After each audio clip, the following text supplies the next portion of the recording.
with Toloso Midway Baptist Church. Pastor. Thank you, Mayor Guajardo, and city leaders. Please join me in prayer.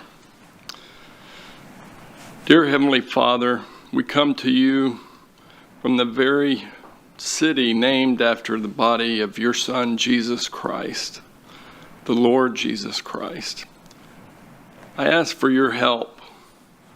I ask that you bless each and every leader here. I ask that you bless each and every city and public servant.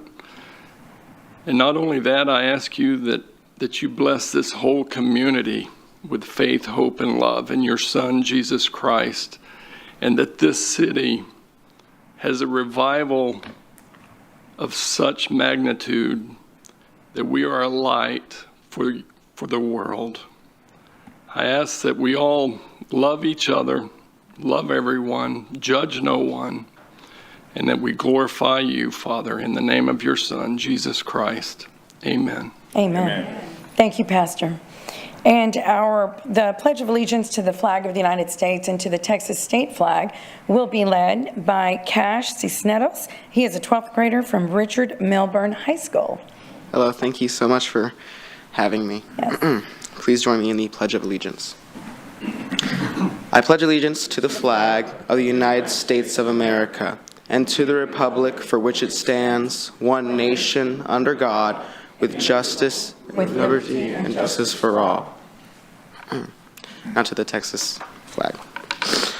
Honor the Texas flag. I pledge allegiance to thee, Texas, one state, under God, one and indivisible. Thank you, Cash. Ms. Huerta, would you please call the roll? Mayor Paulette Guajardo. Present. Council members Roland Barrera. Here. Sylvia Campos. Eric Cantu. Here. Gil Hernandez. Here. Kaylin Paxson is absent. Everett Roy. Here. Mark Scott. Here. Carolyn Vaughn. Here. City Manager Peter Zanoni. Present. City Attorney Miles Risley. Mayor and Council, a quorum of the Council and the required charter officers are present to conduct the meeting. Thank you, Ms. Huerta. We'll go to Section E, and that is our City Manager's comments and update on city operations. Mr. Zanoni. Great. Thank you, Mayor. Good morning, Mayor and members of the Council and the community. We have two items on the City Manager's report, and they're both sports related. So the first one is a real exciting one as we celebrate the Hooks' 20th anniversary here in Corpus Christi. We want to highlight that they have new jerseys, new logos for this 20th year anniversary. And so this is a presentation on the Corpus Christi Hooks and their rebranding. And I've invited Brady Ballard, the Corpus Christi Hooks General Manager, to provide a special presentation to the Council and the community from our chambers this morning. So last month on January 31, the Hooks hosted a ballpark block party that unveiled this 20th season anniversary logo and brand update. And it's the first since the Hooks started playing in Corpus Christi in 2004, so over 20 years ago, or about 20 years ago. The event that happened on January 31 was free to attend and included food trucks. There were 3 live bands, activities for kids, and even fireworks at the end of that event that took place. So there were over 1,200 fans in attendance who were first to witness the experience of the Hooks unveiling their new video that we're going to show in a moment here. So we're going to show this video, and then Brady Bell is going to come up and do some additional comments on the new branded logos for the jerseys and uniforms that the team will wear this season.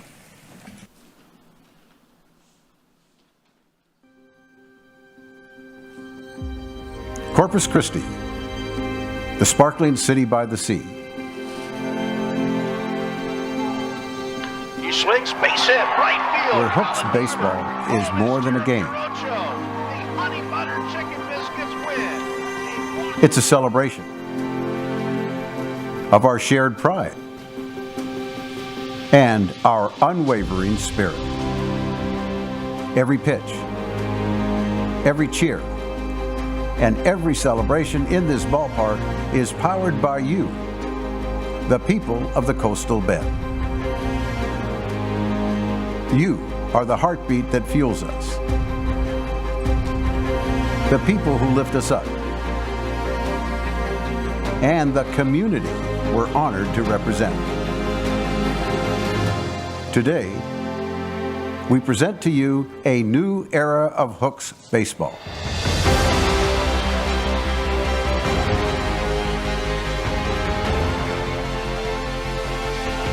Our new look reflects our passion for progress, but that same sparkle. Rooted in the traditions that have brought us this far, we look boldly to the future. Like a mirador overlooking the bay, we stand firm and resilient no matter what comes our way. We face challenges, celebrate victories, and carry forward the pride of our city together. This is Hooks Baseball.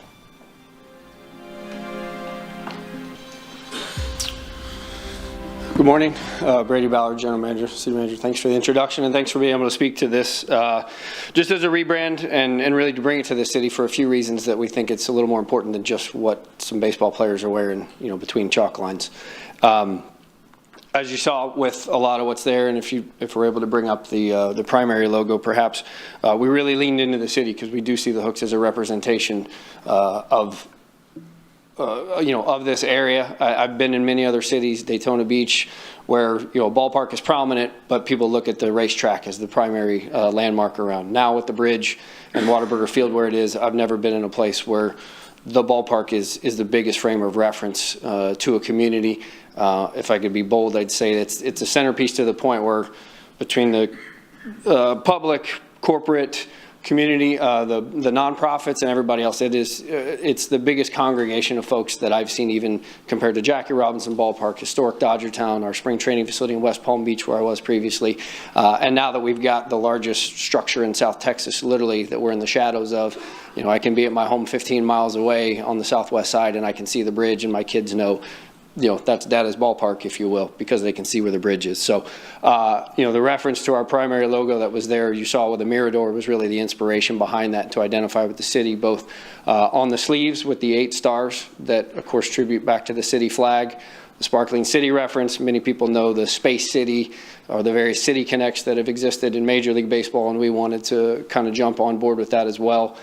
Certainly some relevance back towards Texas, but even the hook, everybody notes that the hook points to Corpus, but if you follow the hook, it does lead its way back to Houston, which is where our players are trying to go to. So there was a lot of thought that went into it, and in fact, all of this was done, both the videos and the uniforms, by our staff. We've got some people who've been pretty deep in graphic design, done a number of our uniforms, including the second iteration of Blue Ghost, among others. So we are proud of it to that regard. But even to the De Zavala flag that's there represented on what we call our alternate hat. But I think a reason it's important too that hopefully the brand is important to members of the city, because I looked at our just retail orders from the last 3 years. 50 states, 15 countries, and numerous international U.S. military bases. We've seen our stuff at Yankee Stadium. I was called out for the Corpus Christi Hooks on Michigan Avenue in Chicago this past summer. And it was just the brand. It didn't say Hooks. And people knew the brand. So I would, again, say our stuff is as representative to the city as any T-shirt shop on the beach or anything else. And these two things are very much paired together. The Blue Ghost brand was featured on ESPN this past year with jersey and hat, and they spoke and showed video of the USS Lexington. And that's one, when I get my schedule survey, I put the most weight into trying to be home around Memorial Weekend so we can pair with the Blue Ghost in that uniform in the USS Lexington. So it's important that we continue to pair our brand with the city as much as we can. And honestly, hopefully promote. You guys are, the city has moved forward in the 6 years I've been here, as I understand it, as much as it has in any numerous decades prior. And so we want to help embrace that, whether it's my position on the Sports Commission, because, again, I'm biased to that, but I've seen it firsthand in what sports tourism can bring, to the Music and TV Commission and other from there. So, that said, with a couple notes, and again, to some economic side of things, that as we go in the next week to 2 weeks, I guess to say, Abilene Christian, University of Illinois, Kansas University, Washington State, Michigan State, and UCLA will all be at Whataburger Field. And by name, it's fun. Just the teams alone are good for 700 room nights. And that's before any parents and anybody else comes. These games will be streamed on a collegiate sports streaming, so there'll be visual representation outside of that. And specifically to Kansas, if I can note, this will be the 4th year they've been here. They've expanded their stay from a Wednesday to a Wednesday. Next year they'll be here for 2 straight weekends as they pair with the university for the Clayburgh Bank Classic, so 12 days. They alone are good for 245 nights this year. And they don't eat QSR food. They eat steak and potatoes. They're collegiate athletes, and they spend a lot of money in the area. So beyond Hooks elements, I wanted to surely note that. So we're happy today, too, to note that we've added a 5th community leader. I've spoken to it briefly before on we take public educators, 10 of which on a shopping spree every year for $1,600 each. They buy school supplies. We have a couple environmental and first responder initiatives, and today we're adding one that will help fund some scholarships to people who want to pursue a career in the nursing area to help our local kids, whether it be at Del Mar or some others. We're going to filter that through a submission process and help there. So really, we just hope that, again, we can be seen at times as more than just your fun little minor league baseball team with fireworks and giveaways and things of that nature. But going back 20 years, I would ask for the opportunity later this summer to come back, because we're going to pair with the South Texas Economic Development Center and do a deep dive on what the economic impact is over the last 20 years, down to the number of apartments we book, the buses we rent, and all the local partners that we rely on to function our business. So we hope to do so. But in the end, we hope that the new brand is representative of the area, and just thanks for the opportunity to speak to that today. Yeah, that's great, Brady. Thank you so much. Is there any questions, Mayor? Yeah, no, Okay. well, let me make sure, but I think that's great. Yes, we do have a comment or question, but thank you, Brady, and that's thank you for including how many hotel nights and what this means to, the impact to the city economically. We appreciate that. Councilman Scott. So I'm not really sure, Hold on. There you go. Are you on? This is... What do I do now? There we go. There Hey, you go. not sure how I feel about this, because I just can't keep buying hats from you guys, because everywhere you go, some stranger will stop and go, Hooks? Like, oh, all right, here we go. My little brother's given away 3 in New York City the last 3 years alone. I gave one away and standing at an overlook just in Yellowstone. Total stranger going, are you from Corpus Christi? You're like, what? And then you realize it's the hat. It's iconic. It's a beautiful thing. I'll keep buying the hats, don't worry. But I'm just telling you, it's awesome to travel and start, new conversations with total strangers, because of the hat. It's just iconic. So thank you for what you do. Thank you. And Brady, when does the season open again? April 8th for the Hooks. April 8th. Again, we'll be at colleges next few weeks, and we have 22 high school games with all local high schools coming in throughout the month of March. So the ballpark will be busy, along with a number of other events. And again, we're wrapping a lot around this 20th season. If there's anybody doing the math on it, it's 21 years of the ballpark, but COVID prevented the 2020 season. So we leaned into the 20th season aspect going into this year. But and if we have the time, there was one little short video that would speak to the 20th season aspect and why it's important, and then I'll get out of your hair, so we appreciate it. Right, yeah, we'll show that one more video, right? We have one more, you said? Yes, sir. Thank you, Brady.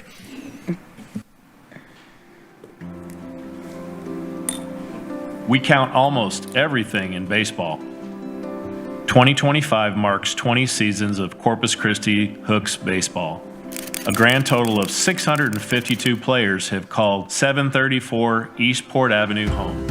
176 Hooks alums have made it to the major leagues, a precious 27%. Among their exploits, 49 World Series rings, 18 All-Star selections, 7 Gold Glove winners, 3 batting titles, 2 Jackie Robinson Rookie of the Year awards, a pair of World Series MVPs, and an American League Most Valuable Player.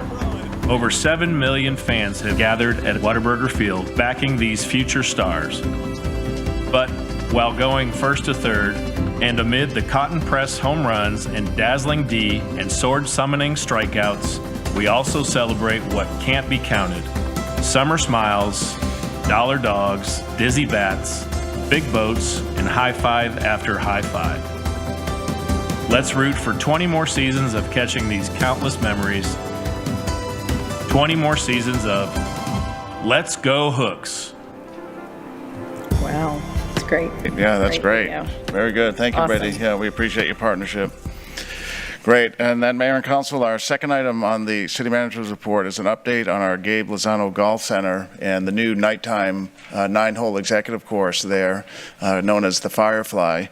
And so for some of the new council members, just as a reminder, the city helped to fund this nighttime golf center. It's the only one in in this coastal Bend region, south of San Antonio.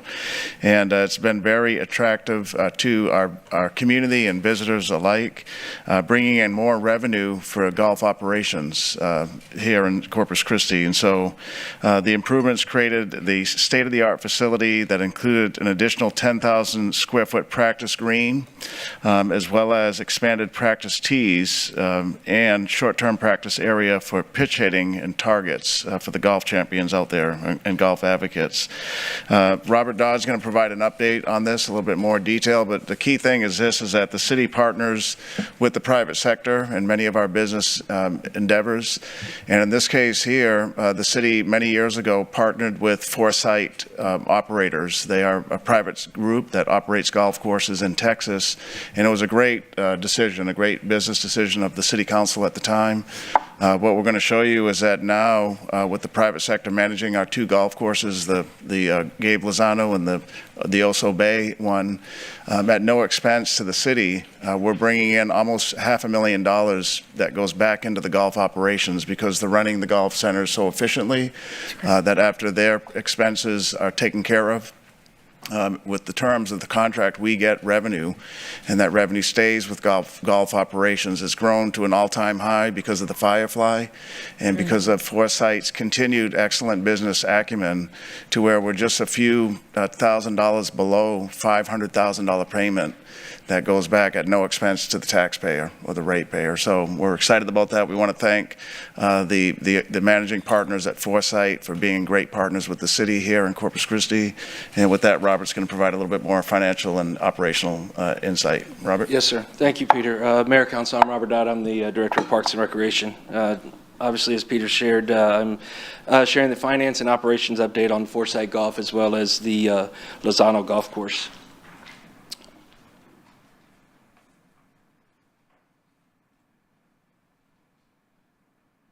There's a PowerPoint first.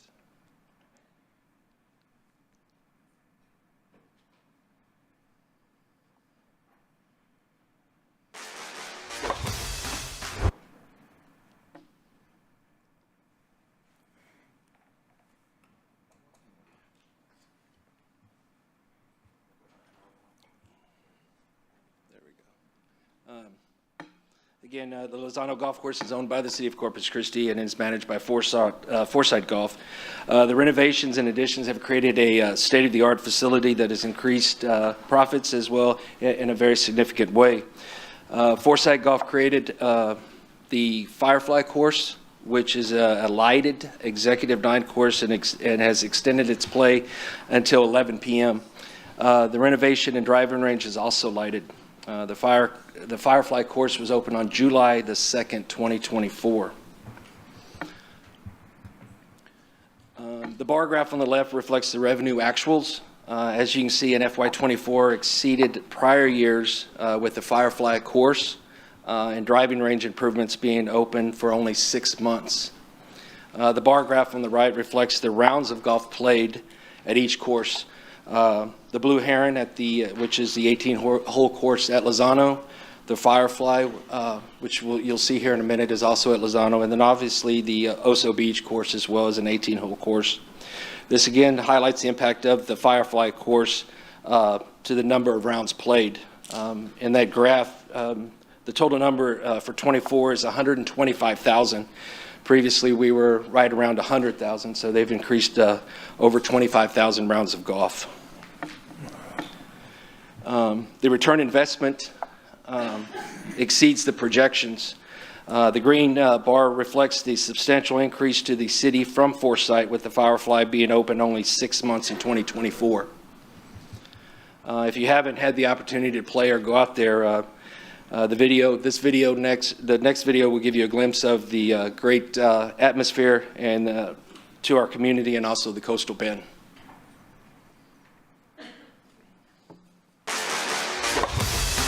Welcome to the Firefly, Corpus Christi's newest and brightest entertainment attraction. Located at the Lozano Golf Center, the Firefly brings golf to a new level with a dramatic 9-hole course that shines day and night. Powered by Musco's cutting-edge LED lighting, you can tee off under the stars and watch your shots streak across the night sky for an unforgettable experience.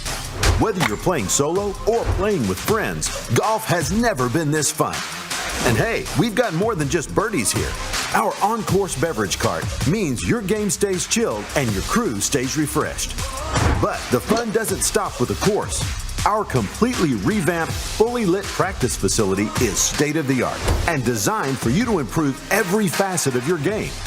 Multiple chipping greens and bunkers, a precision pitching range, realistic target areas, and 50 hitting stations complete with top tracer ball tracking technology will give you great feedback on every shot hit.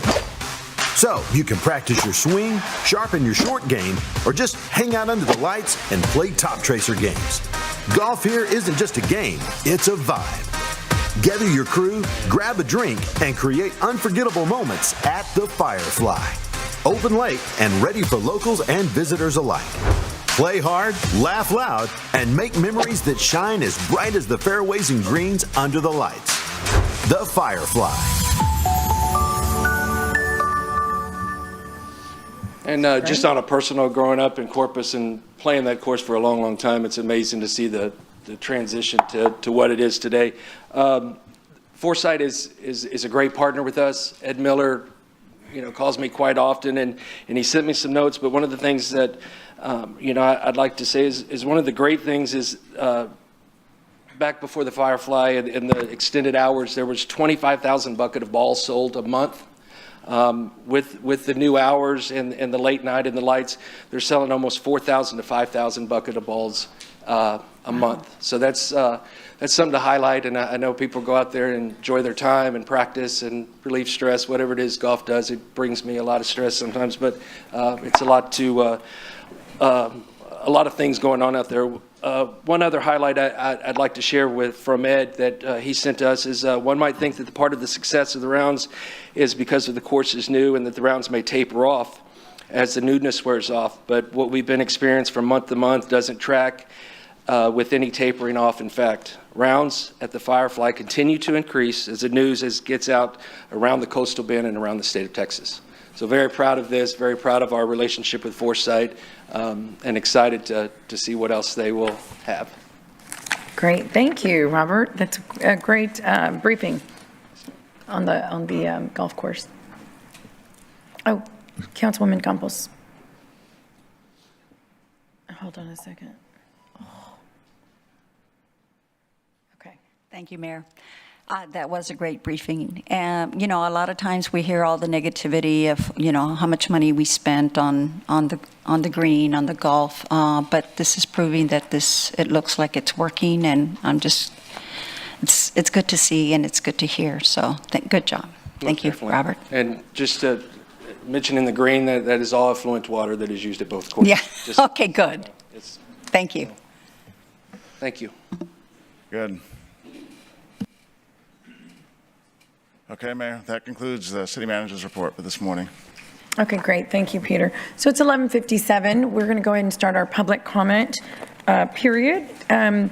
I'd like to take a moment to emphasize the importance of this business meeting first. We handle significant matters concerning taxpayer dollars, making it imperative that we uphold the highest standards of decorum and adherence to our policies. Our core principles of openness, transparency, and inclusiveness guide our actions, and we aim to achieve them while respecting our City Council policy, which has been in place for over 30 years. Public comment serves as one avenue to communicate, but it's certainly not the sole method. You can also reach out to any of your council members by way of phone call, emails, or even scheduling an in-person appointment. So with that said, let's proceed to public comment, keeping in mind the importance of decorum and adherence to this policy. Before we begin, I would like to ask City Attorney Miles Risley to please review the rules of decorum that will appear on the television screens above. Mr. Risley. All citizens must be courteous, polite, and respectful of one another, including the city council and city staff. The mayor and council members shall be referred to by title and/or title surname. All remarks must be addressed to the mayor and city council and not to the council members as individuals. Citizens are only permitted to speak on city-related subject matter. Speaking on any non-city related matter is prohibited. Loud, boisterous, profane, or obscene language or behavior is not allowed. Citizens must refrain from any disturbing noise, demonstration, or other act disrupting to the city council business. Thank you, Mr. Risley. So individuals will be called upon in the order in which they signed up electronically. We will first hear in-person comments, followed by virtual public comments. Residents of Corpus Christi will be given priority over non-residents. Please state your name and city in which you live before you begin your comments. And you have 2 opportunities to make public comment on an agenda item or city-related business. First is at this present time, and second would be when we actually hear the item. So if you'll please choose one option. Citizen comments are limited to 3 minutes, while non-resident comments are limited to 1 minute. And a visible timer positioned near the city secretary's desk will assist in managing the allotted time. So if you have a petition or any relevant information that you would like the council to have, if you'll please hand it to Ms. Huerta prior to speaking, she will hand it out to the council. So with that, we will start with, yes, Ms. Campos. Thank you, Mayor. We just received the list of the people that are going to be making public comment, and we also just received the written public comments. And I've had an issue, Mayor, with this about the written public comments because they're never read. I don't know how many people have ever, actually taken the time, but people take the time to write these public comments, but yet they're not read or we don't hear about them. And I hear other cities actually do read them. Is there a possibility that we can possibly do that in the future? We can absolutely discuss it, but I believe, the intent, and I would hope that every council member reads them. So I would, right, but for the public. No, I see what you're saying. Yeah. So we can discuss that. Thank you, Councilwoman. So we're going to start with Alex Hatley. I'm going to call the first 5 names. Alex Hatley, followed by Sean Flanagan, followed by Alex Fluck, and then Jesus Wong.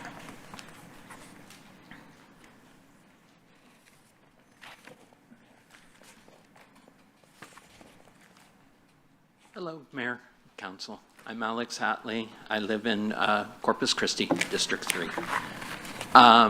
I wanted to bring to light that I recently retired from the city, and there are some things that the department that I worked in are doing that are really being hidden from the council and the public in general. It's many things, so I will probably have to come back for several public comments. It's the library department. I've worked there for 36 years up until January. I was the technology manager and also a branch manager.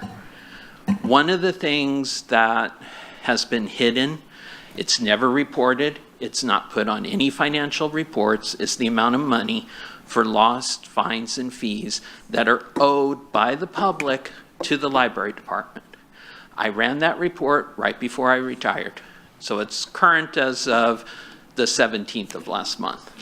Right now, it's over $1 million and over 14,000 lost items.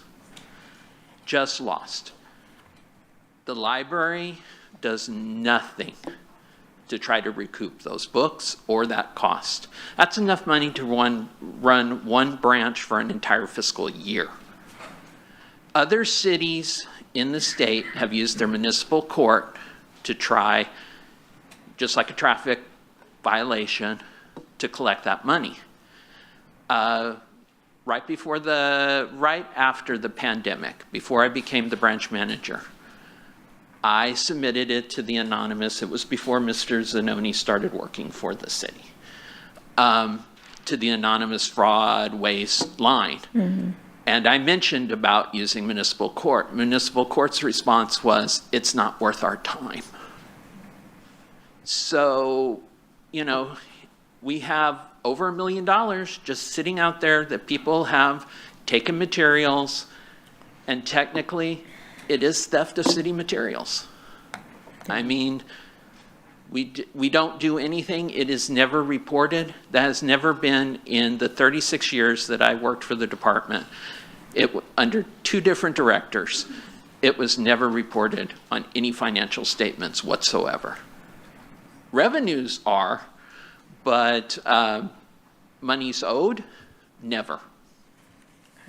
And the actual total is $1,048,500 and something. And I mean, it's a lot of money. At one time, it was when I first took over in 2000, in the early 2000s as technical manager, I ran that report. Mr. Hatley, thank you. Thank you for your service to the city of Corpus Christi. Mr. Zanoni, would you please follow up on that with the entire council? Yes, we will. Yeah, thank you. Sean Flanagan?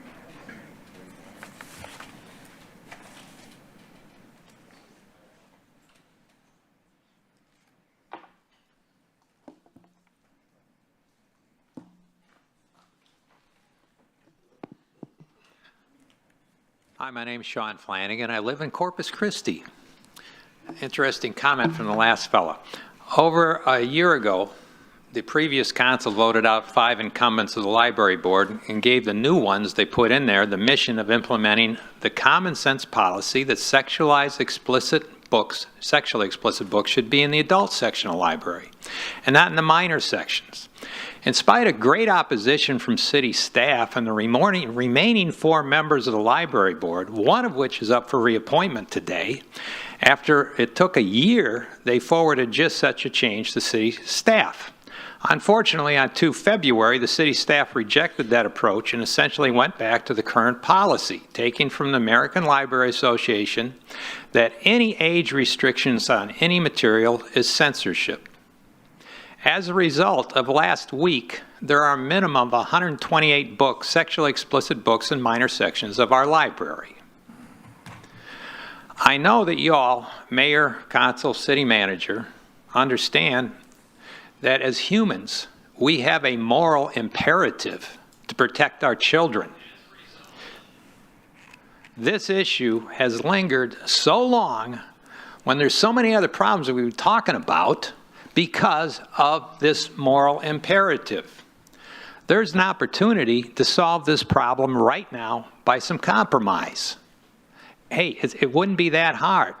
But what the city staff needs to understand is society's experience during COVID has really caused us to question if the experts get it right. Just because the experts think these sexually explicit books need to be in front of our minors doesn't mean that it's necessarily so. If the city staff's redo of library policies is adopted, the number of sexually explicit books in the children's sections will only increase.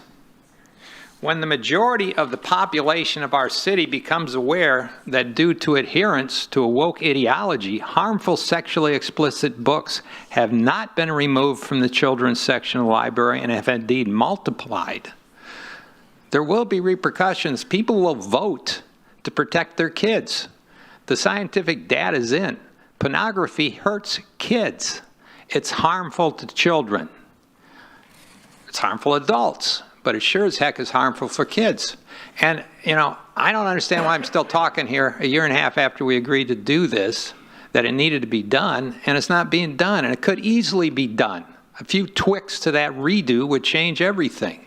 This problem couldn't be solved by city staff if they decide they want to solve it. If not, you got a situation where you're going to have a large portion of the city is going to be saying, why is our city leadership sexually exploiting our children with these library policies? Thank you.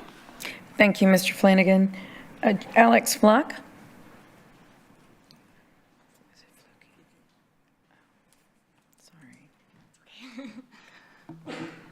Hi, everybody, and it's okay, I have a difficult last name. My name is Alex Fluke, and I live in District 2, and I'm here today to urge you all to vote to reappoint Dora Wilburn to the Library Advisory Board. Dora has been an asset on this board for the last 4 years. I've been attending these library board meetings for the past year and have been really impressed with her passion for the public libraries and equitable access to our library resources, as well as her courage to ask helpful questions of the city staff and fellow board members. Her contributions have strengthened our public libraries and benefit Corpus Christi as a whole. Also, I urge you to not listen to the comment before me. That is not how everybody feels.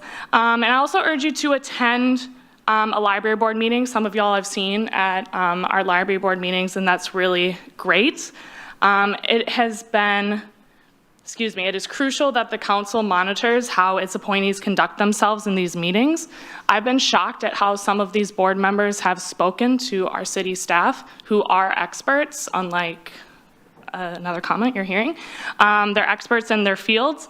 And I was especially, the last meeting, it was especially difficult to watch. One of our board members, Melinda de los Santos, said when listing sexually explicit material mentioned homosexuality as something that is sexually explicit.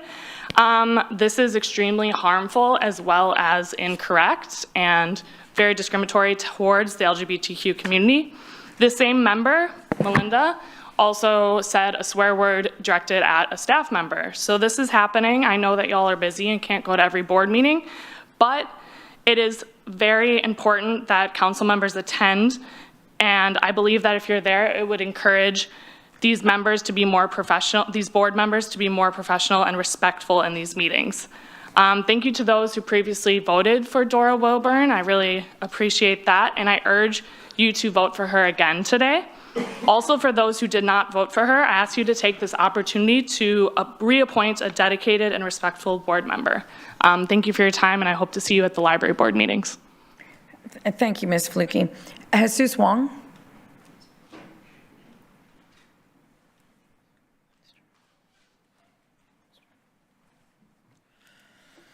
Hello, City Council. My name is Jesus Wong. I live in District 4, and I first want to thank you guys or to the City Council members that voted for the 3 library board members that were appointed at the last City Council meeting. Your efforts do not go unnoticed, and I am noticing, so thank you for that. I stand before you again to urge you to reappoint Dora Wilburn to the Public Library Advisory Board. Dora's 4 years of experience on the library board makes her an ideal candidate. Her dedication to our public libraries is commendable and should be taken into consideration when you cast your votes today. I also want to bring to your attention how disrespectful some library board members are and encourage you to attend at least one meeting this year, just so you can see for yourselves the conversations that are happening within those meetings. So I attended the meeting on February 4th last week when library board member Melinda de los Santos calls homosexuality sexually explicit. Again, this type of language, this type of rhetoric is very harmful to people that identify as part of the LGBTQ community, and is honestly a slap in the face to anyone that uses our public libraries. Furthermore, this same library board member outright disrespects city staff, dropping F-bombs to them when they are trying to relay information or when they're trying to fact check her, the information that she's trying to relay. Again, thank you for your time. The library board needs competent individuals, not those who wish to put people down.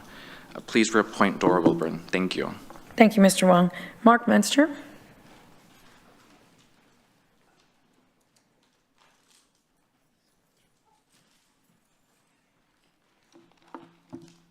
Mark Minster, Corpus Christi. I'm speaking about a variety of topics.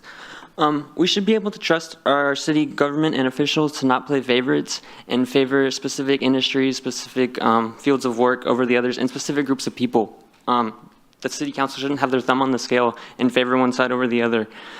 We should be able to trust that when we give input, that it will at least be heard and somewhat considered to be implemented into what the city council is considering, especially if it's a public input session. So yeah, I hope that if any council members were not there on Wednesday, that you at least went back and listened to the large number of residents that took time to show up and be there. And on that same note, there was plenty of people that I'm sure were not able to be there and give their input because of the notice of the meeting that was given, and also because maybe they don't even know the importance or the implications of the drought contingency plan. I realize that it's really important when, yeah, we're in stage 3 drought. And a big reason that they probably don't care or want to show up is because they're disillusioned. They don't feel like they're, even if they come and make input, that anything's going to happen, which was kind of proved to be the case when a lot of people came and showed up. And it was a slap in the face when we saw the proposed changes from the last. Everything was the same for the most part. The surcharges were the same that they were before that meeting and after. So yeah, we're concerned about the people that don't know about the DPC, Drought Contingency Plan now, but will know about it when their water rate or their utility bill goes up, and they'll be financially impacted by it. We're in a cost of living crisis, and that's a direct impact. When I saw that I believe it was a windstorm insurance, when there was announced that those rates were going to go up, there was a bunch of people at the meeting, I believe when the politicians were there, and they're upset because this is like a regular, just an insurance utility cost that's going up. That's the same for our water bills that we know are going to go up because of the lack of surcharge income that the city's bringing in. These people that are getting the drought exemption also get industrial tax abatements. They're the ones that have used the water to get us into the stage 3 drought position, and they're still the ones getting the benefit, and you're not going to listen to any resident input who are concerned about regular working class people who are not these big corporations using our water. It's really obvious where you stand on, residents do not use water for profit, they use it to live. And these corporations literally just use water for profit. It's just for their operations. And when the residents are stating that what they have against this, and you are just clearly not listening to them, and that's what I was saying at the beginning, playing sides. Whenever people that are affected, of course people are going to be affected by stage 3 drought. Of course landscapers and irrigation people are going to get affected, and you say we have to pass this plan, we have to get this plan through to impact them. What about the people that have been complaining about the drought and desalination for 10 years, and now you're saying, oh, because these people came and complained to us, we have to pass this 5-year plan through, acting like it's not a 5-year plan that is significant to our drought that we're in right now. That's all I have to say. Thank you. Thank you, Mr. Munster. Robert Schmitchell.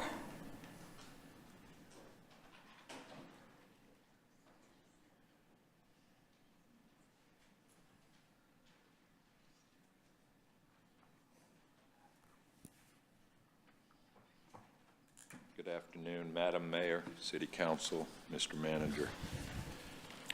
Robert Schmitchell, District 5, licensed irrigator, owner of ABC Irrigation, Inc., and it was established in 1987. Mr. Schmitchell, can you move over right? Thank you, there you go. Is that better? Yeah. All right. As stewards of our community's resources, it is imperative that we make decisions based on facts, science, and long-term sustainability.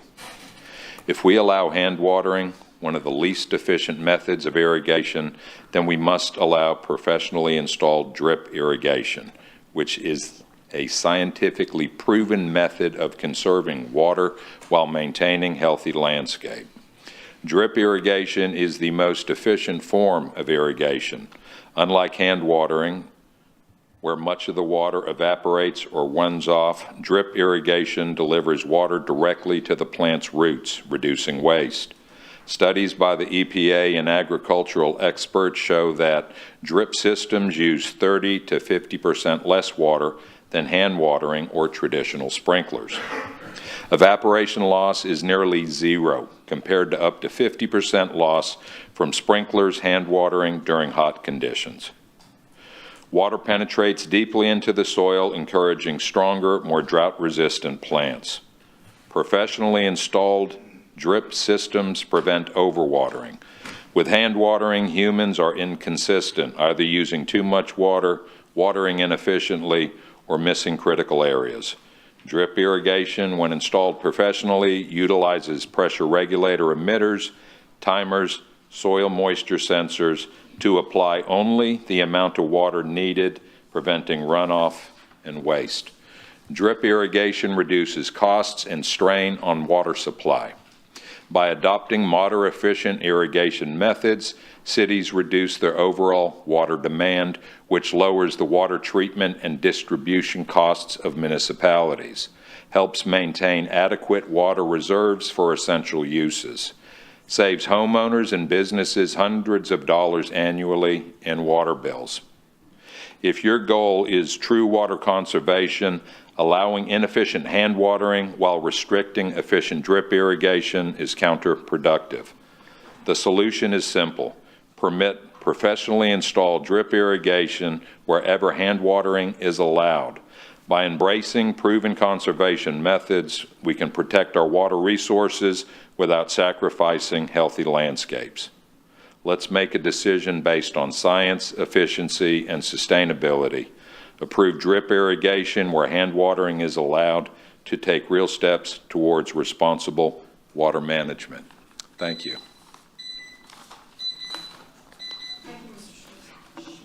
Thank you. Wrong. There we go. Ricky Schmitchell? There's also Paul Schmitzel, too, Mayor.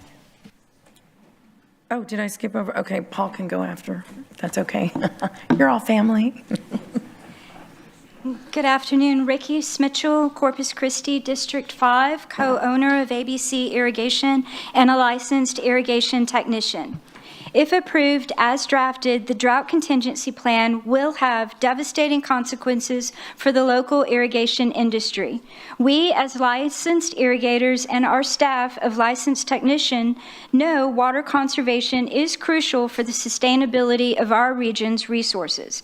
The proposed regulations has and will continue to disproportionately impact irrigation professionals, threatening our livelihoods and dismantling an industry that plays a vital role in our community. If implemented without some thoughtful consideration, the plan could force many licensed irrigators out of business, leaving a void that will ultimately harm the economy, private property values, and even the very water conservation efforts we're trying to do in the long run. So we are respectfully asking that drip irrigation be added as a choice under this section, Stage 3 Response, page 7, number 3, line C, and I quote, daily watering of trees, vegetable beds, shrubs, and potted plants is permitted on any day if it is by means of a handheld hose with a positive shutoff, a faucet-filled bucket, and a watering can of 5 gallons or less. End of the quote. This does not mean that people are going to water with the drip and microspace every day. Texas Administrative Code 344 mandates that irrigators uphold the highest ethical standards and remain knowledgeable about industry practices, ensuring responsible and efficient use of water. When a person visits our own company's website, they will find our mission statement composed over 10 years ago, as well as a page dedicated to water conservation measures that can be taken through the science of irrigation.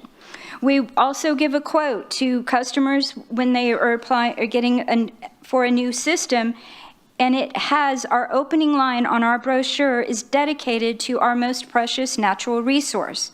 However, stringent restrictions on irrigation, including licensed professionals, many small business owners in this field rely on consistent work to stay afloat, and without it, we will be forced to close our doors.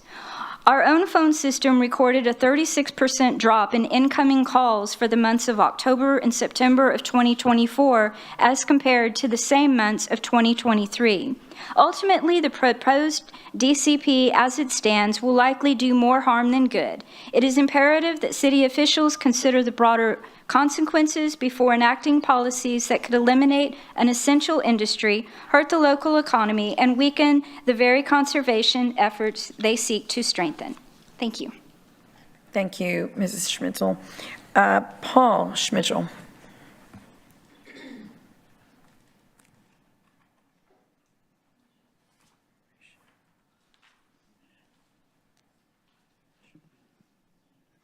Hello, Paul Schmitzel, licensed irrigator, licensed backflow tester, District 5. My family owns and operates ABC Irrigation. I want to talk about practical, cost-effective change that can significantly improve how we manage water in our city. Retrofitting traditional sprinkler systems to drip irrigation. Conventional spray sprinklers are inefficient. They lose water to evaporation, runoff, and overspray, wasting nearly half of what they put out. Drip irrigation, on the other hand, delivers water directly to the soil at a controlled rate, reducing waste and ensuring plants get exactly what they need without excess. The results, up to 50% less water used, healthier landscapes, and lower maintenance costs. This isn't theoretical. It's a proven approach already in use across drought-prone regions. Drip irrigation reduces soil erosion, minimizes weed growth by keeping water where it belongs, and lowers plant disease risks by preventing standing water on leaves. It's also adaptable. Existing sprinkler systems can be retrofitted rather than replaced, making the transition both affordable and efficient. Cost is always a concern, but this is one of those rare upgrades that pays for itself. Water savings alone cut utility costs, and many municipalities offer rebates to offset installation expenses. In the long run, reducing demand on our water supply also means less strain on city infrastructure. Cities that have made this shift are seeing the benefits: sustainable landscapes, lower water bills, and a system that aligns with long-term conservation goals. This is a practical investment in efficiency, not just on an environmental gesture. I encourage you to seriously consider drip irrigation as a strategic, fiscally responsible decision for our community. Thank you. Thank you, Mr. Schmitzel. Blanca Parkinson? And Mayor, while Blanca's coming up, can I just, Drew's going to go over the drought contingency plan, but in the new version for City Council consideration, there is new language to include or to allow drip irrigation not on grass, but on shrubs and trees and landscaping around the home every other week. So that's a new addition. Yeah, so you can use, if the council approves the plan, drip irrigation every other week on a determined watering day that we'll publish. And that would be for things like landscape beds, trees, vegetable gardens, but not grass. Right. Yes. Thank you. Right. Thank you, Ms. Blanca. Parkinson. Yes, ma'am. Okay. How do I advance this? Is it this one? The forward arrow? Okay. Okay, thank you. Okay, thank you. Blanca Parkinson, Corpus Christi. I first became aware of this desal situation and the water thing because my parents had 2 mega desal plants proposed in their backyard. My father, Encarnacion Serna, was named an affected party in the Ports plant, and he also participated in the contested case hearing as an expert witness with over 45 years of experience in reverse osmosis desalination by reverse osmosis. He's a chemical engineer. And we have had front row seats to this debacle that is your water department and your desal plants. On the drought contingency plan, so Mr. Zanoni has stated that the city's going to be in stage 4 by May. That was on the news. The drought plan does not say what that looks like. So it's just that we don't have any water. So what is that? What dystopia is that going to look like? Are the industries still going to be sucking 12 million gallons a day over there? The Saudis making plastic while we're getting plastic water bottles distributed in parking lots? What does that look like, and why isn't it in the drought contingency plan? Also, this drought contingency plan is completely and totally ineffective without the removal of the drought exemption surcharge program, which exempts the largest volume water users from curtailment. Okay, it exempts them, so stop lying to the community. The city cannot meet a 50% target reduction by only curtailing the people who only use 16% of the water. Duh, that's a simple math problem, okay? You don't even have to be an expert. Despite the fact that the majority of this council is pro-growth, pro-business, pro-we can have it all, some of you actually ran under that, we can have it all, CC Water has failed to execute any of its ideas regarding new water source projects, not one, in the time that I've been watching. We come in here every single year after year after year. You make the presentations of what you're working on, and you have not secured water for this region. And your desal plans that you all are so worried will be derailed have never been on any rails to speak of. Okay? Because these plants, where you propose them in the bays and estuaries, will fail. They are not going to produce the quantities of water that you want to produce because of and it's going to be because of the pretreatment of the bay water. This is from a chemical engineer. Again, you laughed at him. He's an expert. But you continue with this, okay? Most importantly, however, you do not have the funding for this boondoggle. You don't have the money. You're lying to this community. The city manager is lying. He's giving this entire town and this entire council cost estimates for a 10 MGD plant. You have no idea what this plant is going to cost. And you don't have a strategy other than to suck up to this almighty Senator Perry a little better than the River Authority might suck up to him. That's your strategy. You don't have money for this, and he's going to give you loans that we're going to be stuck paying in addition to the loans that you have. You have maybe a half of the funding for this. Removing this drought contingency plan is this thing. Another thing, the water rates you all are peddling, they're fictitious. We don't even know our water rates until October of 2025 of this year because the industries are suing you for trying to bring them up to the cost of service. Thank you, Ms. Parkinson. You're very welcome, Mayor. Thank you, Ms. Parkinson. John Weber? Is John Weber with it? You are, yeah. And then we'll hear from Sean Christopher, Flo East, Claudia Michelle, and Brendan Hazelton.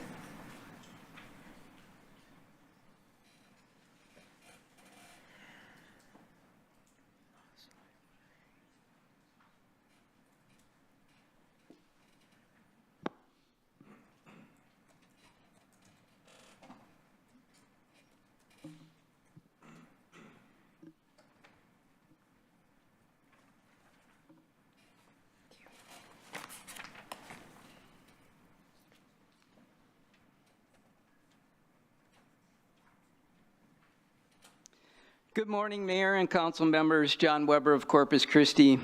Please remember it is against Council Policy 5K for a commenter to ask questions of the Council. Thank you all for holding a public listening session regarding the Drought Contingency Plan. On page 4, number 2 of the memo regarding the Drought Contingency Plan, staff wants to move a necessary part of the plan from stage 3 to water emergency. If this is done, we will likely never get out of drought restrictions because the reservoirs will never fill back up if we keep taking more water out of them. Please consider the suggested amendment on the first page of your handout. It is reasonable and ensures council control of our water. TCEQ was also looking for the water conservation plan at the same time as the drought contingency plan. Retired Chief Roca is now employed by the city desal contractor doing a job he appears to have little or no experience doing. From the July SWIFT loan meeting. But I just want to be crystal clear about it, and you said this before.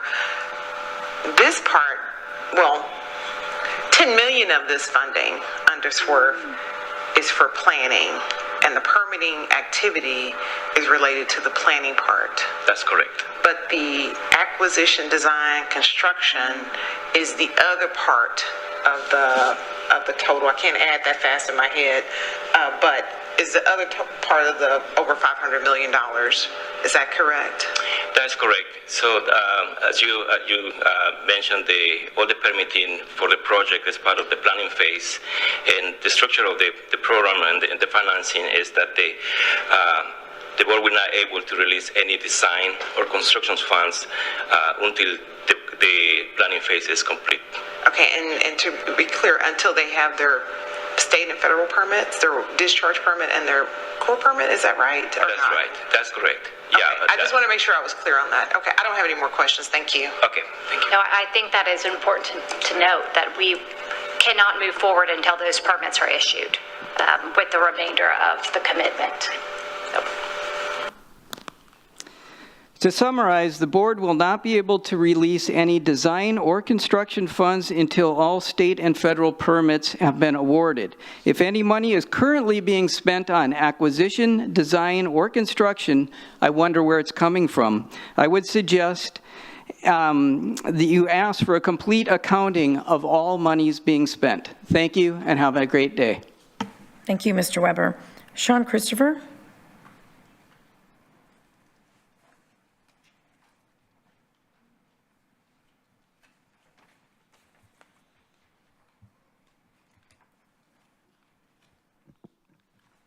Hello, my name is Sean Christopher. I own Seascapes here in Corpus Christi, and talked to y'all last week and I didn't quite finish.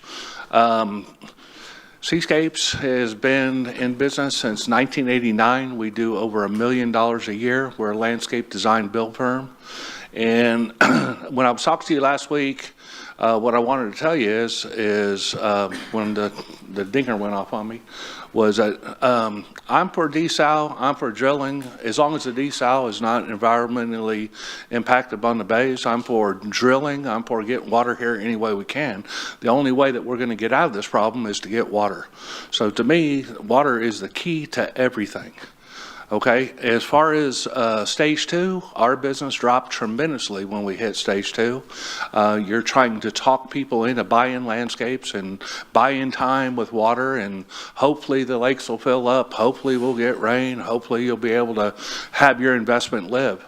Stage 3, I told you last week that I'm for. I went to every single meeting that we had with the city and trying to implement these changes to stage 3, but it all boils down to the customer. I mean, if I go to you and try to sell you a, $30,000, $40,000, $50,000 landscape, and then I had to follow it up by you have 3 weeks to water and then you're done, and smart people aren't going to do it. Since we've hit stage 3, we've lost 3-4 contracts that were signed, ready to go. We lost contracts that we were in the middle of that hadn't hit the landscape portion yet, because we do pools, patios, decks, outdoor kitchens, but as far as the landscape goes, it's done. So we've got no calls. 1989, we've been 3, 4, 5, 6 months behind till now, and now we have no work, no phone calls. So my final request to you is, it's all up to the owner with the changes. They're going to want to make the decision, and the smart people won't take it. They're not going to say 3 weeks is going to get enough, and then I'll pray for rain. And they're not going to go out and hand water, their lawns or their plants. So they're going to wait and see what happens. So the last thing I want to say is we work with the city trying to get grants for landscapers and irrigation people that are about to go out of business. We are already pulling money out of our own pockets, keeping our employees, trying to keep as many as we can.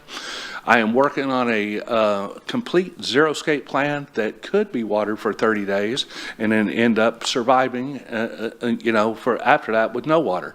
But it's cactuses and yuccas, and it's a totally different look than most Corpus Christi houses have. So I'm trying to make a change in my business to hopefully pick up some business. So I'm investing money and trying to put something out on the internet that people might bite on that says, hey, at least we can do this. So I'm for the grant money, and I sure hope that y'all pass the grant money when it comes up to try to help keep some local businesses in business. Myself, since 1989, I'd like to stay here, but it's not going to be long. Thank you, Mr. Christopher. Flow East.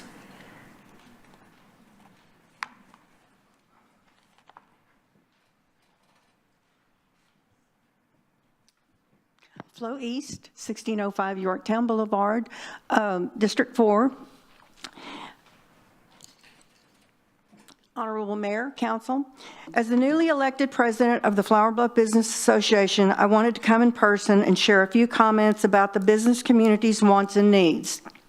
Some time ago, my phone started blowing up about a comment posted on FB stating that a District 4 top priority was getting a hornet painted on the new FB water tower. After the city manager has stated numerous times that logos are not going to be painted on the water towers, he gets a comment, we can do a petition. Mark, I think you might have been at that meeting in Flower Bluff. He has been asked and answered numerous times, no is the answer. I can tell you what the business community sees as top priorities. Infrastructure for future development, lighting on FB Drive, I think that has already been determined under former District 4 council representatives, infrastructure for future development, streets, water. Flower Bluff TERS, former Councilman Suckley is willing to help with this project. Our regional park, Parker Park and Renoski Skate Park upgrades. Our county pool at Parker Park is getting a major upgrade right now. A public boat ramp to promote tourism from the Flower Bluff side. We already have a huge windsurfing group in our area that promote water sports. Making sure our light industrial area off of FB Drive continues to grow. Networking with other business associations already happening. A traffic light at Yorktown and Waldron if the city needs, sees the need. Making sure the city does town halls every 3 to 6 months at the Ethel Arley Senior Center.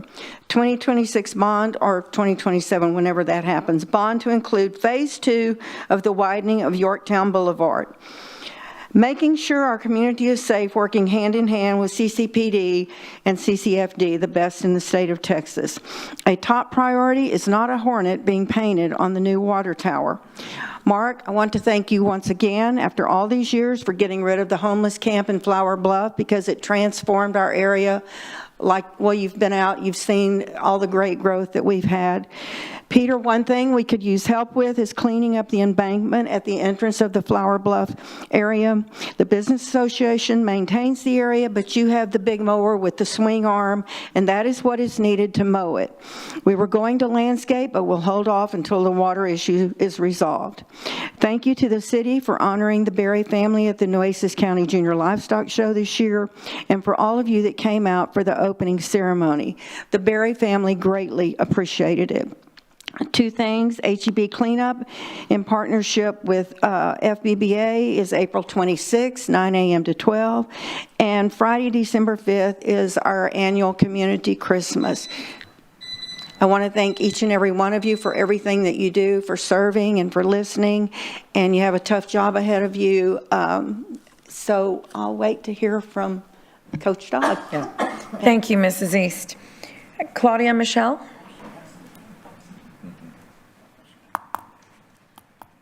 Good afternoon, Council. Claudia Muschel, District 4. Last week, over 30 people made an in-person comment at the Drought Contingency Plan listening session, yet I only saw a few council members in attendance. Our city manager left after just a few minutes, and our mayor was nowhere to be seen. This was a slap in the face to everyone who voiced their opinions. It makes no sense to hold a listening session if all of the people voting on whether or not to pass this DCP weren't even there to listen to their constituents' concerns. So that considered, the vote on this DCP needs to be tabled until more public input can be heard. There also needs to be another listening session where the mayor and council members' attendance is actually required, as it seems irresponsible to vote for or against something when you can't even be bothered to show up to hear how the people that you represent feel about it. To the council members that did show up, thank you for understanding that this is not just some trivial matter, but something that will impact each and every one of our lives for the next 5 years. Our water is being used as a commodity, and our DCP being viewed as a quote-unquote business plan is hurtling this city towards a water crisis at a precipitous rate. And it wouldn't surprise me at all if a water emergency won't even be declared by our city manager until every drop of water has been drained from our reservoirs. Thank you. Thank you, Ms. Michelle. Brendan Heselton?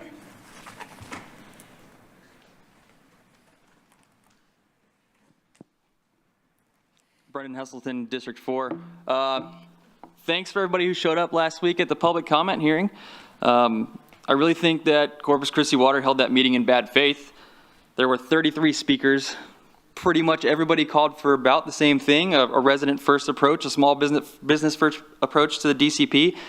And as reflected in the current draft, none of those concerns were really addressed, and it remains largely the same. One of the first things Drew Molly said at the meeting was that the DCP is a business plan, but if you look at the TCEQ's definition under GI-630, it lays it out pretty clear. It's a conservation plan. It's not a business plan. The reason we're running out of water is because we're treating the DCP as a business plan, continuing to sell water to industry with no curtailment.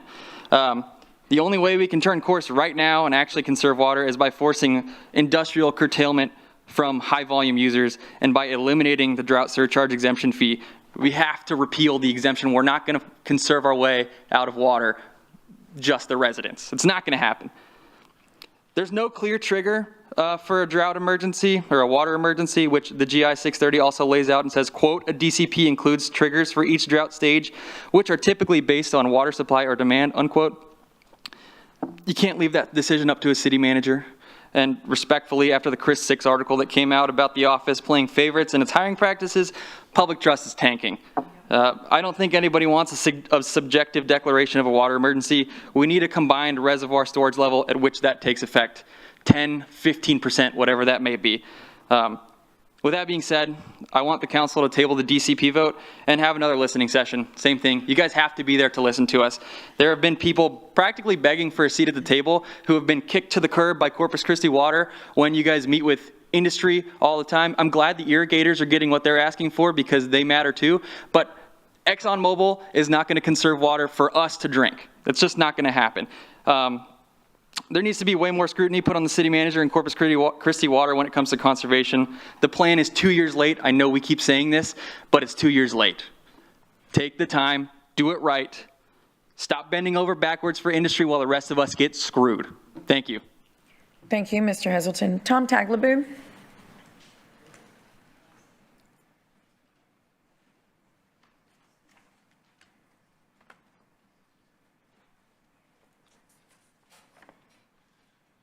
Good day, Tom Taglaboo, District 2. I want to encourage the reappointment of Dora Wilburn to the Library Board.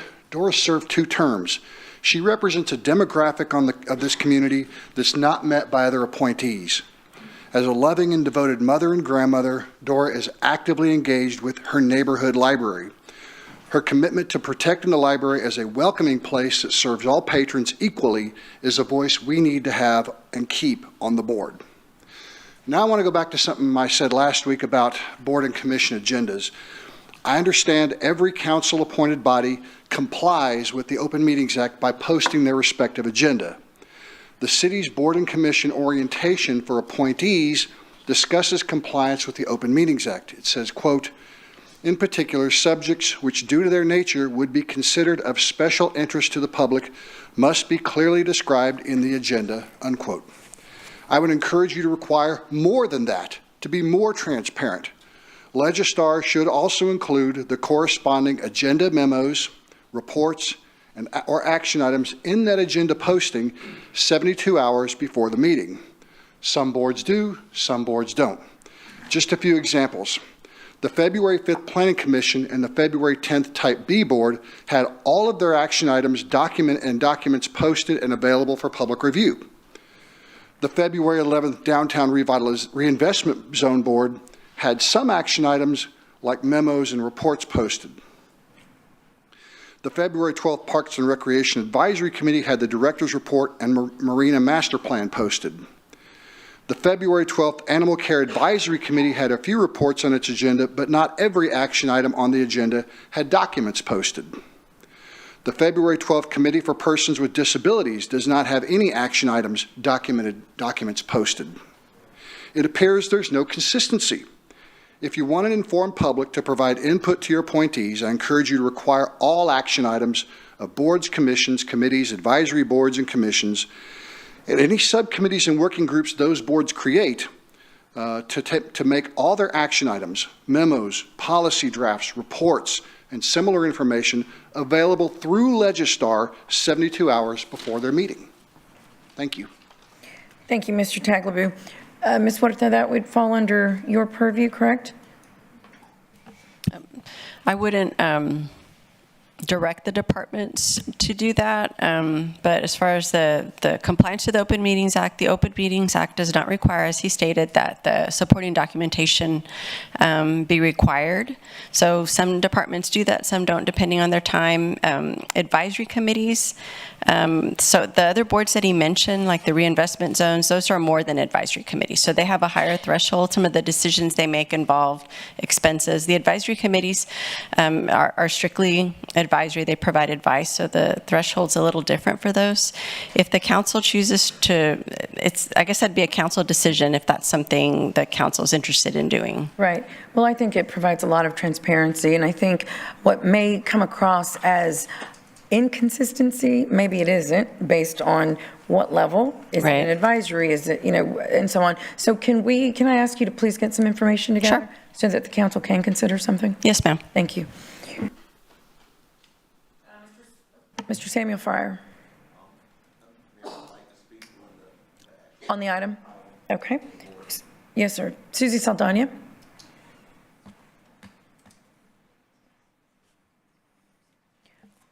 Are we able to, wait, it's an appointment. It just dawned on me. No, ma'am. It's not an item, Mr. Fryer, so would you like to make your public comment? Ms. Saldana, can we allow Mr. Fryer to make the? No, go ahead. Okay. Thank you, Ms. Huerta.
Good afternoon, Mayor, Council. I'm Selmy Andre Fryer, I live in District 4, Corpus Christi. Our Constitution was designed to protect the unalienable rights of the citizens, individuals who God created in His image, and it does not, by any means, give anyone the right to harm others, especially the most vulnerable, our children. Now, as you consider your board appointments and your committee appointments today, I assume that they will be made with good intentions. Unfortunately, human history is plagued with good intentions that have gone rogue.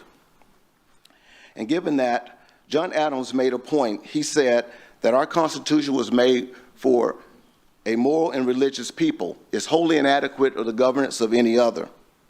Now, since society is not necessarily moral or ethical or religious, we need laws. Now, what you have in front of you are some laws. First of all, you have a penal code from Texas Penal Code 4324. You have from the city ordinance, Chapter 33, Article 2, Sections 33, 46, 47, and 48, dealing with minors. And then there is a legislation, an 89th legislation going on right now that will prevent books from being in schools that have obscenity in them. Speaking of the penal code, it says that a minor means under 18 years old. Harmful materials means those dominated with things taken as a whole appeals to be prurient interest of a minor, sex, nudity, excretion, and is patently offensive to prevailing standards of adult community as a whole with respect to what is suitable to minors. It goes on to say, a person commits an offense if knowing that the material is harmful and knowing that the person is a minor, sells, distributes, exhibits, and possesses for sale, distribution, or exhibition to a minor of harmful materials. Now, if we look at the city charter itself, it says that talks about, one, it's talk about unlawful to give or deliver to a minor or permit a minor to have. It says pictures, pornography, and different images of a person or a portion of a human body which depicts nudity. It goes on to say explicit and detailed verbal descriptions or narrative accounts of sexual excitement, sexual conduct, or sadomasochistic abuse, and which, taken as a whole, is harmful to minors. Now, if you look at the definition says under 17 and under, but that under 17, but that is in conflict with the Texas Penal Code. As far as the nudity is concerned, it talks about, wow. Anyway, thank you very much. Thank you, Mr. Fryer. Susie Saldana. Susie Saldana, District 2. I'm coming before you to give you some 101 on your decorum and your way of conducting business in City Council. I was absent the last meeting, and when you guys had that meeting, you have to remember one thing. The mayor is one vote. One. She's not a dictator. The only control she has is to move the agenda. That's the only control she has.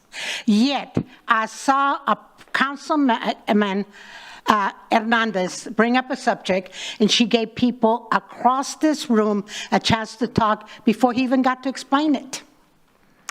24 minutes were spent between Councilman Barrera and Councilman Scott and the mayor explaining why he was wrong.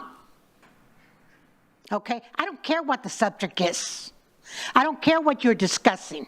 I care about the decorum you try to impose on us, and you do not impose on yourselves. Every time my council person, Ms. Campos, tries to talk, put her aside. And she's my councilman. So I expect her to have respect. And by the way, your attorney should say one thing. There are no sidebars when you're talking about an issue. Mayor got up, had a sidebar. You got up, had a sidebar. You guys are having sidebars all the time. And that's against law. That's against the law. Have your attorney check it out. Just like it's against the law to stop a council person from making a proposal. no matter what the proposal is, whether you like it or not. So you need to go, I thought of bringing you all Robert's Rules of Order, but I said, my God, you know what? They all have phones. They can check up the Robert Rules of Order. And I was really disappointed in our city secretary because she agreed with the mayor as to what it was said. You need to go back to 101 and find out how you conduct business. This is not a dictatorship. It is a council. You represent each of us. And Councilman Campos, I expect you to stand up for me because I am one of your constituents. I expect that of you guys. I expect no sidebars to be going on while you're discussing an item against the law. You got an attorney, ask him. Ask him what is right or wrong, and you're conducting business the wrong way. So wake up and smell the coffee. Thank you, Ms. Saldana. Rachel Caballero.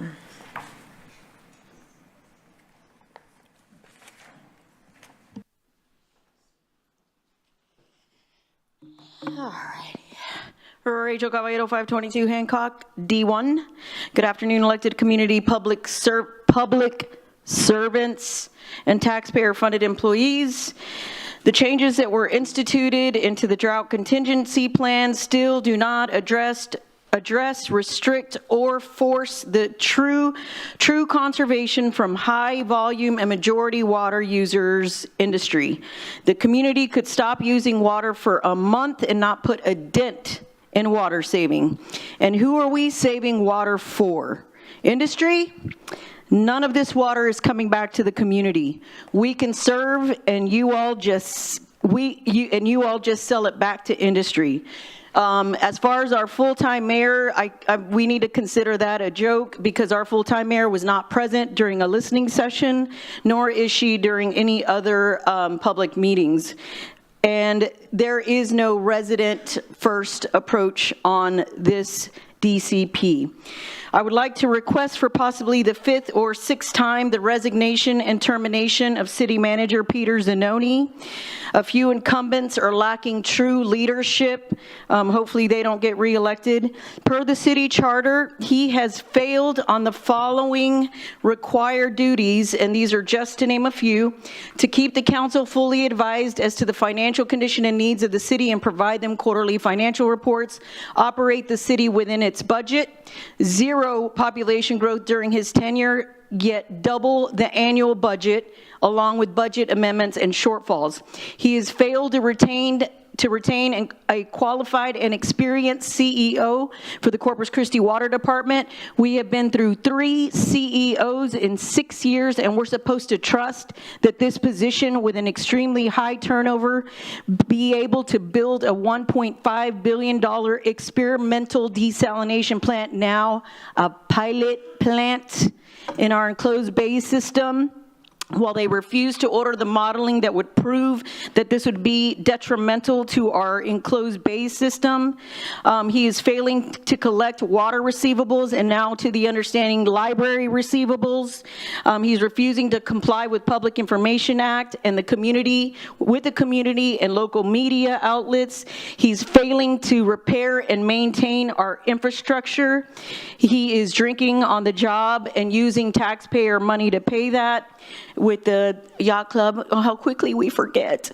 Refusal to hire qualified and experienced staff in positions of authority. I'm going to have to interrupt you if you'll stop her time. She's got 12 seconds left. Is this okay? She's making direct. Mr. Risley? The discussions about criticisms about a person's official acts are permissible. They're within the First Amendment rights.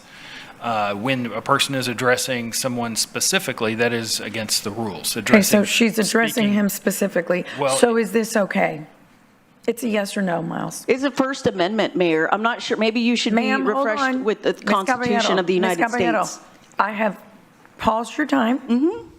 I'm asking if this is okay from our legal. Okay? First Amendment supersedes. Ma'am, hold on, please. Go ahead, Miles. No, Ms. Caballero. Okay, thank you. The distinction is that talking about a public official is permissible.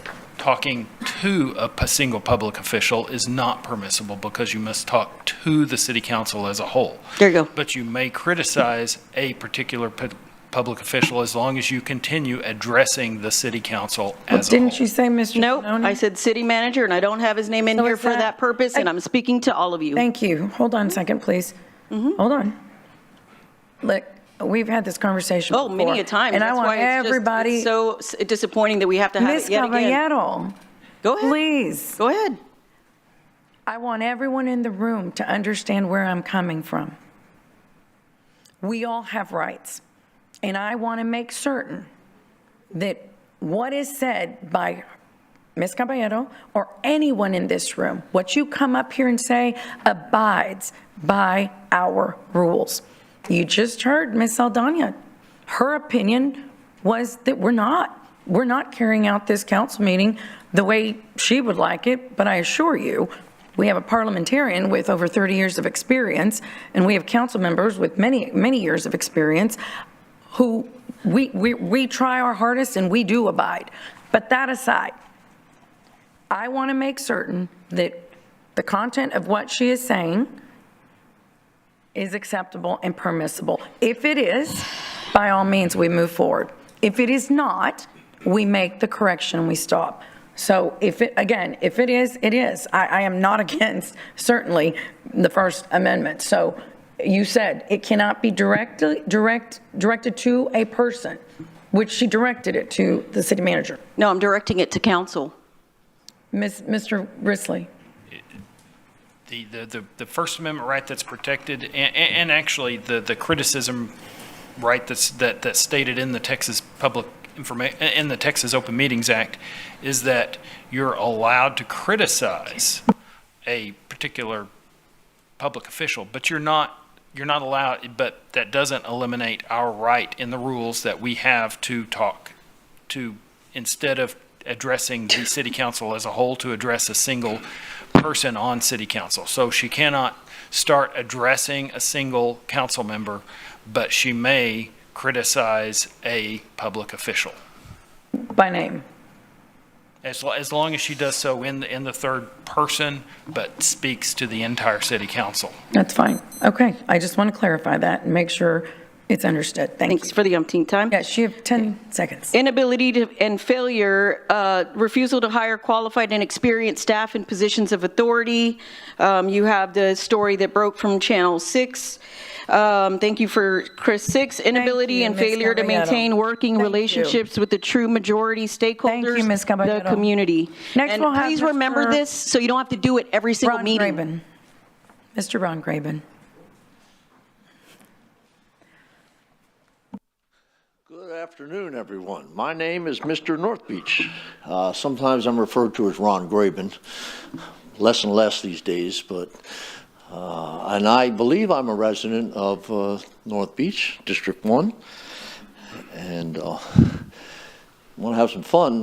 Google the city council at London, Kentucky, and they're going to debate what is a resident, and especially pointing at the mayor. Bob Jones called me an iconoclast. I think he's right, because I question different things that come up. I question what is a resident, what is pornographic, what is qualified.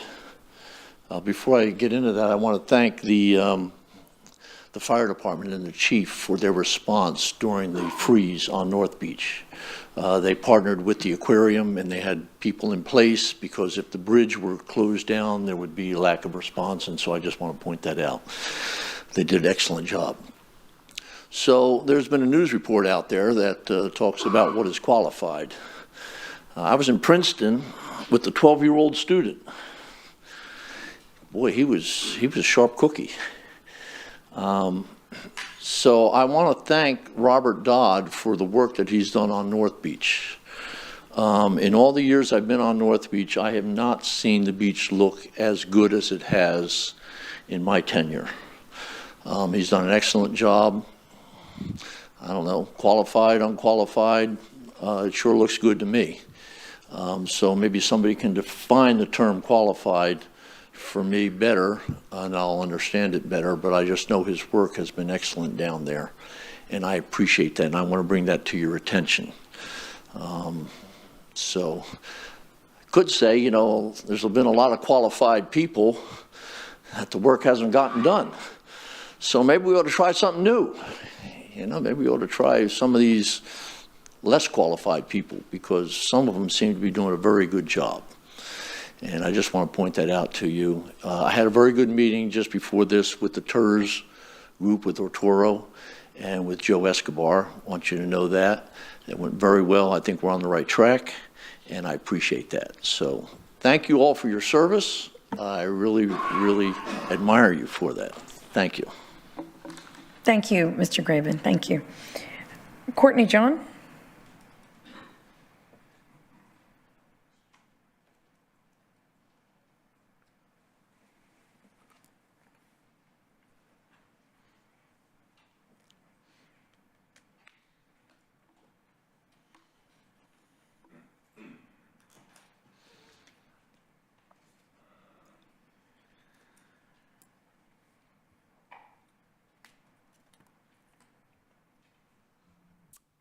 Hello, I'm going to bring this down a little bit. This is really short. Y'all can see me, right? Okay. My name is Courtney John, District 4. What we're doing right now is we're all asking, what does the city need? The city needs the same thing that you guys already know: more prayer, more Jesus. We need our Savior to do what he does best and save us. So we are putting together a March for Jesus, citywide, combining all people, all race, all nationality, all church, all belief. Anybody that believes in Christ to come and pray over our city, and we walk the street. In this case, we walk from McCaw Park down to the end of Ocean Boulevard and back. It's 3 miles. And we have a QR code on the front for a direct link to all events, which will take you to the ability to sign up. It's completely free. It's just my family and I hosting it. And we're just trying to get the word out, and we all know what the city needs. You know, we need to take it back. What I don't want to hand down, as I look around this city, to the next generation, to my children, to y'all's children. This isn't quality. So I believe if we take it back, you know, in the Bible in 1 Kings, that's how they brought rain. Prayer. Okay. I appreciate it, and I just want to get the word out. I'll pass this around if anybody would like information, sign up. I'll pass it around. Thank you. Thank you very much. Ms. John. Thank you for all you do. Yes, ma'am. Thank you. God bless you. Thank you. Elena Martinez?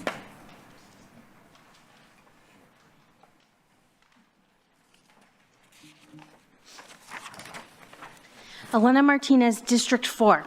I watched the news coverage last night, as I'm sure most of you did, regarding the cronyism and favoritism in the hiring practices within city government. Anyone who knows me knows I do my research, and my research is thorough. To that end, I went to compare Mr. Zanoni's claim that all applicable procedures are followed for the hiring of all positions at the city with the human resources policies that are linked on the city's public website. Imagine my surprise when every single link to the Human Resources Policy Manual gave either a 404 unable to redirect error or brought me back to the city's homepage. I'm sure some of you remember my comments regarding the lack of transparency in the city, and this is just another example of the pattern of behavior that I warned against. Why are we spending $250,000 on recruitment when all of the jobs go to unqualified friends of the city manager? Why even take the time to write qualifications if they are going to be ignored and thrown out the window as long as you're friends with Mr. Zanoni? It's a waste of time, it's insulting to the citizens, and it's disrespectful to the staff who took the time to write up a job posting. Not to mention the staff who now have to work under someone with fewer qualifications than they likely have. How much time do employees spend fixing their supervisor's mistakes and picking up the slack with no additional pay or gratitude? I went to school, I got a degree, I'm working on professional certifications, I participate in continuing professional education, and I'm working on going back for a master's degree. Why didn't anyone tell me I could skip all of that and just make friends with a city manager? I know I've spent most of my time questioning Mr. Zanoni's hiring practices as he sets the tone for the city. But I want to also state that this is the job of the mayor and city council to hold him accountable and make sure he isn't able to enact so much favoritism. I know that about half of you were not on the council during the last 5 years of his tenure. But for those of you who were, are you regretting that raise you gave him? Because by allowing his behavior to continue unchecked, you are co-signing it and indicating that it is okay with you. Mr. Zanoni isn't the only person whose behavior is concerning and sometimes belittling to citizens who don't agree with you. Dr. Isabel Araiza has been coming to the City Council and making public comment for over a decade.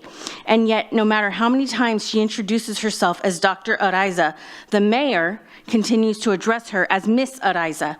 If I came up here and addressed her as Miss Guajardo, Mr. Miles Risley would stop me and mid-sentence to inform me of the rules of decorum.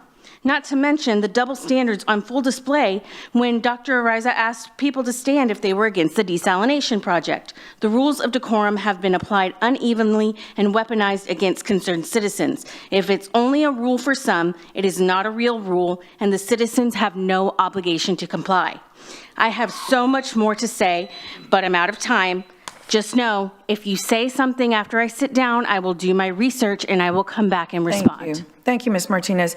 And for the record, whatever name you write, when you fill out, you want to speak, that is the name that will be read. I don't go off of the script. So if you'd like to be called by your designation, a doctor, whatever it may be, make sure you put that little DR before your name, and that is exactly how I will read it. Miss Elizabeth Lilly.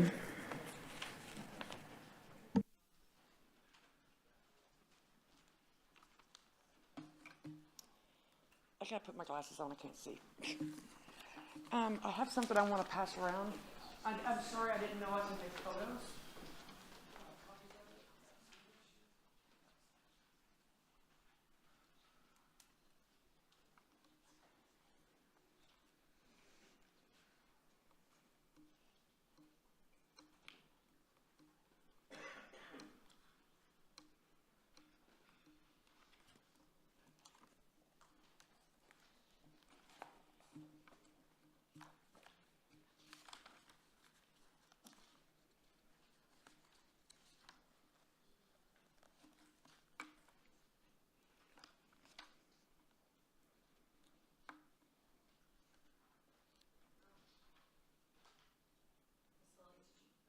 Did you want to go ahead and start? Oh, yeah. We're passing them Sorry, around. No, you're fine. Just state your name and city. Okay, my name is Elizabeth Lilly, and I'm from Precinct 5.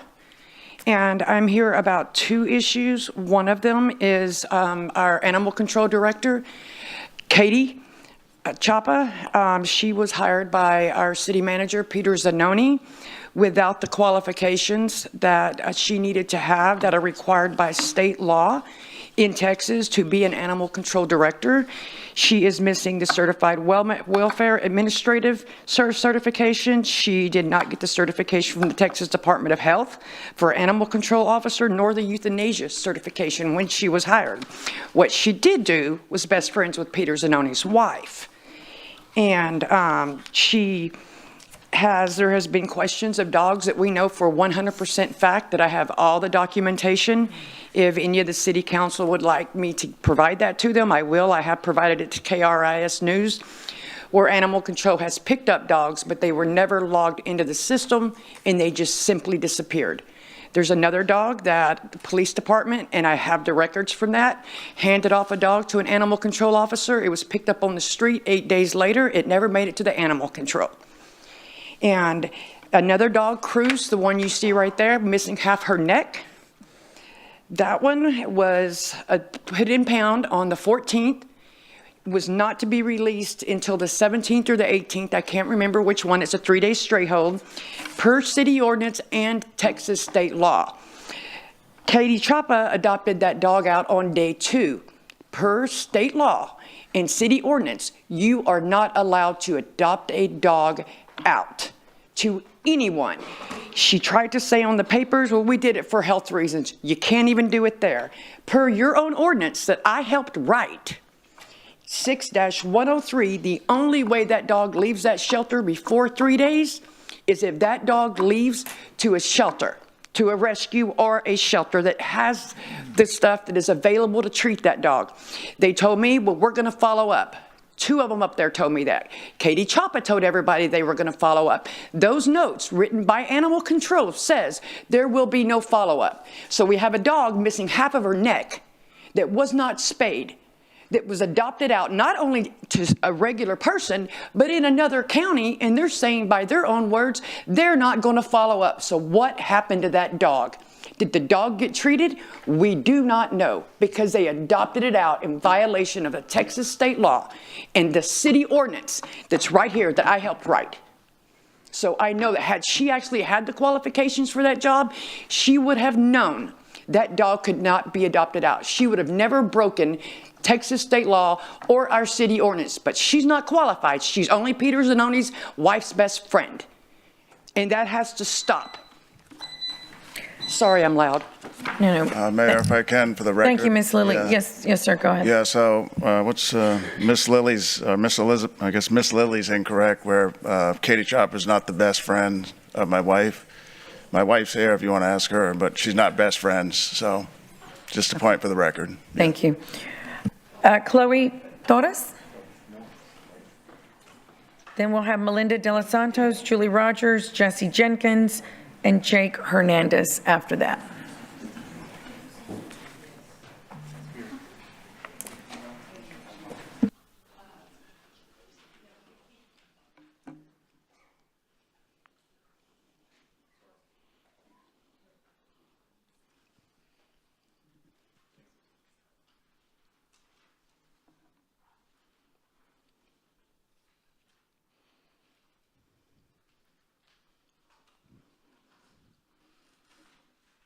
Okay, Chloe Torres, District 2.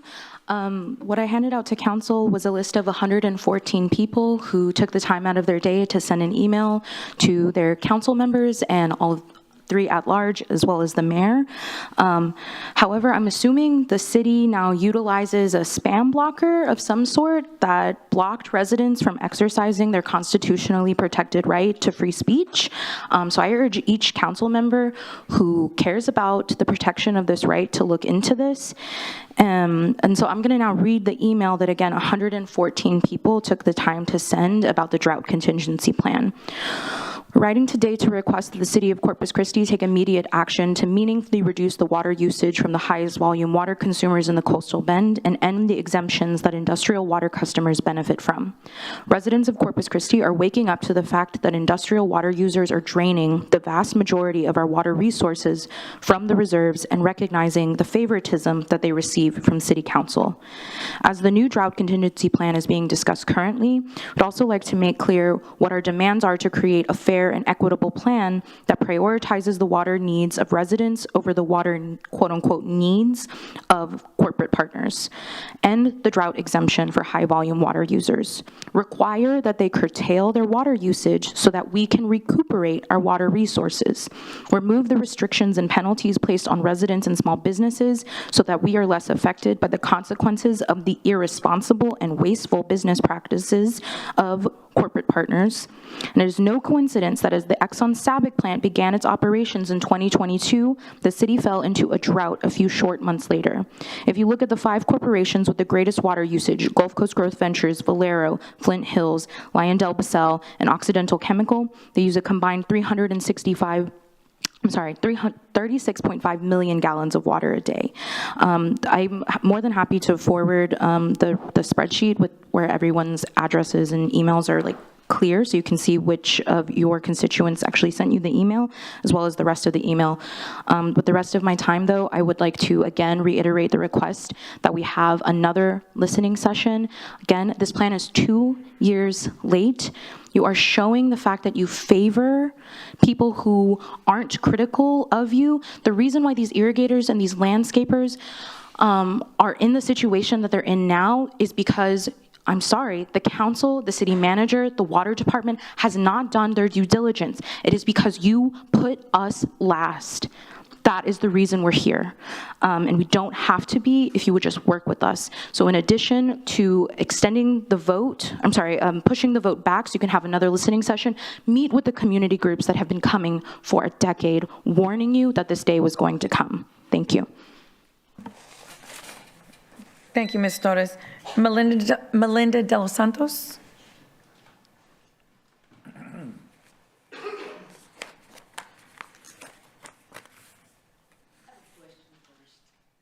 Since my name was mentioned, am I able to respond to the accusations made about me before I do my 3 minutes? Ms. Huerta.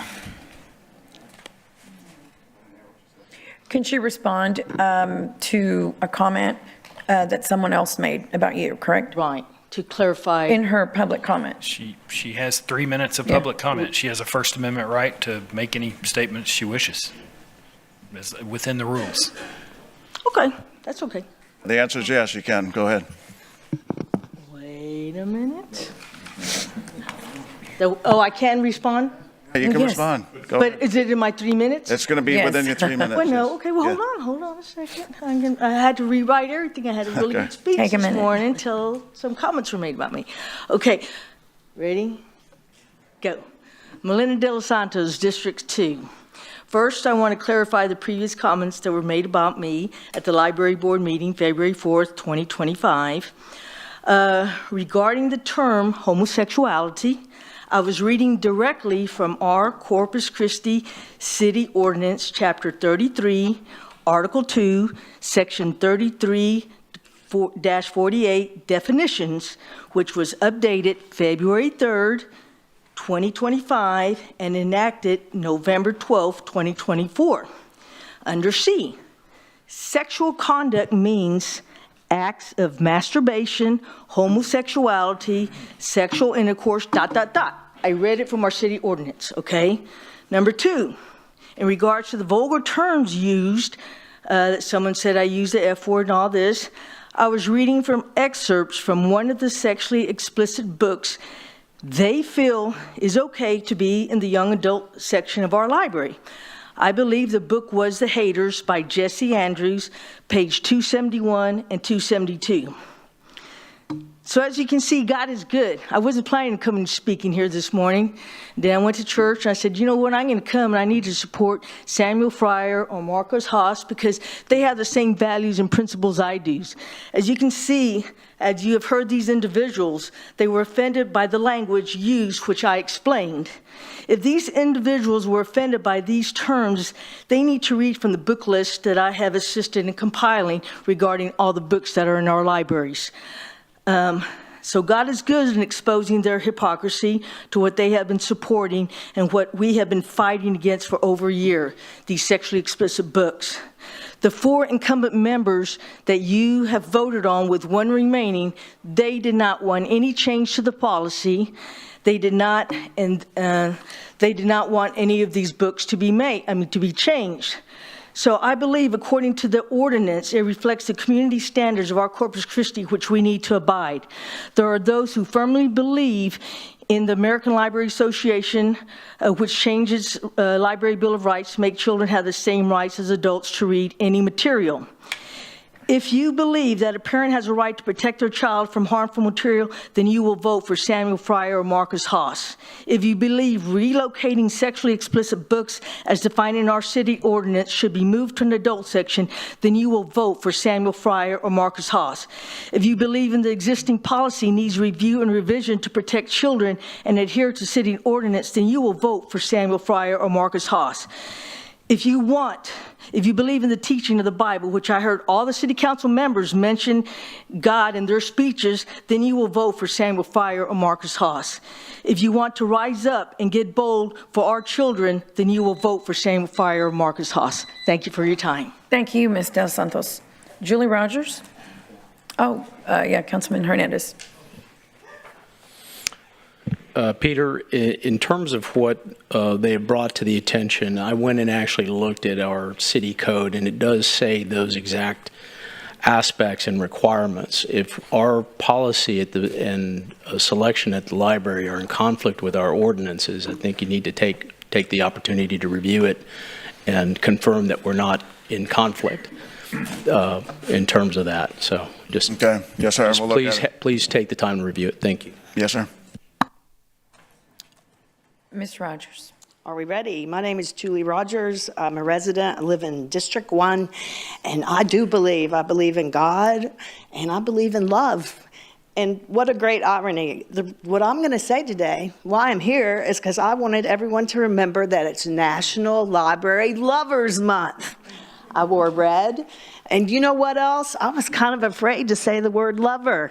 I mean platonic love, okay? There is no pornography in the library, first off. Then what I thought I would do is I should just remind everybody what libraries do and why people love them. I was out talking to people this weekend, and I found out some reasons why. One person who's asking to be reappointed, Dora Wilburn, she said, and I've never met anyone who loves libraries more than this woman. I love the libraries because everyone and anyone can use it. Also, I feel the staff and professional librarians can answer questions that I and others have about our community. I trust librarians. Now, what else did I find out? Someone said, I love my library because it gives me a chance to read so many of the books I couldn't otherwise because of financial limitations. It satisfies my craving to buy books without actually spending money.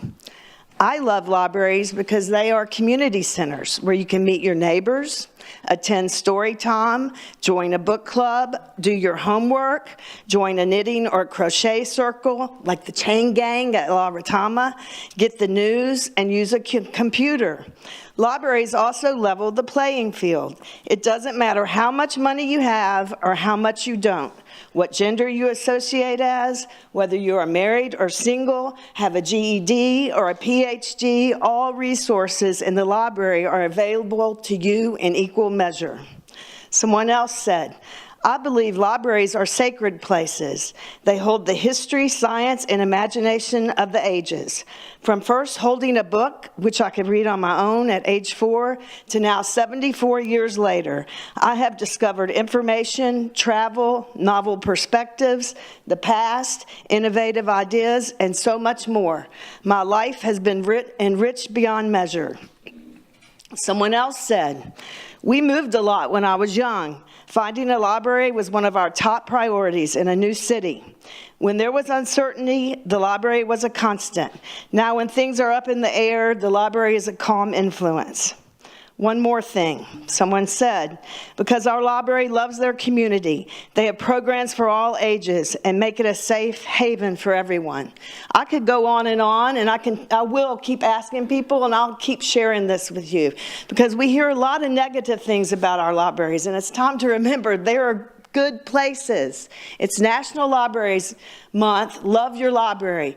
And I love language. By the way, library comes from the Latin word liberare, set yourself free.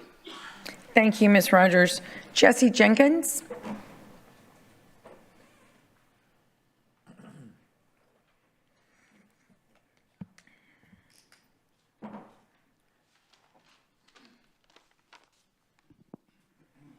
Good afternoon, Jesse Jenkins, Corpus Christi. I live in District 2, and I own Gill Garden Center and Landscape Company located in District 5. I'm here again to show my support for the new DCP, particularly the changes to the Stage 3 watering rules for residents. I'd like to stress again that the changes to the outdoor watering rules need to be adopted now, before we reach spring, which is arriving now, as we speak. This is when plants and trees and pollinators and our whole local ecosystem begins to need help from us to grow. Residents need to be able to water. If we fail to take action now, we risk losing established trees and landscapes, which causes an environmental domino effect. Worse air quality and dust, erosion, soil quality, intensified urban heat dome, habitat loss, increased fire danger, and more. Allowing hand watering and drip irrigation is also critical to help local small businesses stay in business.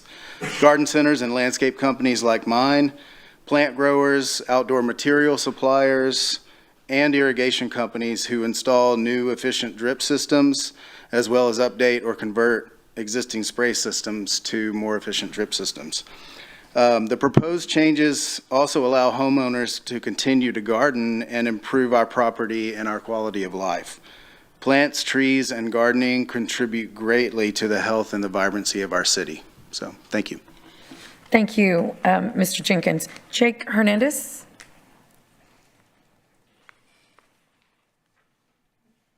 Then we'll hear from Piper White, John Hendricks, Josh Shelton, and Cody Benavides.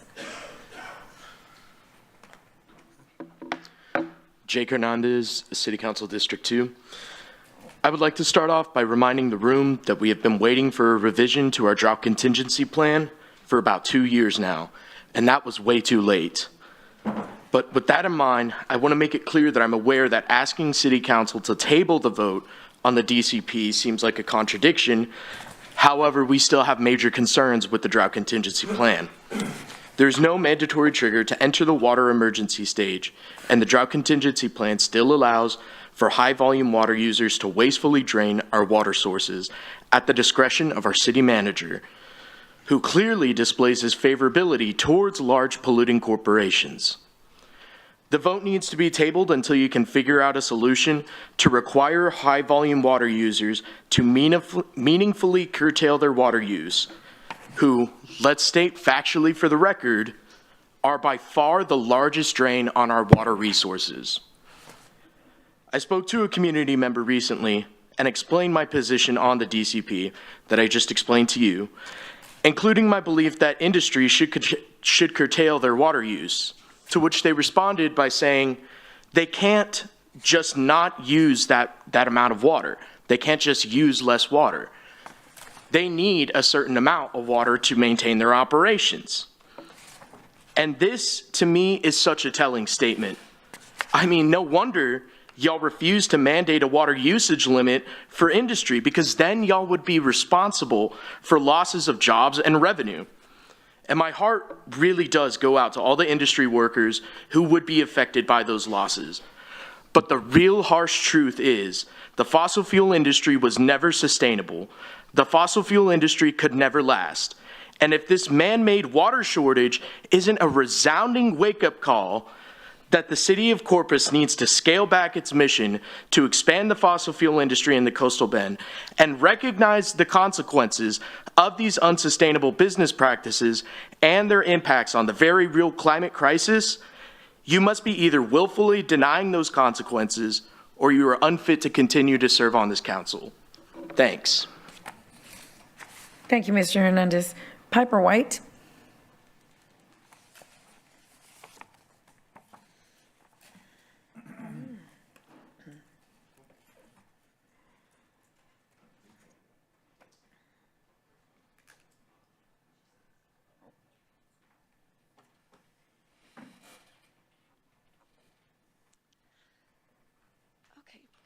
Good afternoon, Council. My name is Piper White, District 1, and I'm here today to speak on Item G, the Library Board appointments. I've submitted to each of you a signed petition with 294 signatures from local constituents, all of whom strongly advocate for the reappointment of Dora Wilborn to the Library Board. As a former nurse with an extensive background in community health, a current student at A&M Corpus Christi pursuing a master's in clinical mental health counseling, and a board member of a local nonprofit, I can confidently say that Dora is the best candidate for this position. Having grown up as a low-income library kid and now being a professional who champions quality of life and child welfare initiatives, I'm deeply concerned about the current direction of the library board. I urge you to consider the community's support and the expertise that Dora brings to this important role. Thank you for your time and consideration. Thank you, Ms. White. John Hendricks. Corpus Christi, District 2, John Hendricks, Born Spawn Shoreline. Oh, Madam Mayor, supposed to have a PowerPoint. You have a PowerPoint? There we go. Born Spawn Shoreline, Iraq War veteran, quartermaster VFW, post 2397. Madam Mayor, distinguished council members, the first slide you're seeing is one which our city manager and returning council members are familiar. Shows the disheveled, disrespectful surroundings of our monument to unidentified victims of the 1919 hurricane. Around and underneath this stone lie the remains of hundreds of our fellow South Texans, our neighbors, our forebears. A rusty chain link fence topped with triple-stranded barbed wire more suitable for a junkyard serves as a shabby backdrop for our tribute to Corpus Christi's history, her greatest catastrophe and tragedy of all time. This is not an outdated photo. These photos were shot 20 January 2025. Going on 5 years now, I've been treated, begged, pleaded the city manager, mayor's assistant, the council, to please do something to address our city's neglect of its cemeteries and memorials. Nothing has been done. Today, it is my hope that our new council members, Vaughn, Paxson, Cantu, and Scott, might bring us some badly needed, fresh perspectives. Our city administration has perfect authority over every and each of us, private homeowners, to tell us when we must clean up our messes. The city has that same authority over the private cemetery where the memorial is located. City officials can tell Rose Hill to clean up their mess. They've never done that. If the city tells Rose Hill to construct a wrought iron fence or even a stone wall behind the 1919 memorial, Rose Hill has no choice but to comply. Next slide, please. Next slide, please. Slide 2. There we go. This scene is not from a private cemetery. This scene is from Hillcrest's New Bayview Cemetery. City owned, city manager operated. Go to the last slide, please. Slide 5. Slide 5, please. Oh, that's slide 4, but slide 1, go up 2 more, please. There we go. Texas State Statute 713.011 mandates that Texas cities who own cemeteries must, number 1, maintain fences around them.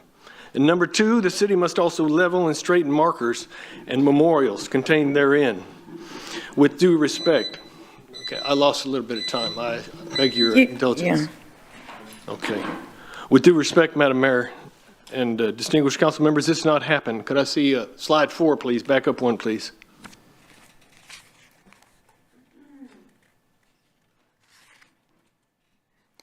Slide 4? So slow. How do you do that? There we go. Okay, there's slide 4. As I said, it's not happening. And no. But what I was saying is the cleanup. Yeah, the cleanup. The cleanup is not happening. Thank you very much. Okay. Thank you. I yield, and many thanks for bearing with me. Yeah, thank you, Mr. Hendricks. Now, I would like something, if we can look into it, because I know we started addressing with Mr. Hendricks. Right, yeah, thank you, Mayor, for that. So we did send the city council, I think 2 weeks ago, a 2-page memo that describes the detail on the New Bayview Cemetery. And Reverend Williams is in the audience today, and he and I were just out there last week, Friday, right in front of the cemetery. So the New Bayview Cemetery, there's two cemeteries on the left and the right of H.J. Williams Park that we're in the process, and Councilman Roy knows this, we met yesterday. We're in the process of investing, I think, over $2 million in that park, $2.6 million, if I'm not mistaken. That's part of the 4 parks that will be improved as part of the bridge mitigation. In total, it'll be $27 million that will be invested in the Hillcrest community. So as part of that, we're going to see if we can, if there's any savings in that project budget, can we put fencing around the new Bayview cemeteries? The headstones that you've seen in the pictures from Mr. Hendricks, that's there. Those are like that. But until we have a fence around the cemetery that's been there for, I don't know, 5, 6, 7, 8 decades maybe, until we do that, it's for naught, right? Because they'll just get knocked over again. So the goal is to secure the cemeteries. It's really something I told Reverend Williams. It's really embarrassing. The city hasn't done anything for decades on this, but we're going to try to take care of it now. So 1, put fencing around those 2 cemeteries. And then 2, add lighting, and then 3, once it's secured, then we can restore the tombstones or the headstones. And that's something that a professional company is going to have to do. We don't have the expertise. The tombstone or the headstones could be brittle. Some of them are like a brittle marble. And so all that will hopefully come to fruition when we get the bid estimates for this $27 million in park improvements, which will be in about 30 days. So if it comes in under bid, or if there's some savings in that project budget, the goal is to put a nice fence around the 2 cemeteries that are to the left and the right of the H.J. Williams Park. So that's the plan. The Rose Hill, we don't own that cemetery. Mr. Hendricks said that if the city says you have to put a fence up, they have to comply. Miles said that's not necessarily true. But we can see if we can work with them to see if we can improve the land around that, or the view around that memorial marker. So we do care about, and Reverend Williams, I'm glad he's here today, we do care about the new Bayview cemeteries. It's something I'm going to personally make sure it gets done. It really should never have been left in the state from the decades ago, and I told Reverend Williams that, and the residents that live right across the street should have, we all bear responsibility. So we're going to take care of it. We'll work on this avenue here with funding, because you're probably talking a couple $100,000, but with fencing, lighting, hiring a professional company to restore the headstones, even figuring out who's buried there. There's not really good details in that, and there's some plots that potentially don't have a headstone, but there could be somebody entombed below. So all that will be some work that we do. We do appreciate Mr. Hendricks bringing this to our attention. The good news is there's a plan in the works, and I'll make sure it gets done. Thank you, Mayor. Yes, ma'am. Thank you, Peter. Josh Shelton?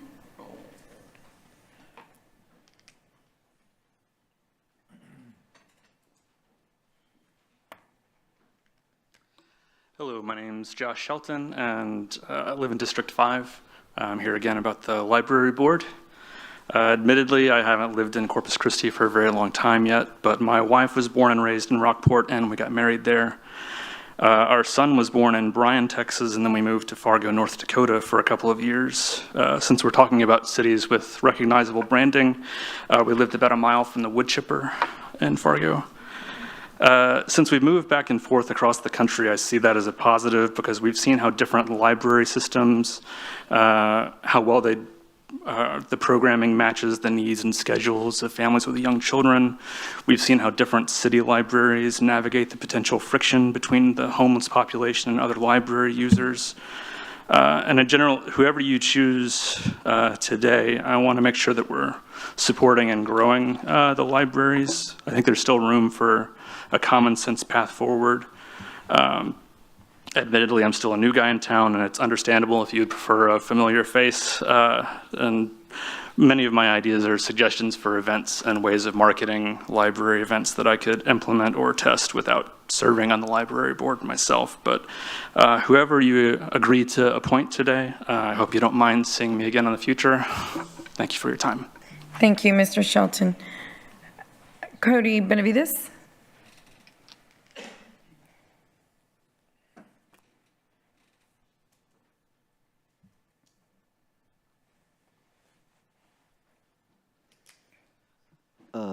Hello, my name is Cody Benavides, 1013 Barracuda Lane, District 2, and I'm really concerned about the mismanagement of our water.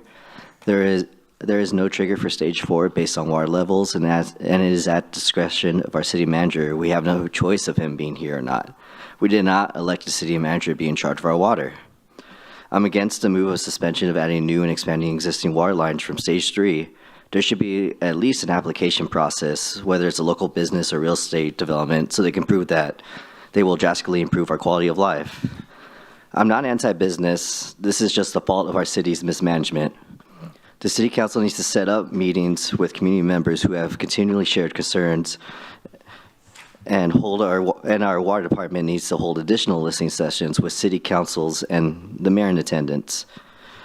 The DCP listening session that was just recently held was a joke, and the lack of elected officials in attendance spoke volumes.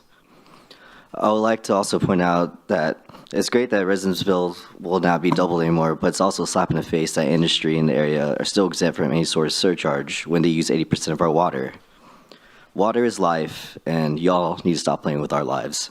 Thank you. Thank you, Mr. Benavides. Eli McKay.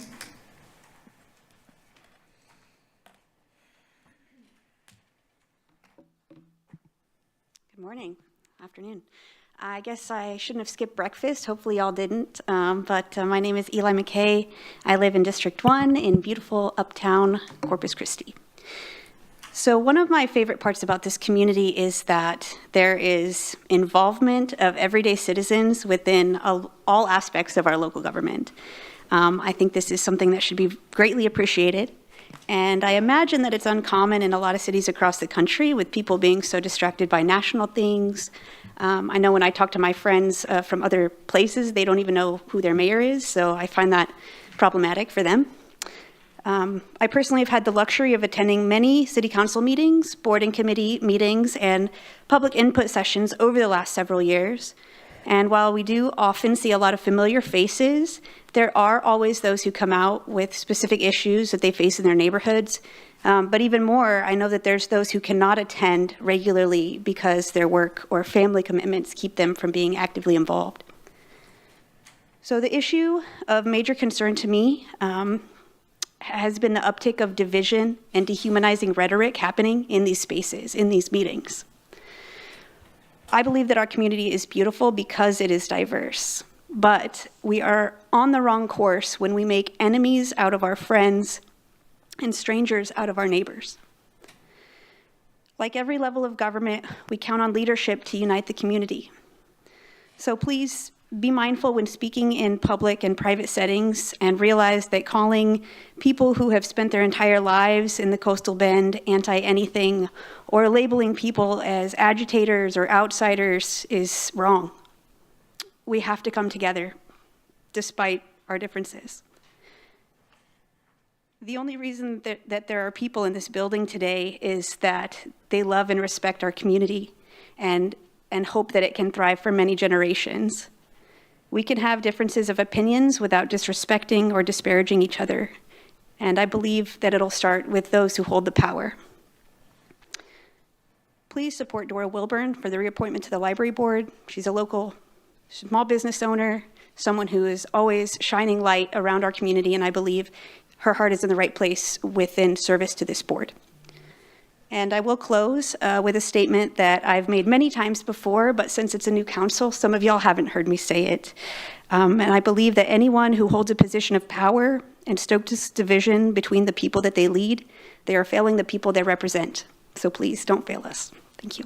Thank you, Ms. McKay. Michael Garcia.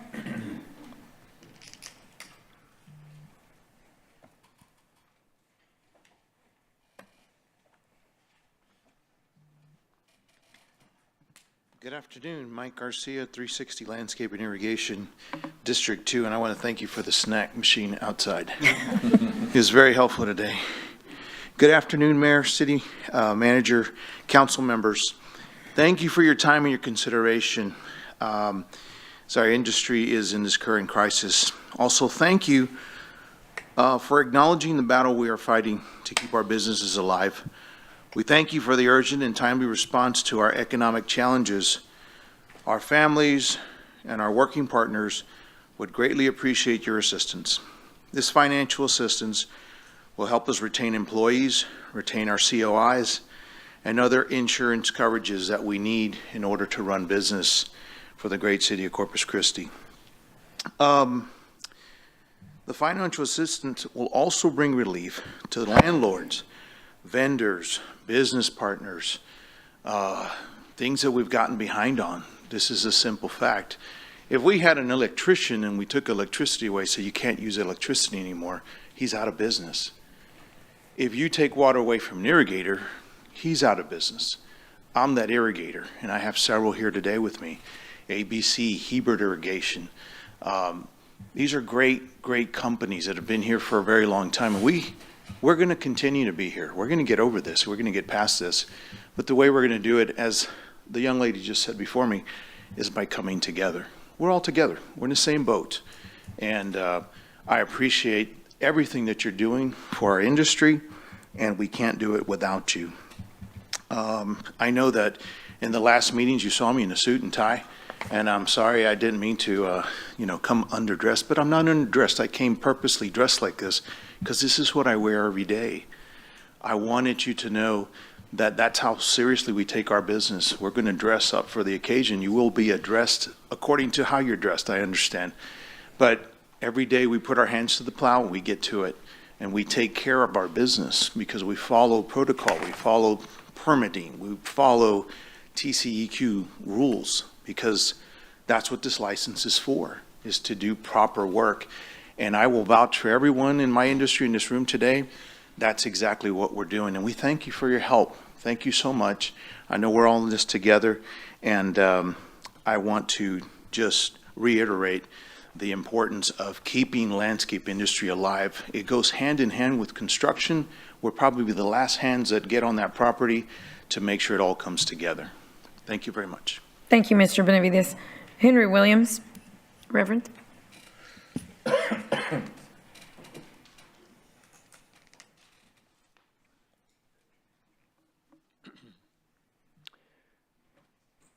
Mayor Guajardo, City Secretary, City Manager Zanoni, and our City Council men and women, Mark Scott, and Mark, it's been a long time. I hope that your family's doing well. Carolyn Vaughn, been a while. Roland Barrera, Councilman Everett Roy, District 1, and I'm a part of District 1. Mayor. Sylvia Campos. Yes, sir. Excuse me. Hold on, Reverend. Yes, sir. This is a violation of the rules to call out individual council members. You're supposed to be addressing the council as a whole.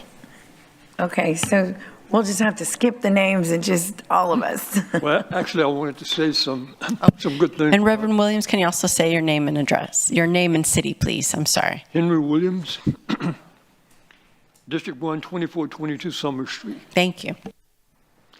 Now, I wanted to say some good things about all of you. And thank you for city government. And Mr. Zanoni, thank you for your heart toward our neighborhood. Thank you very much for that.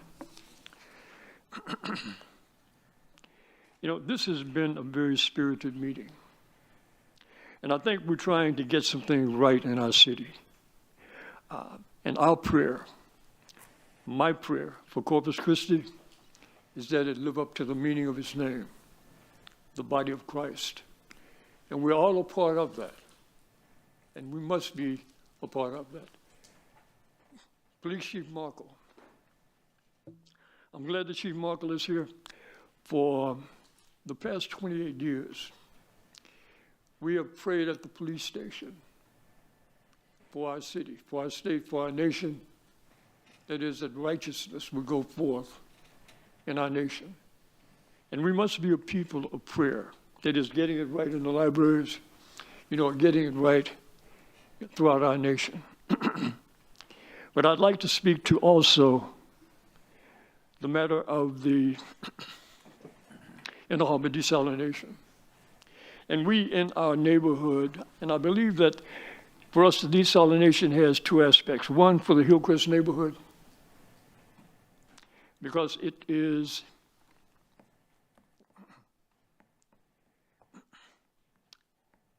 destructive toward our Hillcrest neighborhood and also toward our waters.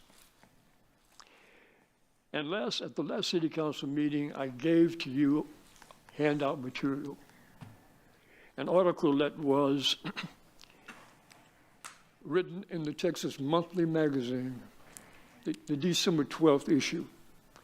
And I hope that you all read that issue because it was very, very good. And it spoke to some of the problem areas and some of the presumptions of TCEQ, the Keywood Corporation, and Freeze and Nichols. There are errors that is in their belief that there would not be any problem within harbor desalination. We do not believe that. We believe that it would be destructive both to our neighborhood and to our waters.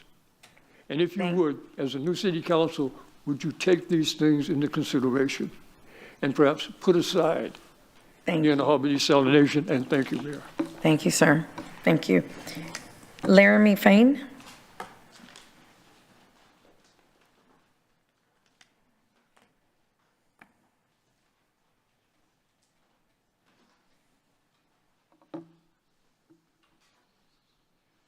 Laramie Fain, Corpus Christi, Texas. Here today to voice my opposition to the adoption of the Drought Contingency Plan. By Peter. A solution that only perpetuates the problem is not a solution. It amounts to nothing more than ticking off a box on a checklist. It's apparent that the residents and environmental sustainability are last in line in consideration. Heavy volume water users make profits on scales that you cannot conceptualize. They do not need your help, be that reduced rates, exemption fees, pilot payments, whatever. They don't need your help. Stop favoring them, it's embarrassing. I would also like to address a comment made by a city official who just left, that myself and others are the anti-anything crowd. Statement of fact, we love our city, we love our community, we love our bays, we love our wildlife. We would like to see these things be centered and at the forefront of decision making. To characterize our love, our concern, our compassion, our empathy as anything else is dishonest and myopic. Every decision that is made today has broadening impacts tomorrow, the day after, so on and so forth. Poor decision making made in the past is what has led us to this point. Do not continue that legacy. I ask that you table the adoption of the DCP to allow for input for changes that are more equitable for residents, local businesses, and the environment.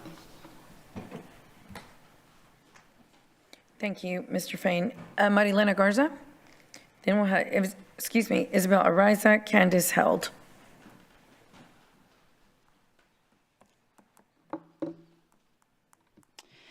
Hello, Marilena Garza, District 1. I'm speaking on agenda item G regarding the library appointments.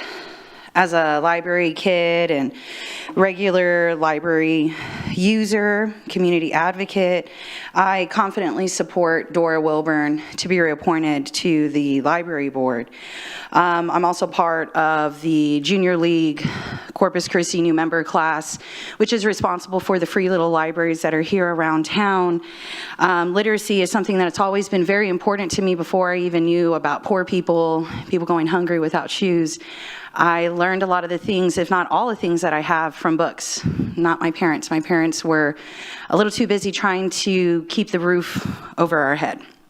And so part of the new member process is we're supposed to go around town and see all the things that Junior League does to support our city. And one of those things is literacy. So I was like, oh, I got to go check this out. And, you know, I went looking because so many people say there's pornography and sexually explicit things in the library. So I was like, I got to go see this for myself.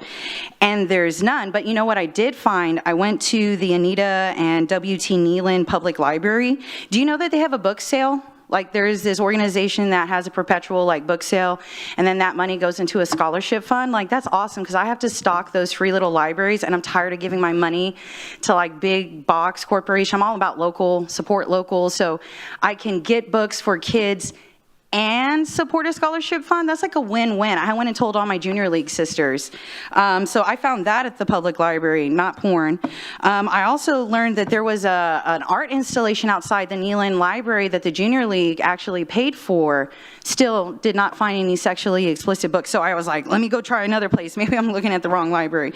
I went to La Retama and I was like looking through there, and you know what I found? I actually found that they have the Old and New Testament in Braille.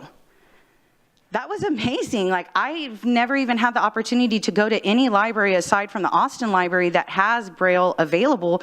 And the Braille that is available is the New and Old Testament. That is huge. And those are big books, especially with Braille.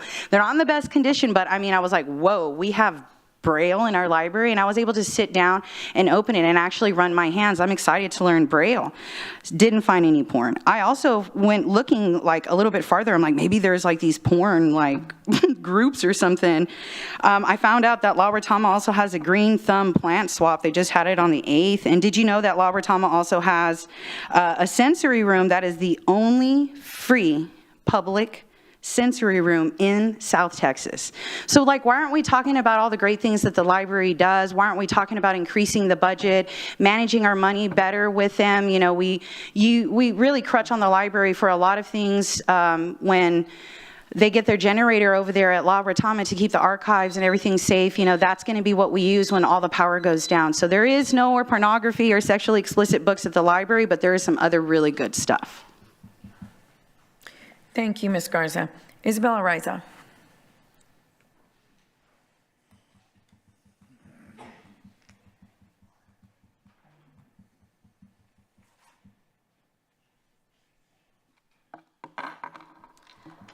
Isabella Riza, District 2. I didn't have time to prepare comments, and I've really been struggling with what I'm going to say today because there's a lot to talk about. And I'm from Corpus, and I've been following the water issues. When people thought when we were talking about desal, they thought we were talking about diesel gas. We knew it was going to be a problem. We've read the water conservation plans. We read the drought contingency plan back in 2018. And really, I think at the root of all of the problems that we're facing is this scarcity mindset. You know, dignity does not have to be scarce. Respect does not have to be scarce. Quality resources do not have to be scarce. I'm a sociologist by training, and they say if you want to understand why things are the way that they are, you have to take into consideration the intersection of biography and history. And I hear this like scapegoating and marginalizing and targeting of the LGBT community and reading these documents. And one, I'm wondering why these people are so preoccupied with what people are doing and what people are reading when you can control what you read and you can control what your children read. And I was talking to some people about potentially signing that petition for DORA, and asked them if they knew what was going on in the library. And some of them are members of the LGBT community, and they told me that they specifically are trying not to because whenever they do, it makes them feel unsafe. And I hate that. And I don't know if you probably know people, but you think you know them. And those libraries and that literature is a safe space, and you need people who don't revel in segments of our community being marginalized. You know, in 1942, there was a report produced called Shelter Problems, and it identified segments of the population in our community where Black and Mexican people lived, and infrastructure, water infrastructure, and roads were built around those communities. And then they talked about our communities like we were vermin. You know? And I feel like we're in that space again because we're letting really rich, really powerful corporations and people drive our policy. And the only way that they can drive our policy is by dividing us. And DORA has given 4 years to this community. Like, why is her appointment so politicized? And why does our water have to be politicized? I wish you would center the people. I wish people voted differently, but they didn't. So maybe you can do better. Thank you, Ms. Araiza. Candace Held.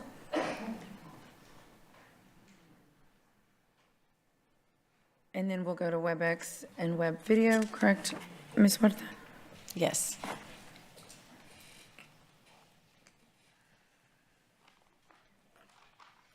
Hello, my name is Candace Held, and I've been involved with the Ishka Project, also known as the Stipe Project, since 2016. Larry Running Turtle is in the hospital. He's not able to be here today, so I am here as an advocate for Larry and what he has done all these years. He's the president of Stipe, South Texas Alliance of Indigenous People, and he's a revered spiritual leader. He worked for years to create a sacred Ishka site over the ancient burial ground that lies under Ennis Joslin Road, the second largest Native American burial site in Texas, a site that would be a place to gather and honor the land of his ancestors. By the way, Ishka means in Apache, till we meet again. In 2016, a bronze statue of a Native American man by revered sculptor Dave McGarry was commissioned. The statue was planned as the center of a large medicine wheel to be built on the south end of Hans and Pat Suter Wildlife Refuge. The statue was never built due to the premature death of Dave McGarry. However, the medicine wheel was installed and has been in continuous use as part of Native American ceremonies. In 1994, Larry blessed the ancient bones of a young Comanche girl found during road work on Ennis Joslin Road. He vowed that as long as he was on this earth, he would honor her remains and others in this ancient burial site that stretches along the coastal bend. Larry worked for years to increase awareness of the Ishka Project, and he raised funds through the proceeds from his 2 co-authored books, his several documentaries, and his creations of Native American artifacts. Larry wants to commemorate the area where people used to hunt, gather, and have ceremonies. He wants each person who comes to the Ishka site to be able to seek a spiritual connection. By building the structures, one can reflect on the richness of the land and to imagine the people who sat there. He hopes the site will be a place where he can connect to the land of his ancestors with places to gather and honor them. Stipe is pleased to give the new Ishka site to the city of Corpus Christi. Thank you. Thank you so much. Okay, so that concludes, well, I think we have a couple of in-person comment left from 2 out of town.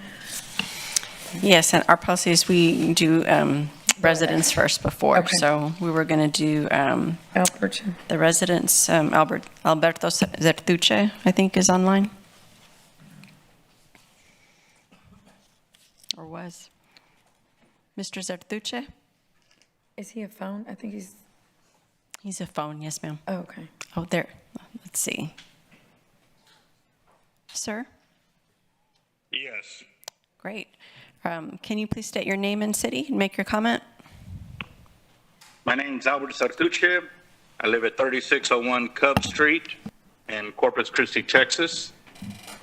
I am District 3. And I wanted to go and talk more about the water desal plant and all the council members as well. I have a YouTube channel called Team Hard Life. We have 210,000 subscribers and have been sharing all of our knowledge with the channel with updates on the desal plant and everything else that's going on in the city that directly impacts me and my business and my ability to feed my kids and protect my family. I have not been very happy with all the decisions that the city council has been making and what they deem is necessary for the city because it has been a lie. The lie is that the city is not going to get the water. Industry is going to get that water.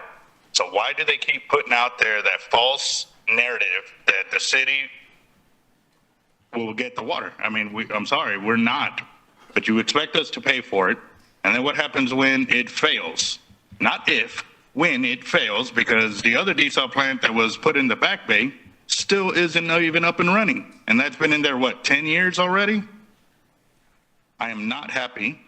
I know everybody on my channel is not happy, and we are working together to make sure that you all hear us, because it is not the right thing to do by selling out our city, selling out our environment for for lining your pockets with funds.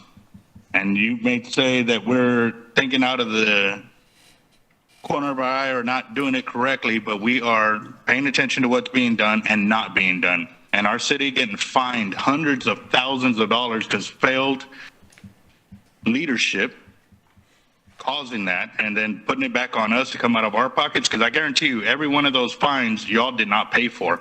We as city inhabitants and taxpayers are the ones paying for that. I'm tired of paying for y'all's mistakes. I know everybody else is, and we are not going to stand idle while y'all continue to sell us out.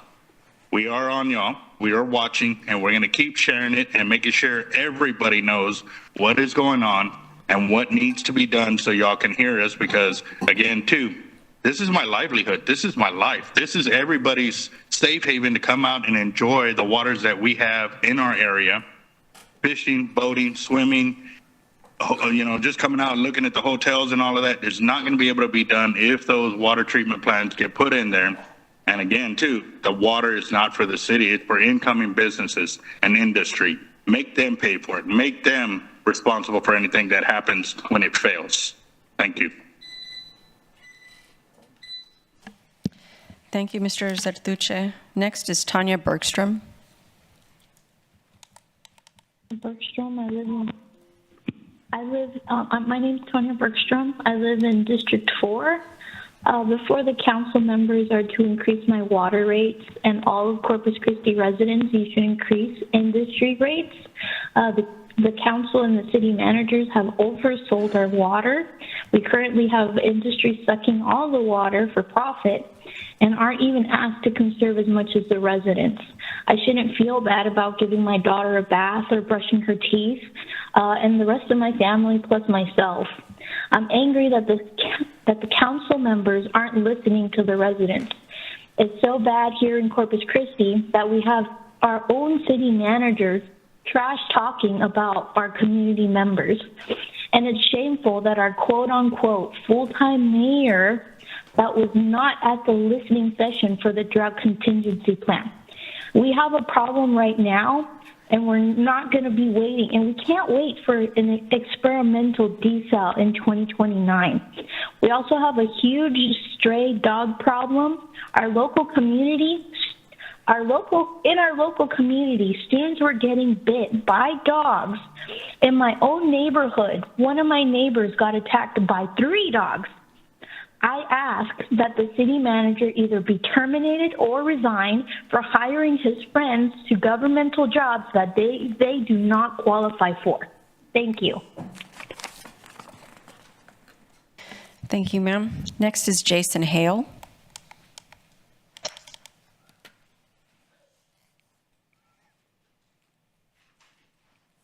Hello, can you hear me? Yes, we can. Okay. Jason Hale, Corpus Christi, District 2. Hi, council members. Today I'm going to talk about the drought contingency plan. First, I wanted to express my appreciation for the listening session that CCW held. I think events like this are good for the city, and I would like to see more of them in the future. I know personally I put a lot of time and effort into making a list of suggestions, and it was nice to have an opportunity to present them to CCW. My feedback would be to choose a better date that allowed for more time to update the plan after the session. There were only 2 days to update the plan before this meeting's agenda was due, which probably wasn't enough time to implement the feedback they received. Also, I support the suggestions from previous commenters regarding an additional listening session and more consideration for input from residents at large, because residents really do deserve better plan. Moving forward, I wanted the council to consider forming an advisory committee for water efficiency and conservation. The city's water conservation plan will be revised over the next few months, and I think this would be a great way to bring the community together to make recommendations for the plan. Additionally, we could come up with our own conservation efforts and funding that supplements the city's programs without creating additional burdens on city staff and resources. My vision is to reduce our water bills and the demand on our reservoirs while at the same time having access to more water. Water rates are going up and they're going to keep going up. So this would be a good way to help everyone out even when we're not in a drought. Back to the drought contingency plan, there's one recent revision I wanted to comment on. In the latest update, the prohibition of applications for new water services was moved from stage 3 to stage 4.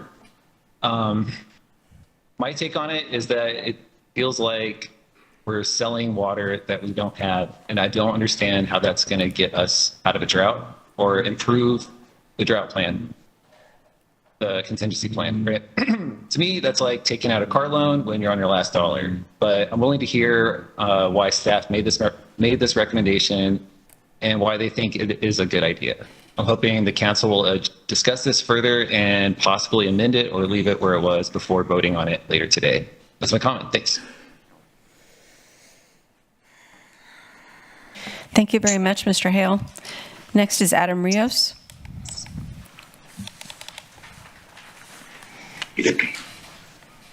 Let's see, start my video. You guys hear me? Yes, we can. Okay, I couldn't see myself. Oh, there I am. Adam Rios, Corpus Christi. There you are. District 5, yeah, here I am. I didn't get a chance last time because I get really long-winded, but I wanted to remind everybody in Corpus that the Adopt a Park initiative is still going. We have almost 200 public parks in Corpus Christi, and we've only got about 30 that have been adopted. So I just want to bring that to everyone's attention. Take some ownership in your public park. It'll do wonders for your community. Like I said, we've got about another 170 that we're trying to get adopted. So anybody who's watching this, it's a really easy process. You go into Parks and Rec, go online. The paperwork is fairly simple. You can even go downtown to 400 Man Street. I believe they're on the second floor. Get the paperwork there. It works pretty quickly. But the thing is, after a year of adopting it, you'll get a placard that's on there, and then you get to sort of be a permanent part of the park. As you all know, I have adopted Westgate Skate Park to contribute back to the city, and also to shed a little light. I've had a few phone calls. There will be some presentations made at some point, and there will be some discussion about shifting the skate park on the island from Commodores to Village Park and have it be its own entity. Everybody on council will get a chance to hear more about that in the weeks to come. I'm really, really excited about that. Outside of that, I didn't really have much to say. I don't know why I have my glasses on. I wasn't reading anything, but just wanted to remind everybody again, please take part in your city, adopt a park. We need many of the parks adopted. Outside of that, everyone have a nice day, and hope everybody ate lunch. Thank you. Thank you, Mr. Rios. Mayor Victoria Holland is on the list, but she's not online right now. So that concludes the virtual part. Okay. Well, and she is stating she'd like to speak at the item. Oh, is she? Okay. Yeah, we didn't have that information. Thank you, Mayor. Thank you. So that leaves 2 people in person, Mayor. Yes, Camille Job.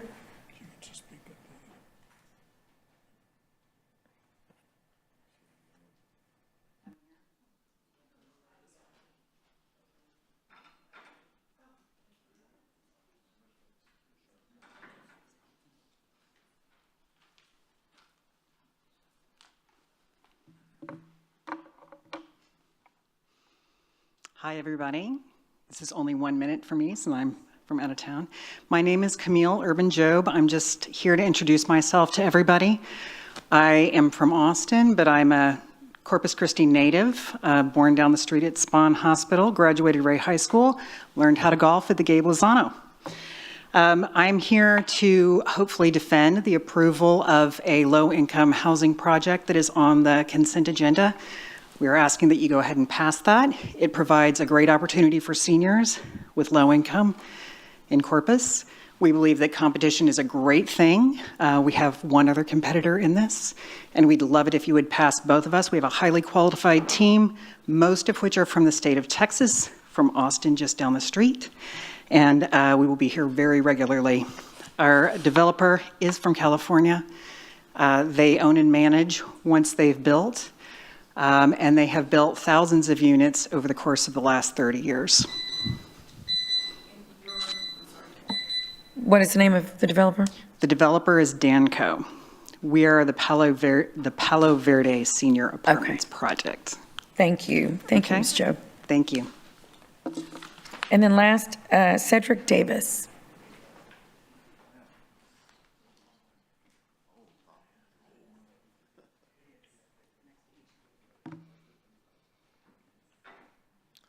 Good afternoon. Yes, this afternoon. Good afternoon, Honorable Mayor and distinguished council members, City Manager. I also want to give kudos to the Legal Department and the Water Department. I'm here representing the City of Mathis, and I brought some administrative teams with me. I'm the City Manager in Mathis, and we have a $22 million GLO project that's getting ready to kick off after today once you guys give the blessing of the MOU that we have with you guys. We just want to say thank you because this project was actually initiated in 2022. Of course, I got there at the beginning of 2024 for those who know me and for those who do not know me. We come to your management team and say, hey, we need help getting this thing unclogged because it was sitting in the system for so long. And with the help of those guys and your city personnel, we was able to do that. So with that, we're going to be updating generators out there. We're going to be repairing our intake line out there and upgrading that. So we just want to thank you guys for supporting us, and such as with us being a sister city, we thank you. Sir, can you just state your name for the record? I'm sorry. Cedric Davis, City Manager of Mathis, Texas. Thank you. Thank you. Thank you, Mr. City Manager. Okay, that concludes our public comment period. We're going to go through our board committee appointments, and then we will pass consent agenda. We'll pull whatever items needed and come back to them. And of course, right after lunch, we'll start with the briefing on the EV Ranch. So you want to start, Ms. with them?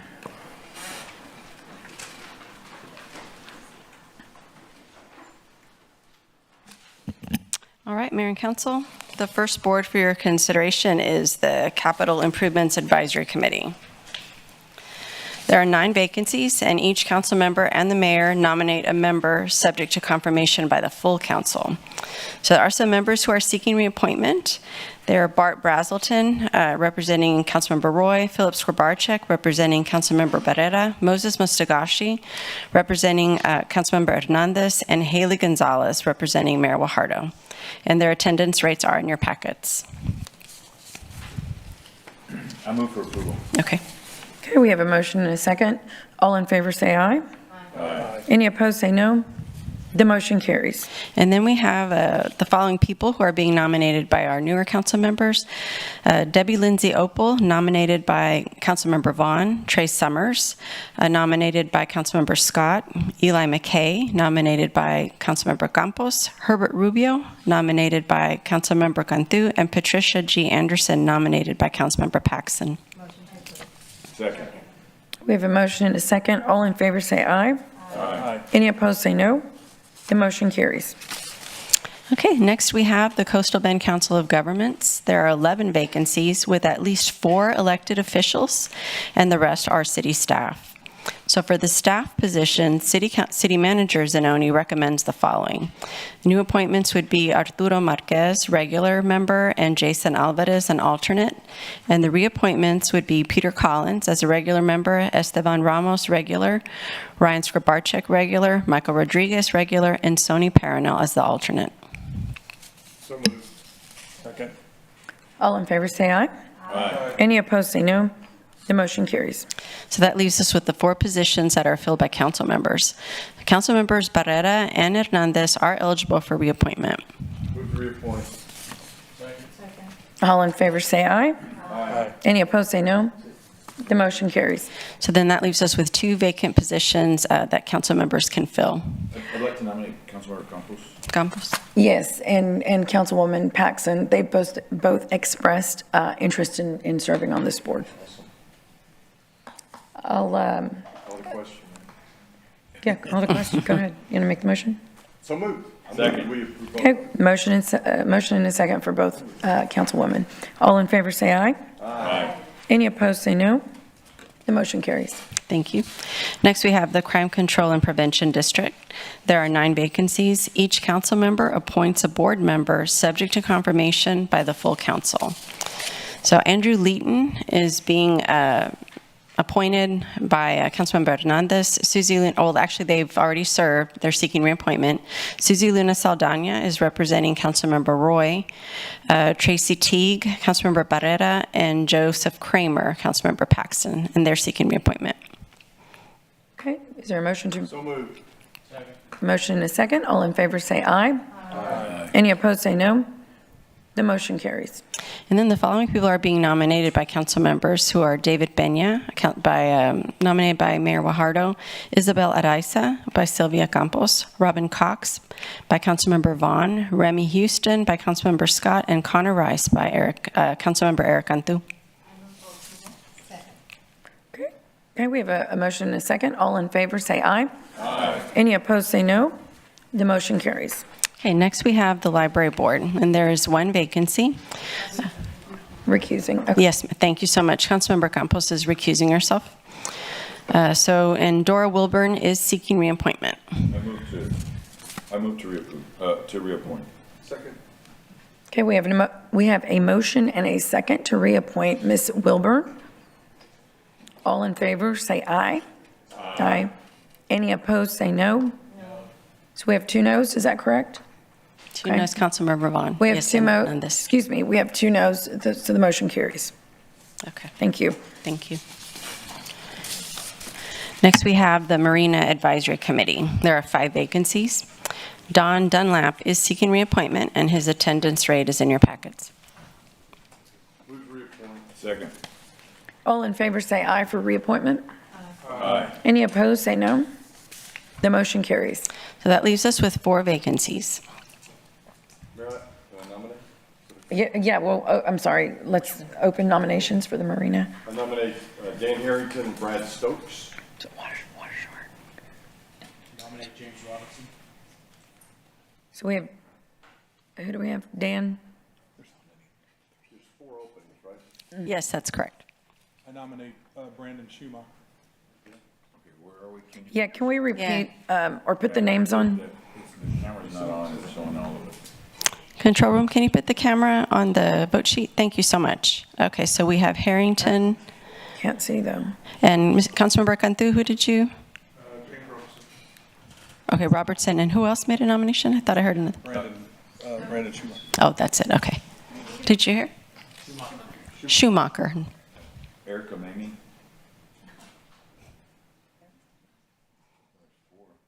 Is she on there? Yeah, there's 4. And he said Mamie. Councilmember Barrera nominated Mamie, correct? 4. There's 4. So we have, I'm sorry, I can't see that. So that's 5. Well, I can see it up there, okay. So we have Henry. Harrington, Stokes, Robertson, Schumacher, and Mamie.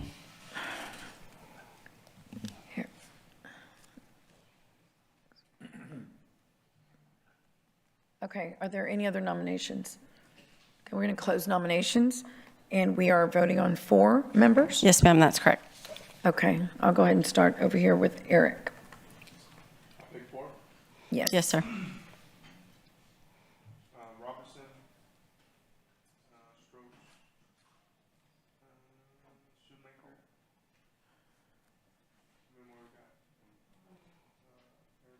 Harrington, okay. All right, I'll do Harrington, Stokes, Robertson, Schumacher.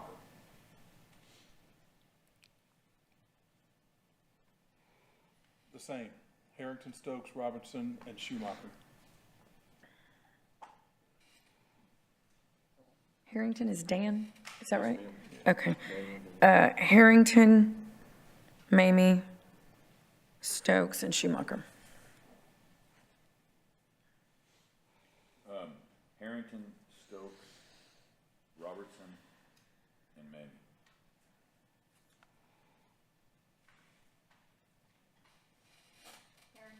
Harrington, Stokes,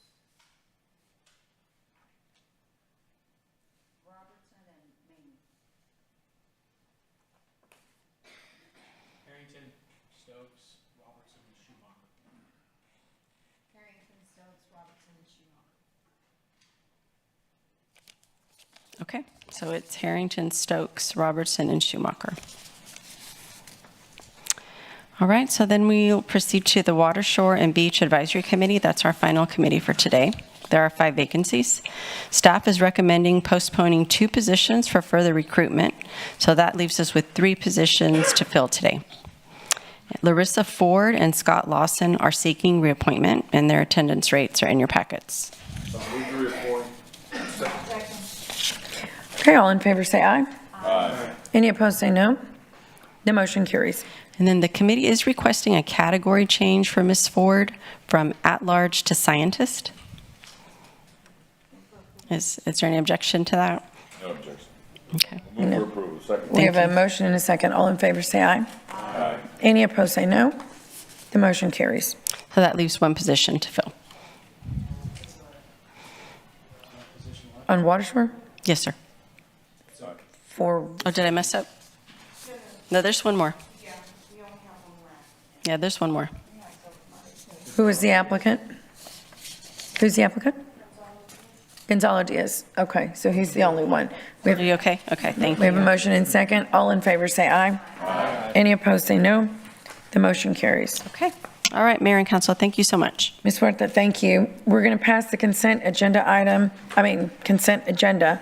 and then break for lunch, and then we will return and go straight to the briefing. Does any council member have an item they'd like to pull? I think we received item number 29. Is there anything else? 23. Item 23. Anything else? Yeah, I'd like to, staff wants to pull number 8, which is an audit contract, to give the audit committee, at the request of the audit committee, to give them time to review it. Okay, Yeah, so we'll pull that off the We'll agenda. postpone it for a future council meeting. Yep. Okay. Number 27 on there too? No. 29 isn't on consent, just for clarification. Oh, 29 is not on? No, ma'am, not on consent. So you can, yeah. No, did you need 27? Number 20, so we have number 23 and 27. Consent is through 23, just for clarity. Who gave me 27? So it's consent agenda is 5 through 23. So we have 23. Anything Okay, else? 23, okay. Councilman Hernandez, did you have another one to pull? Just point of clarification is it's number 8 and 23 that are coming on. No, just number 8. Yeah, we're not voting on it because it was withdrawn. Number 8. We're going to post, We're pulling both 8 and 23, and we're only going to vote on No. I thought 23, no. Peter pulled number 8 from the agenda, and a council member wanted to pull 23 for consideration. Right. so we're Correct. keeping the rest of them. Right. Yes. Okay. I'll entertain a motion to approve the consent agenda, less item number 23. Second. We have a motion and a second. All in favor, say aye. Oh, Any do you want to opposed? use the thing or no? Any opposed, say no. No. The motion carries. We're going to break for lunch. We're going to hear, let's see, we have an executive, excuse me. The council is going to go into executive session on items 30 through 32 per Texas Government Code, sections 551.071 and 551.072. When we return, we will go straight to our briefing item. Thank you.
Thank you. We're going to go ahead and reconvene our meeting. Here, Mayor, I'd like to make a motion to reconsider the crime control district for one candidate. I mean, I understand we have to go through all of them, but what is it, so I'd like to make a motion to reconsider the candidates. Okay. There's a motion to reconsider the candidate. If we have a councilman that might want to reconsider their candidate, that's what this would serve. So it'll be said. What's that? Reconsider, yes. I second. Okay, we have a motion, we have a second. So all in favor, say aye. Aye. Any opposed, say no. Okay, the motion carries. You want to put your light on? So I'd like to take a moment to reconsider my crime prevention control selectee that I had from earlier today, and reconsider. There's a gentleman by the name of Dr. Sergio Oliveras that I would like to nominate instead. He is District 2. But given his experience in that, I think I would like to go ahead and nominate him for that particular board. Okay. Susie Saldana. Okay, Rebecca, is that all we need to do? Is that all he needs to say? Yes, and then the council needs to confirm, though, because each council member appoints a board member. So Councilmember Roy's indicating he would like to appoint Sergio Olivares, but it is subject to confirmation by the full council. Okay. Okay, so does he need a second for that? Yes. Okay, we have a motion, we have a second. All in favor to support Councilman Roy, the change of nominee, please say aye. Aye. Any opposed, say no. The motion carries. Thank you. Thank you. I apologize for the error. Okay. Okay, so we are going back to our agenda, and we are on item number 4 under briefings, and this is a briefing on EV Ranch Brackish Groundwater Desalination Project. Mr. Molly. All right. Good afternoon, Mayor, Council, Drew Molly, Chief Operating Officer for Corpus Christi Water. It's my pleasure to be here today. I've got some slides that I'm going to run for you. This really is a briefing. There's no action required by council today, and so I'm just going to give this a second to get this slide deck up.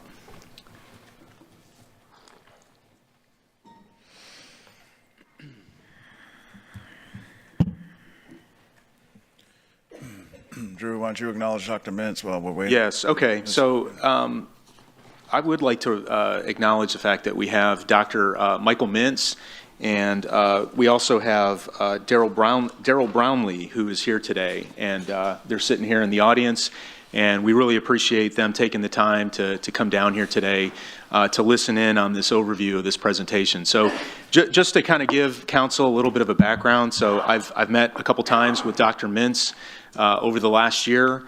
Dr. Mintz has a project that I think has some real viability, and so I want to talk to you today about some of the strengths of this project, and frankly, there's going to be some questions that everybody here will likely have, and so I'll try to answer those questions to the best of my ability. So who is the EV Ranch? So Dr. Michael Mintz and Daryl Brownlow, who are here, as I just mentioned, they have a company called the Catahoula Water Company, and they have access and rights to 100,000 acres of land down on what's called the Eshelman-Voigt Ranch. This property, as you can see on the slide here, is about 70 miles southwest of the city of Corpus Christi. It's pretty strategically located because, obviously it's relatively close to the city of Corpus Christi, and it's also close to the Rio Grande Valley, as well as Laredo. In terms of the amount of water that we'd be talking about, they've suggested that there's at a minimum 30,000 acre feet per year, or roughly about 25 million gallons a day. And so those are questions, or those are information that would be more thoroughly vetted as if we do decide to look at this project and move it forward. It is located in what's called the Brush County Groundwater Conservation District. For those of you who aren't familiar, there is a groundwater conservation district that regulates how water is taken out of the ground and what's done with it. And so we would have to work with that groundwater conservation district, much like we would have to work with any conservation district or groundwater district where we're trying to extract water from the ground. The project location and overview. So this is a map here that we took out of Dr. Mintz's presentation that he gave to us about 2 weeks ago. As I mentioned, you can see on the bottom left of the screen, you can see where the Eshelman-Voigt Ranch is, about 100,000 acres. And what you can see is the ranch is about 46 miles to the nearest major pipeline infrastructure, which is South Texas Water Authority. So South Texas Water Authority is a wholesale contract customer that we serve today. We've had a long-standing relationship with South Texas Water Authority for decades. And so South Texas Water Authority essentially buys water from the city of Corpus Christi and then conveys that water down to customers that they have. They serve customers like the Nueces Supply Corporation. There's also the city of Kingsville that they supply water to, and other smaller cities here. So part of this project is getting the water to South Texas Water Authority, but then the next question is how would that water get conveyed to the city of Corpus Christi? And so, one conversation that is a little bit premature at this point, but one that, certainly folks are thinking about, like ourselves in CCW, is there some kind of a participation arrangement that one might be able to make with South Texas Water Authority where we could use their 42-inch water line, which goes essentially all the way up 24 miles from the south to the north to Owen Stevens Water Treatment Plant. One of the things I will say is, we believe strongly that projects are successful when you have partners. And so partnering with other entities, we think is a good idea. And so we have reached out to South Texas Water Authority, and they've expressed some interest in potentially looking at this project as we go forward. Here's some considerations. I've explained this I have explained this before, and I have shared this with Dr. Mintz. And, there's a lot of things that we feel are really strong about this project. One of the things that we do want to recognize is that there's a lot of pipeline that would be a part of this project, and that's not a bad thing. But pipeline is expensive, and some of the preliminary numbers that we got from this project from Dr. Mintz was, in our opinion, it was a little bit underestimating the overall cost of the pipeline. And even with the numbers that we have used, numbers that we have gotten from other consultants, this is still a very viable project, even with pipeline costs per mile being a little bit higher. So, for example, if you were to look at the 46 miles from the Evie Ranch to, let's just say, South Texas Water Authority, 46 miles, and you were to put in a 42-inch pipeline, which would convey the entire amount of the 25 to 30 million gallons a day. In terms of what we've seen preliminarily from Dr. Mintz, it's about $180 million or about $3.9 million per mile.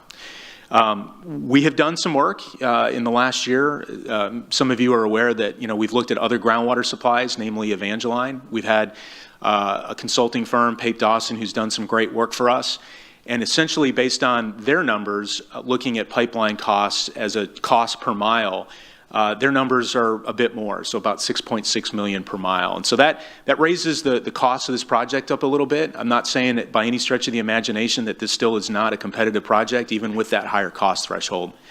And then, of course, if we weren't able to utilize the existing 42-inch pipeline that South Texas Water has, we'd have to figure out how to get that water up to the Owen Stevens Water Treatment Plant, or at least somewhere in between, to get it into our system. So we would have a little bit more in terms of the pipeline cost. We know that another consideration for this project is pipeline has right-of-way, so we'd have to work with landowners to acquire pipeline right-of-way. We recognize that any project really has to have a good engineer. Evangeline, we had a good engineer. We had Pape Dawson. They did a good job for us. And so Dr. Mintz has recognized that for this project to kind of move forward in a positive way, we really need to have an engineer of record. And in conversations with Dr. Mintz, he has actually expressed an interest of bringing on somebody like a Pape Dawson or somebody who does this kind of work and does it well. And then last but not least, again, I think this is something that's fairly obvious, but I'll just state the obvious. We need more costs, and you get more costs when you start looking at a project and you start peeling the onion back. And so those are all the things that we know are important.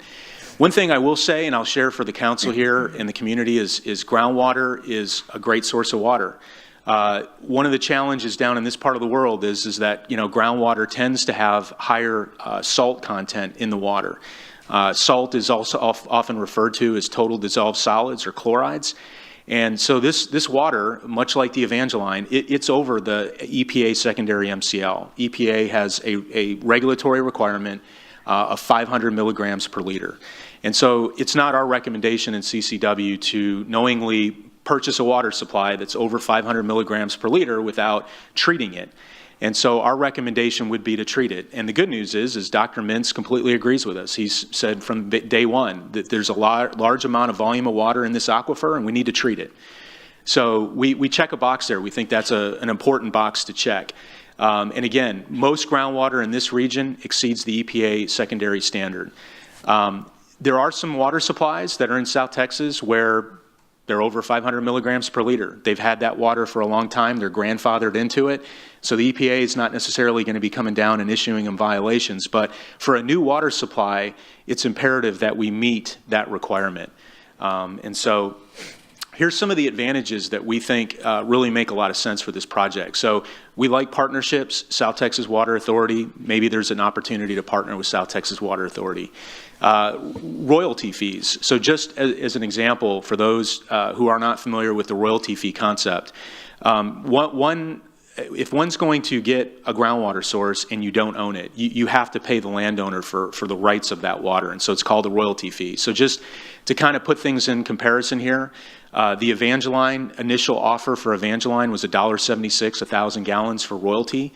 A royalty fee that's paid every year, whether you're taking 25 MGD or 20 MGD, you're paying it based on how much water you're taking. So for example, if we were doing the Evangeline, we'd be paying $16.6 million a year just in royalty fees.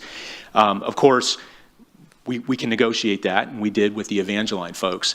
With Dr. Mintz on the EV Ranch project, their initial ask is 30 cents a 1,000 gallons. We think that's a pretty competitive offer. Maybe there's a chance to negotiate that a little bit. But as you can see, if you extrapolate 30 cents per gallon over 25 million gallons a day, it's about $2.74 million a year. So that's essentially what the project developer would benefit from by having that royalty fee established if it was at 30 cents a 1,000 gallons. Environmental impact, there's going to be a little bit of environmental impact. You know, if you're taking salt out of a water source, you got to put the salt somewhere, or the brine. It's got to go somewhere. And so Dr. Mintz and his development has talked about basically using disposal wells. And so the disposal wells would be the conduit by which the salty water would be disposed of, and it would be going down deep into the ground, where there would be less likely for it to have any impact on local people that live around where this well field is and the environment. This is out there kind of in the middle of not a lot of people, and so the likelihood that we would be impacting landowners is less likely, which is a good thing. This groundwater source is deep. It's the Catahoula, so it's thousands of feet down. So not only is it deep, but it's a very large aquifer. So it has a lot of potential for lots of volume of water. The EV Ranch happens to be 470 feet above sea level, which means that if we were able to capitalize on this and we were able to get that water back to the city of Corpus Christi, we would essentially be going downhill. It's always a little easier to pump water when you're going downhill as opposed to going uphill. The EV Ranch project has been agreeable to a term of up to 50 years, which shows a willingness to really commit to this for a long time. When we were talking to our Evangeline friends, it was 30 years. So there's a little bit more time here that could be beneficial. And as I mentioned, treatment plant with reverse osmosis, it's going to be required, just like virtually every large-scale groundwater project that would be implemented in this region. So what are the next steps? The city has discussed this project at a very high level with the Port of Corpus Christi. The Port has been in conversation with Dr. Mintz. about potentially funding a feasibility study. What would a feasibility study look like? Well, it would entail drilling some test wells. It would entail doing some engineering analysis to figure out if this is viable. We were suggesting that, something along the lines of about $3 million would be a project budgetary number that would probably be a good place to be at. The city has, like I mentioned, reached out to South Texas Water Authority as a potential partner in the project. I want to mention that the port is going to consider this funding request at their planning meeting, their long planning committee meeting that's apparently scheduled in March, or will be scheduled in March.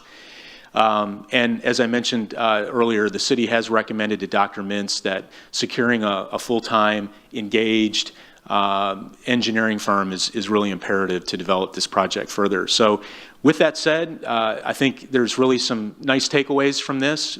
We appreciate the opportunity to be able to share what I think and what we think is some really good things here. And so with that said, we'll certainly stand by for any questions. Okay. Thank you, Drew.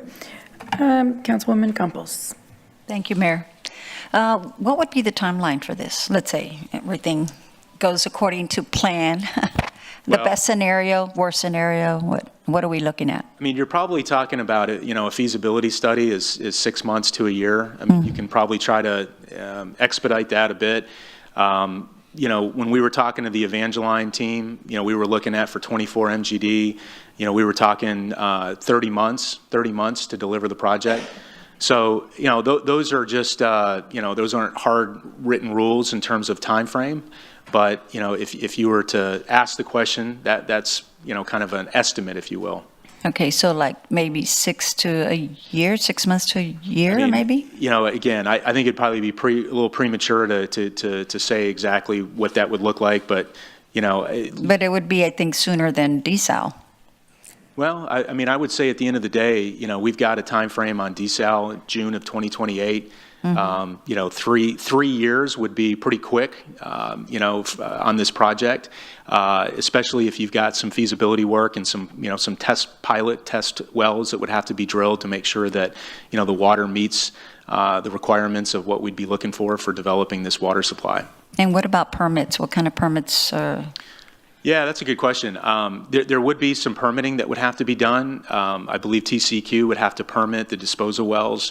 I don't have that information in terms of how long that would take. One of the things that we noted with the Evangeline was that, treatment would be, and they were talking about disposing of the brine material in a surface water source, right? So you would have to go through TCQ and get a discharge permit. In this case, we'd be talking about disposal wells, so it's a little bit of a different disposal option. And I don't have that information. I don't know how long that would take to do that. Well, I don't know. It seems to me like it would be at least less controversial than, trying to, we've been, working on this desal for years, which I'm opposed to. So I am grateful that Dr. Mintz and his company or his partner have brought this up to us. But I'm just wondering, I thought that Dr. Mintz had already tried to approach the city before. Is that true or not? Well, I mean, I've met with Dr. Mintz a couple times, and so I've talked to him. I think he presented here maybe back in June last year. I think he was up here. November. I think it was November. Most recently in November. Yeah, I know he was up here. It was like June. I think it was June of last year, and I can't remember exactly how that happened. But he came up here and had some information for council. Okay, thank you. Yeah, can I just add to that, Councilwoman? So a couple things that have changed in recent times is the Port of Corpus Christi is willing to, and they're going to take it to their long-range committee to help with the cost for the test wells, so that what's unknown is the quality of the water. In a significant way, so that would be about 4 test wells or so, and engineering, and so that's about a $3 million price tag. And so the port, up to this point, there hasn't been money available to do it. Up until most recently, the Port of Corpus Christi is saying we can consider that because it has a regional gain. Right. And so that's a big change. So you're right, we have been talking to Dr. Mintz. I think we talked maybe as many as 4 years ago. And, things change along the continuum. And so that's one of the reasons we're here today, is because now there may be some funding to move to the next step. The city didn't have it, but the Port of Corpus Christi might. One other thing, too, on that question of time, this water is brackish in nature, so there would have to be a plant built on site, some type of a reverse osmosis plant, very similar to our desal plant.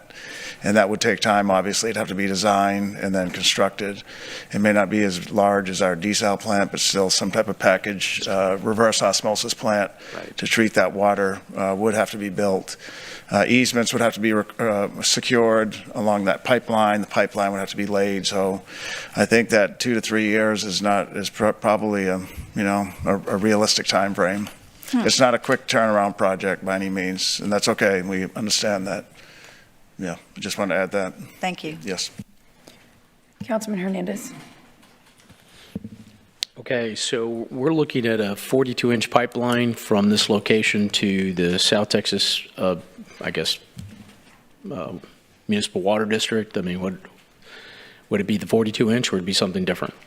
Larger? I mean, I can tell you, based on the back of the envelope math, I mean, if you're looking at about 25 million gallons a day and you're looking at a velocity of 5 feet per second, you're talking about maybe about a 42-inch pipeline. But, really, I think it would be good for the engineers who would be brought on to look at that and make sure that that pipeline diameter is the right diameter to. Okay, 42-inch, what kind of material would that be? Would that be PVC or a metal pipe? What are we talking about? I mean, it could be, you'd have to have an engineer look at that, and there's options. Well, there's cost difference, right?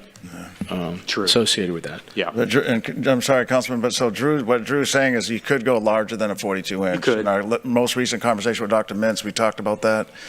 Our Mary Roads is 64. Correct. So something in between 42 and 64, could be larger. Well, 64, and we're trying to get 75 million gallons a day from it, but we're talking about a 25 million gallon a day. I don't think you need a 64-inch pipe. Well, there could be more water down the road, and other different, I'm just saying, the conversation isn't that it's 42-inch come hella high water, it's that's the beginning point. It could be larger is this point. And there's potential that there's more water than just 25 MGD. So those are the kind of things that I think with having an engineering firm on board, they could help kind of vet that out. Okay, so who would build this pipeline? Would this be, what would the procurement method be? Would this be another design build? Would a public-private partnership? What are we talking about here? I have not gotten that far. I mean, the Evangeline project, I hate to say, kind of compare this to the Evangeline, but I think that's probably a good one to compare it to, because the Evangeline certainly had some merits, it had some challenges. The Evangeline was going to be more of a public-private partnership type approach. Where they were going to go out and secure the financing, and they were going to go out and secure the contractor and basically deliver it that way. So that's certainly one way that it could be delivered. It could be delivered other ways as well. So do we have kind of an estimated total cost, pipeline and treatment included? I don't have that. Yeah, we don't have it yet, Councilman. So the step one is ballpark, back of the napkin kind of? No. Step one is we got to see if the water quality is good. If it's, say, just hypothetically, it comes back that, this water quality is not going to make it, the project's over.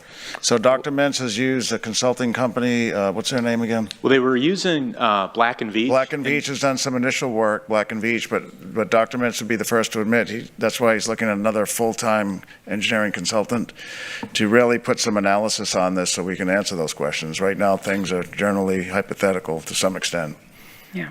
Okay, so we're looking at something we don't know the cost of. You don't have a back of the napkin math thing on, and you haven't kind of gotten some, you've already said, you mentioned that you think the pipeline is going to cost $6 million a mile, 6.6 million. Their estimates were 3 million, 3.8, from what I understand? It was. But that all depends on the material of the pipeline, right? And the size. Absolutely. Okay. And so without that, we don't have an idea of what the cost is per 1,000 gallons. I don't have cost per 1,000. Okay, well, maybe we can have it for our workshop in March 6th. we can give it a shot. Okay, thank you.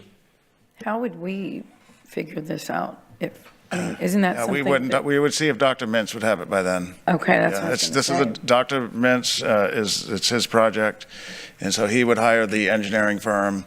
We're here as a potential buyer of the water, and we've heard presentations from him. Okay, I just wanted to And we're clarify working with him. As an example, I told the Port of Corpus Christi that we see merit in continuing to evaluate this project, and that led the Port of Corpus Christi to say, okay, let's ask the Long Range Planning Committee if they can fund the what do they call it? The feasibility. Feasibility study, right. Okay, thank you. Councilman Scott. Oh, yep. Thanks. I'm all in if we can do this. So just walk me through the port's going to visit about this in March, and then let's assume March, just for the sake of this, because my sense might be April, but then they allocate the funds. And do they allocate the funds to who? It's to be determined. Yeah, it could be the city, it could be the project, yeah. It could be the city, it could be the project owners, it's to be determined. Kent Britton and I are having that conversation right now. Okay. Yeah. Yeah, so we don't know. No, I'm just working through it. Yeah. I thought that it would be to some third party to do. So it could be that too. If it's to us, we would then hire somebody to do the work, right, I guess? Probably not, because I don't think we wouldn't conduct the feasibility study. Yeah.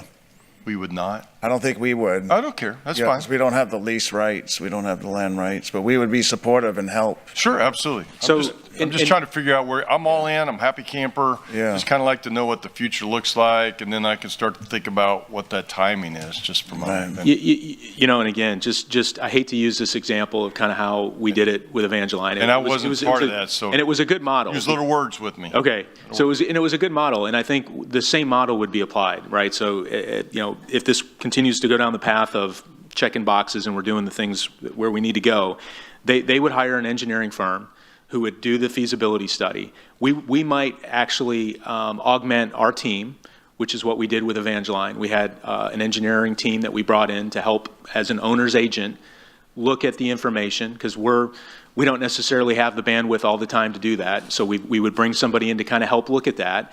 And then, basically, hopefully make the right decisions about whether or not the price is right, the quality is right, and the time is right.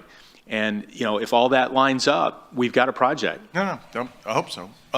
So the Evangeline, how long was that? Were they further along? I guess they're further along than this conversation when we talked to them, or no? Well, the Evangeline, and this predates me a little bit, so, forgive me, but the Evangeline project, when I got on board, they had one test well that was drilled. There was some water quality data. They drilled a second test well with some water quality data that became available to us. Our premise with Evangeline was that we had to do some modeling, because the salt associated with the Evangeline was over that EPA secondary MCL. Remember that part? So we had to blend that new water into our existing supply to try to reduce that salt content. But over 12 million gallons a day for the Evangeline, our team recognized that we would have to treat it, because there wasn't enough mixing and blending to reduce the salt content down below the MCL for the EPA MCL. And I guess if it's 1,000 parts per thousand, it takes more treatment than 500 parts per thousand. So generally speaking, correct. It affects the cost. So as far as where we're at compared to Evangeline, I would say that, we've got to get these test wells done. So maybe we're a little bit further behind, but I do believe that with some expediency, if Dr. Mintz gets the funding that he needs to move forward, he can go get these test wells done, get his engineer on board, get some information. If he gets a good firm, which I have every reason to believe he knows who are out there, that we can move this. Okay. Yeah. Sooner the better, but it's going to take as long as it's going to. I've learned during my time on council, all 4 weeks, it's going to take as long as it's going to take, Yeah. So we're talking about somebody's going to build a pipeline from the site to South Texas Water Authority. we've had initial conversations with South Texas Water Authority, but no official conversations with South. I've spoken to General Manager John Matez. Sure. Talked to him a couple times as recently over the weekend, and I expressed interest in this project being developed with partners. And I asked him if he was interested, and he confirmed after talking to some of his folks that they are interested in looking at this project. I hadn't heard that part. Okay, thank you. And so there would be some sort of agreement to move water through their pipeline at that point to wherever, right? I guess if it's potable water, does it just get used throughout the system, or does it still come all the way up to Owen Stevens and then back out again? We'd have to look at that. Okay. So there's some sense in bringing it to Owen Stevens because that's where the point of entry is to our entire water system. And so if you got it to Owen Stevens, you would have a very convenient network to put that water in and let it go. I think Dr. Mintz says it's downhill, frankly, to Owen Stevens, which is just for a Kingsville boy is fascinating. But I'm sure it is. Okay, I just didn't know where we were with South Texas Water Authority, and they've got a lot of things going on. It's good to hear that they're interested. I look forward to hearing. I think we all want the information as soon as we can. We'd love to be in the loop. I hope the port, we appreciate their being helpful and hope that passes their test. And then whoever that is able to hire the engineering firm to start that, and then we get the conversation on the water quality, and then I guess at some point you start to get the back of the envelope number, and you go from there, right? Yes, sir. Okay. Yeah. All right. I'm interested, and thank you, Dr. Mintz. Thank you. Councilman Barrera. Thank you, Mayor. Okay, so we're engaging the port because they have an interest, they've expressed an interest in funding some of the feasibility or the engineer of record. Is that correct? Did I miss Well, it would be for the testing of the well. It would be to develop a feasibility study, which is essentially testing of the water. So it could be an engineering firm for that project. Obviously. Yeah, it wouldn't be for the whole life of the project. And have we identified how much that cost would be? Yeah, $3 million. Okay. Yeah. Have we? I mean, obviously, we've talked to Commissioner Matez. I'm just curious. Would there be a possibility of contacting Noises Wicket? Absolutely. You're talking about WCID number 3? Yeah. Absolutely. I mean, because they've expressed interest in working with us about creating some redundancy.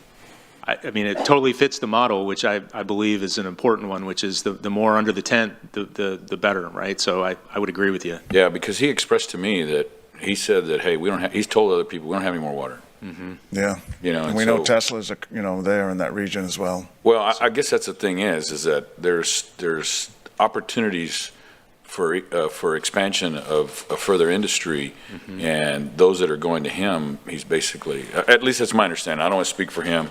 I'm just saying what I've heard.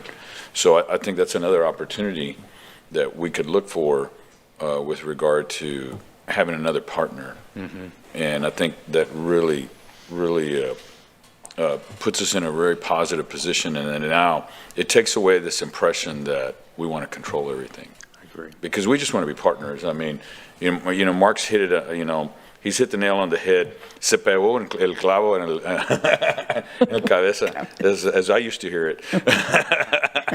It has to be an and, not an or question. And I think the majority of our partners understand that, and we need to do a better job of conveying that. The other thing is, I think perhaps, without me going too much down the road, because I know we all got to go, don't pull out the timer on me. Anyway, is that,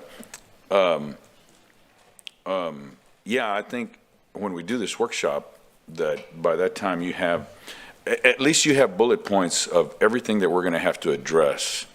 I'm sure it's at that point, I don't expect, what the cost is going to be. I don't expect a serious timeline. Just if it's not too much, if it would be, I don't want to say not too much trouble, but if we can at least have some bullet points, okay, this is the pathway, And this is, I don't know, what's the term everybody says, the back of a napkin, you know, just to have an idea, because that's all we can do, because there's all the extensive work. And I think it's a great idea. I mean, it's possible, and, you know, thank you for coming up with such a competitive royalty fee. It makes everything very much more compelling. Okay, thank you very much. Councilwoman Bond. Well, first off, you wanted to redo it to WCID number 3. You're talking about putting it through there instead of South Texas? No. I'm just saying that, ma'am. You go. I'm just saying that we just need to consider all options. I'm not saying either or. Okay. I'm just saying, just to open the conversation, this has come up. Okay. You know, if one doesn't work, perhaps the other one does. Well, I'm hoping we don't do that, because that's the back door in to get a VENA out there, and that's the last thing we want out there. Okay, well, I'm not. Bingo. I'm not I got advocating it. for that. I'm just advocating for water. Okay. Well, I'm not going to go there. It's hard for me to believe that we have no idea, no estimate whatsoever after we've dealt with Evangeline. But my point, I'm just going to make a quick statement. I think we ought to consider any water source, and I appreciate you, Everett. I believe you brought this forward to the council. I wish it had been done before now, because I think Mintz has got a good project. It's a shame we haven't had it. And I like the idea that we're going to work with other government entities. So I do hope we pursue it. Mm-hmm. And Councilwoman, we have, I mean, we've worked with Dr. Mintz, yes, and it was about, I mean, what it came down to was we need more information. And so, you know, that wasn't something, the city was, we can't do it, you know, and enter the port. Where, okay, if everybody wants to work together, you know, we can consider the purchase of this, they're developing, and then the port can help with, you know, the feasibility study. So we'll see what happens. But it has been, we have discussed, and I think it all came back to we need more information. Yeah. And I just wanted to say one thing. So originally, when we met, we said that the pipeline costs, they were very much underestimated. And I know Dr. Mintz is a great doctor, and I've told Dr. Mintz that's a great profession, but in terms of the engineering elements of this, you know, the original estimate was $70 million for the pipeline costs. A couple of weeks ago, it was $90 million, and now it's about $350 million. And this is still a competitive project, even with those costs being up at that level. Yeah. But that's why I think it's really important to stress the fact that we need to have an engineer, which Dr. Mintz has been completely on board with, get an engineer in who can help vet these numbers, because, to your point, Councilwoman, we want to make sure that when you see these numbers, you can trust these numbers are right. And I'm not saying that Dr. Mintz doesn't have, you know, good numbers. I'm just saying that Dr. Mintz recognizes that having an engineer, a third-party engineer, come in and validate that is good for all of us. So to that point, and to Councilman Gill's point, you know, I don't know, Councilman, if you can hold our city staff to, you know, having some kind of number. He just told you it went from 30 to 70 to whatever that last number was. So I don't think that we're responsible for bringing forth a number that this isn't your project or your team's project. I think maybe working together with Dr. Mintz and those numbers coming from you guys saying, here's what we think, because we're dealing with this every day. Our team is dealing with desalination. So, but I think it's dangerous to say our city team should be pricing out a project that doesn't belong to the city. I mean, and then you're going to hold him responsible. So I think we need to be careful on how we need to bring something forth that we can really consider, at least, even if it's just preliminary, very preliminary, but something. But I think it needs to be worked on either together or all of it just come from their team. Councilman Hernandez, you had a quick. Go ahead. I wanted to mention this, that I didn't expect our team to provide us funding information or cost information. We're fully expecting at the workshop that Dr. Mintz would be able to speak for himself or his partner, or whatever his team is, to be able to give us that information directly. You know, there's a difference in cost when a government does it versus a private entity doing it. So a private entity can do it a lot cheaper than we can, probably by 50%. So I would ask to say that, yeah, we've had this discussion. I would disagree, Councilman. We have had this discussion many times. Yeah. And so, you know, the efficiency of the private sector is double what we can do as a city. So I would expect that, having Dr. Metz in the audience, that, he'd be able to get us at least some preliminary information. Thank you. Thank you, Councilman. Councilman Roy.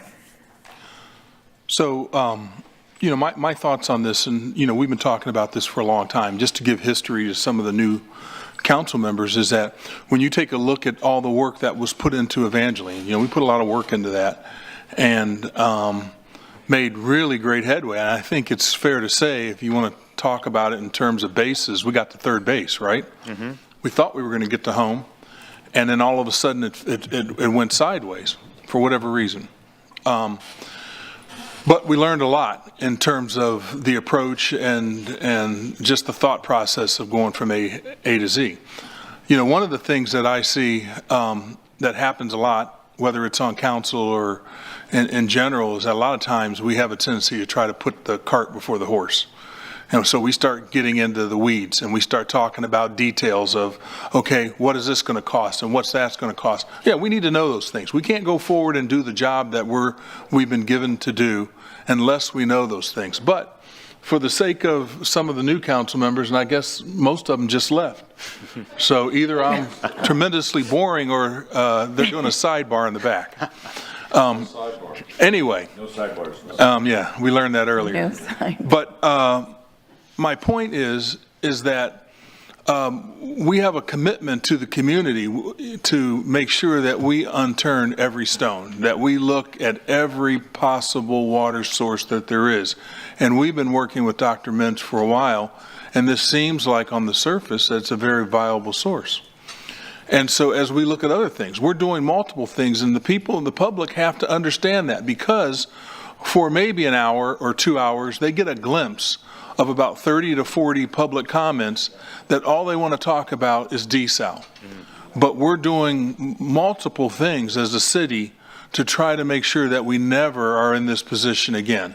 And you guys are working 7 days a week to make that happen. Yes, sir. So that's really what I want to convey to the people, is that there's a lot of work that we're doing here. We have to look at opportunities like this.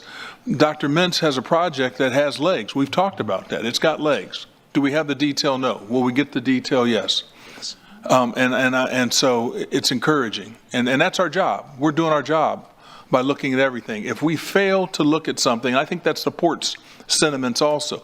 The port, they're just as concerned about the water as we are. The county is concerned about the water. Water is the number one thing that we're concerned about in our community and statewide. So this is so important.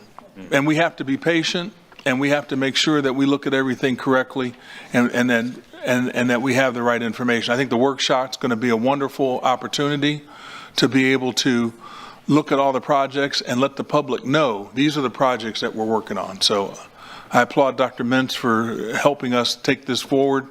I hope we can get further than third base because we need water. So thank you. Yeah, Drew, thank you very much. And Dr. Mintz, thank you. Thank you for continuing. And no, we like was just mentioned, we have to continue looking and look, for the future. And so thank you very much. And we look forward to seeing what happens in March at the port. Thank you, sir. Thank you, Drew. Thank you, Mayor. Okay, so we're going to go ahead and go back to we had pulled, or I think Councilman Cantu had pulled item number 23? Yes. Okay, your question or comment, sir? Oh, can you put your light on? Yeah, Dan McGinn's our planning director that's overseeing this. Go ahead, Councilman. This is item number 27, right? 23? 23. Did you pull 23? The Head Start. Yes. Yeah, Head You Start. did, right? I did. Okay. I just had some concerns, some news articles about the Upbring Head Start. And can you give me an estimate on the opening for your centers? Good afternoon. My name is Sandy Salinas de Leon. I am the Regional Director for Upbring Head Start here for Nueces County. Unfortunately, at this time, I'm not able to give you an exact date. We are in the process of getting our licensings. We've submitted some of our applications to the city, and we're waiting for those as we're going. We went through the whole process of hiring the entire staff back. So we're going through that process, training, and again, getting our licenses under Upring. Do you have like an estimate time frame? I mean, I think y'all set that back in December, and there's families that needing the services and stuff. Right, so- nothing could start until January 1st. Okay. That's when it started. And again, the whole licensing process started, the hiring started. I know that everybody is working effortlessly to help us not wait the 60 days or the 45 days that every aspect has in order to approve the licenses. But we are working through 14 of our centers to try to get this done as quickly as we can. Which locations have you applied for the license? We have right now Northwest, Little Hornets, and those are the two that are coming to my mind right now. Just those 2 out of 14? I think we have a third, but I can't think of it right now at this moment. Okay. And then the federal grant money, what do y'all do with that money? Y'all just keep it in the bank account, or how does that work? Okay, so a little bit of grace. I came on board January, so I'm not able to speak to that. Roxana Garza, our superintendent, was here with us earlier, and I apologize, there was some miscommunication. We thought we didn't have to be here, and she ended up leaving. So it's not because she didn't want to be here, it's just there was some miscommunication between us. I understand. I just had the concerns about the mothers and fathers that uses the services. Mm-hmm. You know, there's single mothers that had to quit their job because they had no daycare. And they were told back in September, when this first came out, that Upring was going to be taking over the program. The parents, they had a town hall meeting, and everybody was notified that they did need to realize there was going to be a delay in start. They were giving ample information as to the reasons why and what needed to happen, and there was really no getting around it. Aside, they were given the awareness back in September. So last question. 30, 60, 90 days, 120 days? How many? Definitely not 90. That's my goal, not 90. Not 90 days. The So sooner the within 90 better. days. Because, I mean, we do want to open our doors for our families. That's what Okay. we're about. We're Yes, not here sure. just, want to be in an empty office or an empty Yes. classroom. Yes. Unfortunately, because of the size of the organization, the number of licenses we're trying to get through, things that we're finding, and then we had a freeze that did some damage to one of our centers. We're having to work through that, and we don't want to go through a license inspection and then have it kicked back. So we're making sure that we do everything correctly for our Understand. children. Thank you. Yes, sir. Thank you, Councilman. Oh, Councilman Hernandez, sorry. Some real quick questions on this. Was there, you got the award in September, and you wouldn't get the actual money until January 1, right? Correct. So we're here in February, so shouldn't we have done this back in December in terms of these leases? So that We couldn't do anything until January 1st. Nothing could start until January 1st. you couldn't start negotiating with the city for leases for the properties? Is that, am I not clear on this? I mean, we did start the discussions about the lease, I think it's probably November, and so we've been working with them, so we gave them permission to get in because it was Nueces Community Action Agency was the operator of the the Head Start program, and so we have allowed them to go into the buildings to get started, and they've gone through the C of O process, and so the what process? C of O process. Steve-O? C of O. C of O, Certificate of Occupancy, okay. Yes, and so I'm sorry, I heard Steve. I'm sorry. It's a relatively easy process if it's basically the same user, and so they did have to do some inspections, just the same type of use, and so it was just really a name change on those. And then we've been working with them on the utility stuff. That's all been transferred over to their name in all the different buildings. And so that was all ongoing, and so the leases, I think we finished up probably about a month Okay, ago. so, I mean, the urgency here is that these programs are not available during the time that that these weren't happening. So the fact that we're doing the leases in February, and, the service ended at the end of, I guess, in December from the previous organization, and I don't know how long it's going to take them to get their permits for this, and I don't know, did they need this lease in order to get the permit? Or could you have applied for the permit beforehand? I think all the permits that Ms. Salinas is speaking of is through the state and maybe federal, so we were able to process everything at the city and have been done that for probably 2 or 3 weeks now. Yeah, Councilman, just to be clear, the city organization has not slowed anything down. The lease, right, has to come from the agency, and that we're working on at the behest of their timeline. If they wanted to bring this in November, we would have been here in November. So we're working, Dan McGinn, Heather, the Economic Development, many teammates have been involved. We haven't, just for the record, and so people know, we haven't slowed anything down. We're working at the pace that the Head Start agency wants us to work at. They wanted to be here in February. We're here in February. Yeah. Just so we're clear, I don't want somebody to blame us and the team, the city team. That's right. I'm just verifying that we're not the cause of their delay. Right, that's what I And just if we're said. not the cause of their delay, then No, sir. Again, it's not so much the leasing that we're here in February, it's the health and safety, the licenses from the Head Start side that have to go back into inspect our facilities and make sure that they're appropriate and accessible to our children as they need to be. okay, but you can't actually take over the facility until you have a lease, right? Or were they in the buildings before we had a lease approved? Correct, yeah. We didn't want to see any disruption of service, so we allowed them, once Nueces Action moved out December 31st, we said, yes, go ahead. We know you need time to set up the buildings and rooms and everything. And so we allowed them to occupy just so there wouldn't be any disruption, or we hoped that there wouldn't have been any disruption in services to the families. Okay, well, that's good. So we're, you're going to be under a lot of scrutiny because of the delays. And I just want to make sure that we didn't get in the blowback on that aspect. Yeah. So let's try and move this as quickly as possible. Right. Councilman Cantu. 2 more questions. Have you started hiring people yet? Yes, sir. That happened back in November.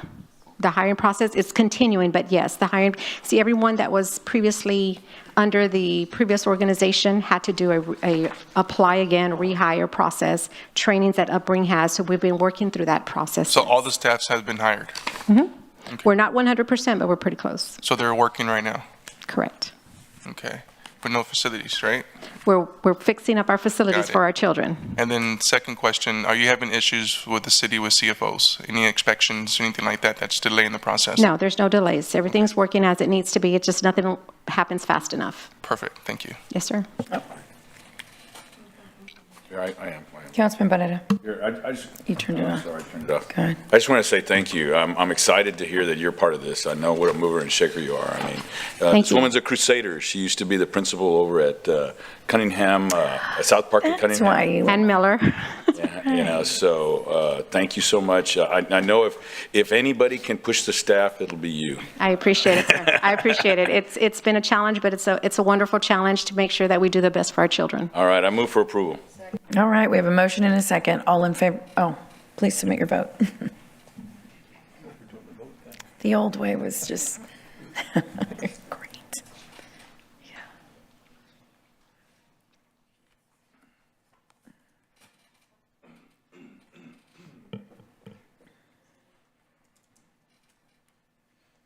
The motion carries. Our next item under Section L, Public Hearings, item number 24 is an ordinance annexing and rezoning land owned by Anil C. and Vandana A. Patel for the Padma Estates subdivision and rezoning the 9.2 acres from the FR Farm Rural District to the RS 22 Single Family 22 District. Good afternoon, Daniel McGinn, Director of Planning and Community Development. This next item is an ordinance approving an annexation and rezoning of a 19.2 acre tract identified as Padma Estates. And it's, just give me 1 second here as I pull the correct one up.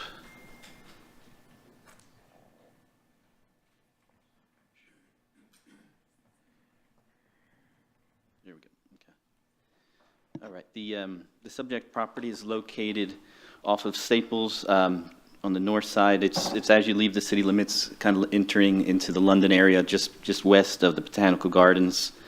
The site, Sun George, is a project that's just to the north. Promenade subdivision was built just to the west there. And one kind of critical thing to look at, this project is contiguous to the current city limits. If you recall, we did annex out Staples out to about Crosstown in order to pick up a project that was located just across from our water tank there. And so that's probably in the last 2 years that occurred. So that does allow us to annex properties that develop off Staples now. Most of these projects, other than that one we did for Mr. Lundquist, they were not contiguous to the city limits. So this is an example of one that that will come in, and then future projects along Staples will be able to do that as well.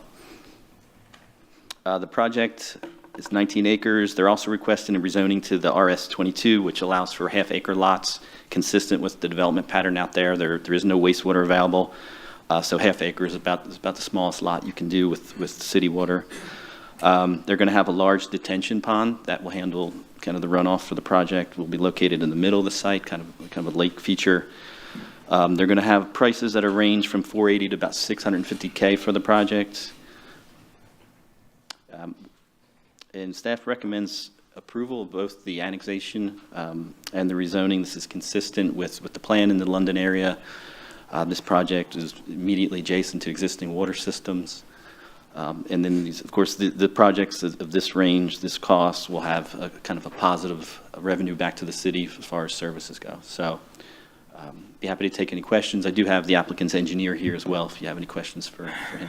Councilman Hernandez. Okay, I don't have any issues with annexating the annexation of this property or the plan. I guess the only concern I have here is drainage in stormwater. I know there's a retention area here designed in, but all that area drains across the other side and then drains into the OSO. We have some challenges over there with those drainage ditches because not all of it was conveyed to the city. Some of it is still owned by their HOAs or the property owners themselves. I don't see Mr. Alvarez here from Public Works, but has this all been addressed in terms of how the drainage is supposed to work for this area? I don't know if you want the applicant to speak to that, come up. Okay.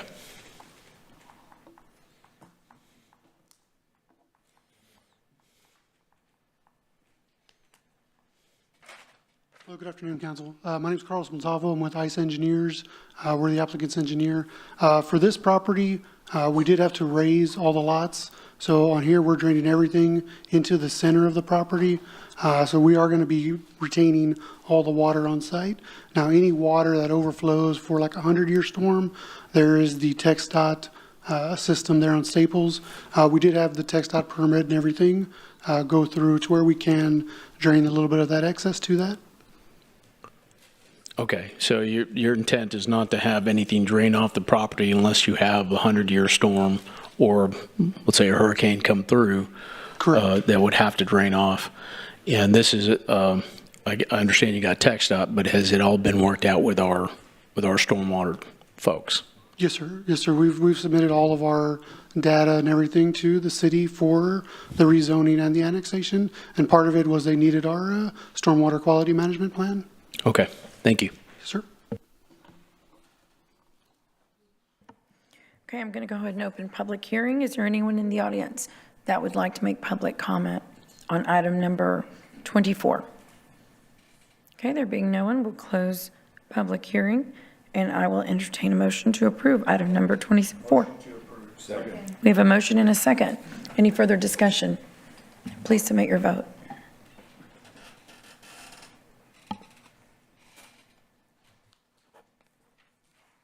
Okay, the motion carries. Thank you, sir. Item number 25 is a zoning case number ZN 8398, Mandel Family Homes, LLC, located in District 5.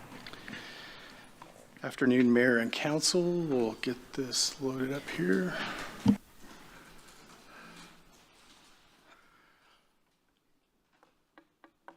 There we go.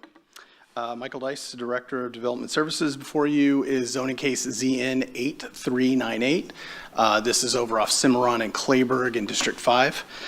This is a zoning case to change from the RS6 Single Family District to the RS 4.5 PUD Planned Unit Development. The property is approximately 6.6 acres. So as you can see from the map, the proposed developments allow for single family, approximately 45 dwelling units. This property is part of the South Side Area Development Plan, adopted in 2020. To the north, you'll see low-density residential, public, semi-public, and zoned R6. To the south, it's vacant, again, zoned public, semi-public, zoned R6. similar to the east and similar to the west with a little extra RM1. So with all zoning cases, we do mail out within the 200-foot notification area. We did receive 2 in opposition, 0 in favor. The opposition comments were maintaining the integrity of the neighborhood and atmosphere, not making every square inch of the property a profitable investment. And then we don't want smaller lots and more houses.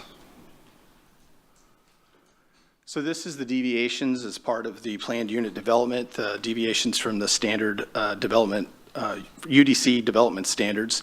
And you'll see from the 4.5, this lowers it to a 4,200 square foot lot from the 4,500. And then the minimum lot width is a lowering to 40 feet. Again, this would add approximately 7 lots to the 6.6 acres, but they are designing this to include 2 means of egress. Again, more deviations, planting area, utility area. This is the space between the curb and the sidewalk. This would be reduced.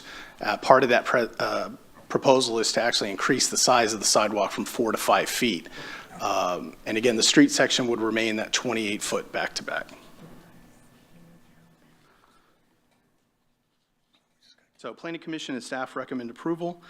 It is consistent with the comprehensive plan and future land use map. It is permitted, these uses are permitted in the planned unit development. And again, technical review committee weighted the capacity of the infrastructure and found that it does meet the character of the surrounding area. It does conform with the comprehensive plan, and it does integrate comprehensive transportation system, providing for separation of the pedestrian and vehicular traffic. Again, Planning Commission staff recommend approval to the RS 4.5 PUD.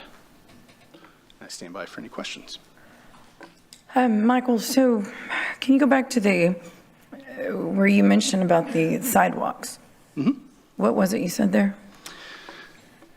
So as part of the planned unit development, it allows you to deviate from certain requirements from the UDC. The requirements for a 4-foot sidewalk are in the UDC. They're actually going to do a larger sidewalk. But the back-to-back area, which is where your open space between the curb and the sidewalk, they're going to reduce that so they can build the bigger sidewalk as well as allow for more frontage of open space between the sidewalk and the house.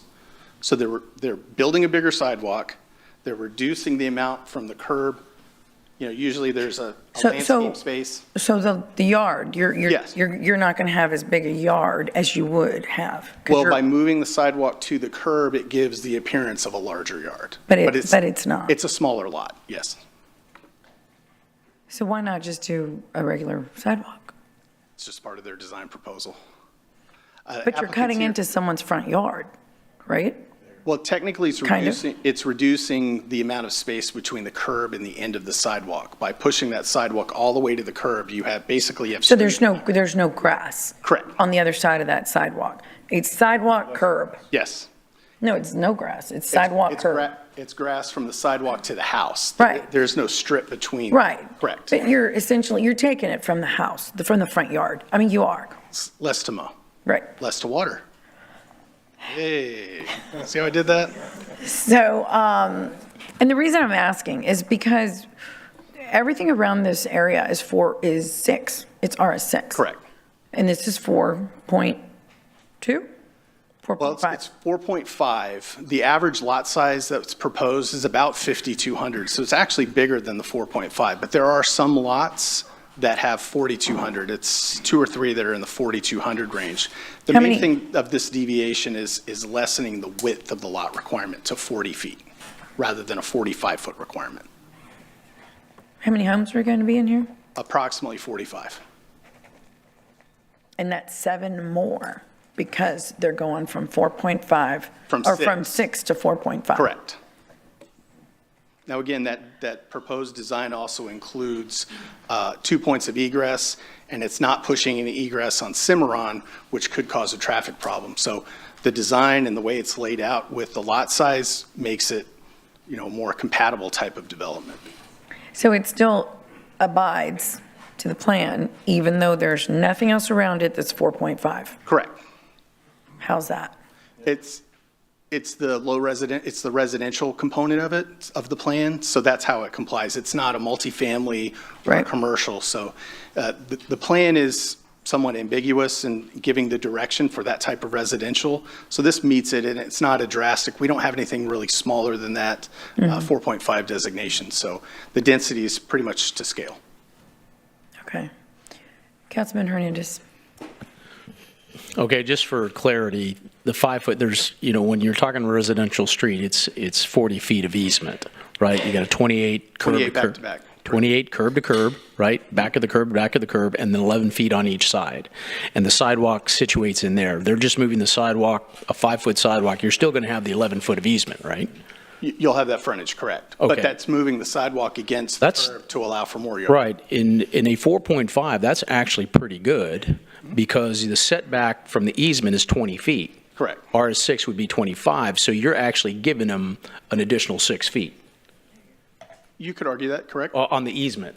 So that gives you a longer driveway, so you don't have them sticking out, right? Well, not always a longer driveway, but again, it does provide, based on that moving of the sidewalk, it does provide, again, the appearance of a larger yard rather than pushing. No, I get what you're saying.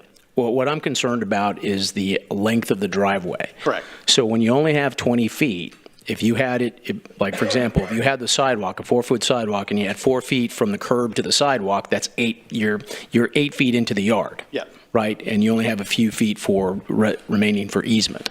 So if you move that sidewalk closer to the curb, you have more length for that driveway. Correct. I see for what more you're saying. parking. Yes, because So you the don't have sidewalk that is further truck out, or not thing blocking sticking the out, sidewalk. blocking the sidewalk. Yes. I actually don't think that's a bad, I think that's a pretty good idea.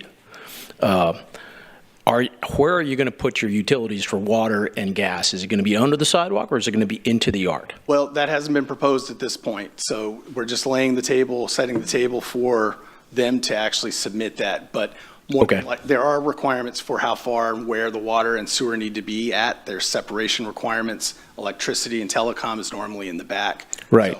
I don't have a problem with it. I think it's fine. I was always concerned. I had a big issue with 4.5 because of the 20-foot setback. Right. Right? Because if you have a big 250 truck, you're sticking out over the sidewalk. So this is not. I think that's a pretty good design if you want to lengthen your driveway and give the appearance of a bigger yard. Correct. Okay, so that's fine, and I'll make a motion to approve pending the public hearing. What's the price point of these homes? Don't Do we know? have that information. I can let the applicant speak for that. Sure, just 250. That's fine. About 250,000. So, Michael, would it change? So, if these were 6,000 square foot lots, like everything around them, does that change the price? Well, I guess you can come down. I'm not the developer, so I'm not going to get into pricing. But obviously, with anything you talk about a product set, this is more product for sale. Hi there. Brian Mandel, Mandel Homes, District 5. You know what, Brad? I'm sorry. Let me just go ahead and open public comment since you're up here. So I'm going to go ahead and open public hearing, and Brad, walk back up. Go ahead. So we currently develop in this neighborhood. The rest of the streets that you see on there have been developed by us, and it's all been RS6. Currently, with the cost of construction going up, the price point right now in the south side is roughly, in our neighborhood and most adjacent neighborhoods, are around $350,000. With the interest rates the way they are, that makes affordability in the south side very difficult. So what we're doing is designing a slightly smaller product, around 1,200 to 14, maybe 1,500 square foot homes, to get that affordability closer to 250 to 300,000. So really 300,000 and less, just to allow people to live on the south side affordably. You said 1,200? 1,200 square foot homes to roughly 1,400 and 1,450 square feet homes. Brazelton did a really good version of this product in Rancho Vista. They also did some behind Colda. I forgot the names of those streets, but those are around the same size, and those are really successful products, and we think that would be a great addition to the neighborhood. And why didn't y'all just do RS6? To allow us to offer more affordable homes to the neighborhood community. Okay. Thank you. Thank you, Michael. Okay, so would anyone else like to make comment on item number 25? Okay, then we'll close public hearing. I think we have a motion. Did we have a second? We have a second. Please submit your vote.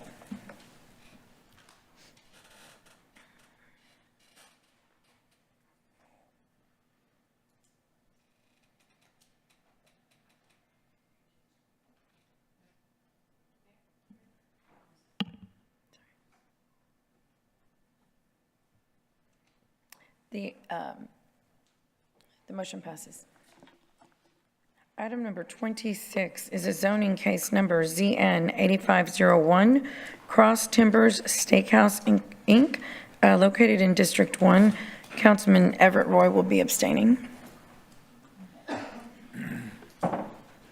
we'll wait for this one to be, here we go. Again, Mike Dice, Director of Development Services. First and foremost, this is not for a steakhouse. It is the name of the previous owner. So before you is zoning case ZN 8501. This is in District 1 and we'll be rezoning the property from farm rural to RS 4.5, and the property is 15.64 acres. The purpose of this request is to allow for medium-density residential subdivision to be built, proposing 84 dwelling units. Properties in the Northwest Area Development Plan adopted in 2001. To the north is a drainage corridor zoned FR. South is transportation, agriculture, zoned FR. East, also again, FR and CG2. West is zoned RS6.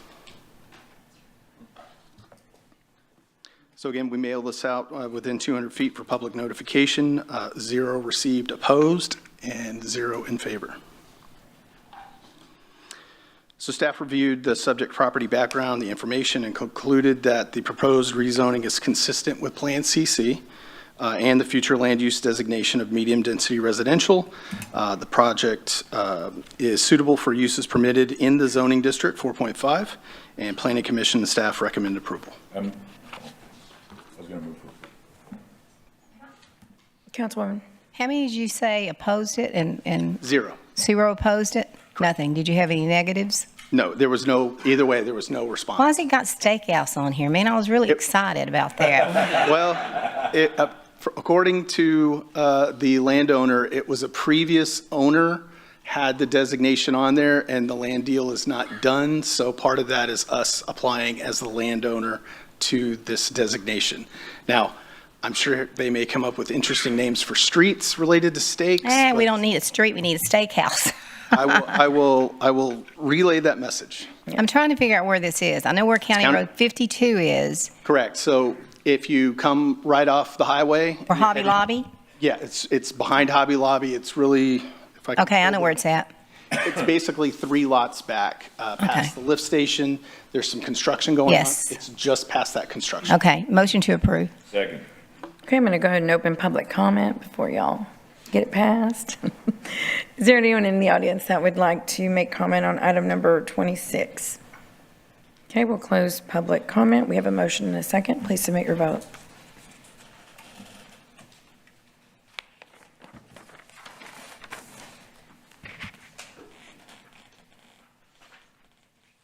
The motion carries. Okay. And for the record, Councilmember Roy abstains, as you stated, Mayor. Okay, and Paxton's out, yeah. Okay, thank you. Alrighty, next section, Section M, individual consideration items. Item number 27 is an ordinance approving an agreement between the City of Corpus Christi and the Corpus Christi B Corporation, or Type B, for funding of arterial and collector streets, approving a 380 agreement with Lift Fund, Inc. to grant a total of $2 million to small businesses for revenue losses up to $50,000 due to Stage 3 water restrictions, and amending the fiscal year 2025 operating budget. Good afternoon, Mayor, City Council, Arturo Marquez, Director of Office of Economic Development. And today's item, we're going to bring you guys a proposal for a drought resilience program due to the fact that some of the businesses have been affected based on the water restrictions that we implemented back in December 16th of 2024. So as I mentioned, the The restrictions came into effect, of course, after the lake levels dropped below 20%, and the limitations, the strict limits on irrigation and non-essential water uses have hit the small businesses, specifically landscapers, mobile car washes, nurseries, and irrigation companies. Some of them came up today and stated some comments in regards to their effect, and they've also attended some of the Type B meetings to, again, state their case. With revenue losses and job cuts increasing, the city's Office of Economic Development is proposing a small business drought resilience program to provide financial relief and protect the local businesses. Now, the goal of this program is, of course, to assist the businesses that are being affected through the creation of a grant up to $50,000 per impacted business. And this program would be administered by a LIFT fund. So very similar to what had occurred back in the COVID times. Now, there's a couple qualifiers that we've already identified. However, through the discussions and through the comments that we received back from both the business, the Type B board, and LIFT Fund, we've actually implemented several more, which I'll go through after I go through these lists. So one of them is that they do have to be located within the city of Corpus Christi city limits. We have already, or at least the LIFT Fund has already gotten a couple calls from businesses that are located outside of city of Corpus Christi. That's not something that we would be able to support. They do have to be physically located in the city of Corpus Christi. They have to have been in operations 12 months prior to the application. The intent here is to open up applications pretty soon here. However, if funding is still available, let's say in the month of June, July, later on this year, they still would apply this rule of 12 months in operations by the time they submit the application. They have to demonstrate ongoing business activity, meaning that they cannot be fully shut down. They do have to show that they're continuing to do operations. We are requiring them to have at least one full-time worker. However, most of the people that have come to us have had a larger workforce. But again, for the standards, we are just requiring that they do have just one full-time worker. They have to show a decline of 20% of the revenues, and this is year over year. Right now, the conversation between LIFT Fund and us has been that we would consider the 20% revenue loss between the January and February 2025 versus the January-February timeframe of 2024. So that's how we would determine that 20% revenue loss. And of course, a lot of them that have come to us, they have already mentioned that they've had a reduction in their workforce, some of them as high as 50% of their total workforce that they've already lost, or have had to let go or had reduced their hours. Of course, they do have to be in good standing with the Texas Comptroller's Office, and especially if they do have a physical location within the city of Corpus Christi, we do and will require that they are in good standing with their property taxes. The business must be directly affected by the current drought restrictions, meaning that they do have to show proof that their business decline has to do specifically with the water restrictions and not necessarily just affected by this overall. Okay, so the grants that we're suggesting would be up to $50,000. Of course, as I mentioned, we are still in discussions with LIFT Fund about how that number will get determined. As I mentioned, I will go into a little bit more detail after I go through this presentation. One grant per business location within the city, and of course, if there are multiple locations with under multiple names or different names, then we would consider different applications for those businesses. The application is on a first-come, first-served basis, and the application, or at least the agreement between LIFT Fund and the City of Corpus Christi, is that if the agreement is approved, they would generate a website along with some other items that they can disperse to, again, showcase and, of course, advertise this program. They would use, as I mentioned, the website, social media, and email campaigns, which, of course, the city would also amplify those efforts with our social media. The review process will be carried out by LIFT Fund, and they will verify eligibility and remove any incomplete or duplicate applications. Okay, the grant disbursements, the disbursement is at least scheduled to be delivered or given to the business 10 business days after it's been verified. And again, with the talks with the LIFT Fund, we are thinking of a biweekly report to see how these grant applications are coming in, who's coming in, and what are those applications, or what are they requesting.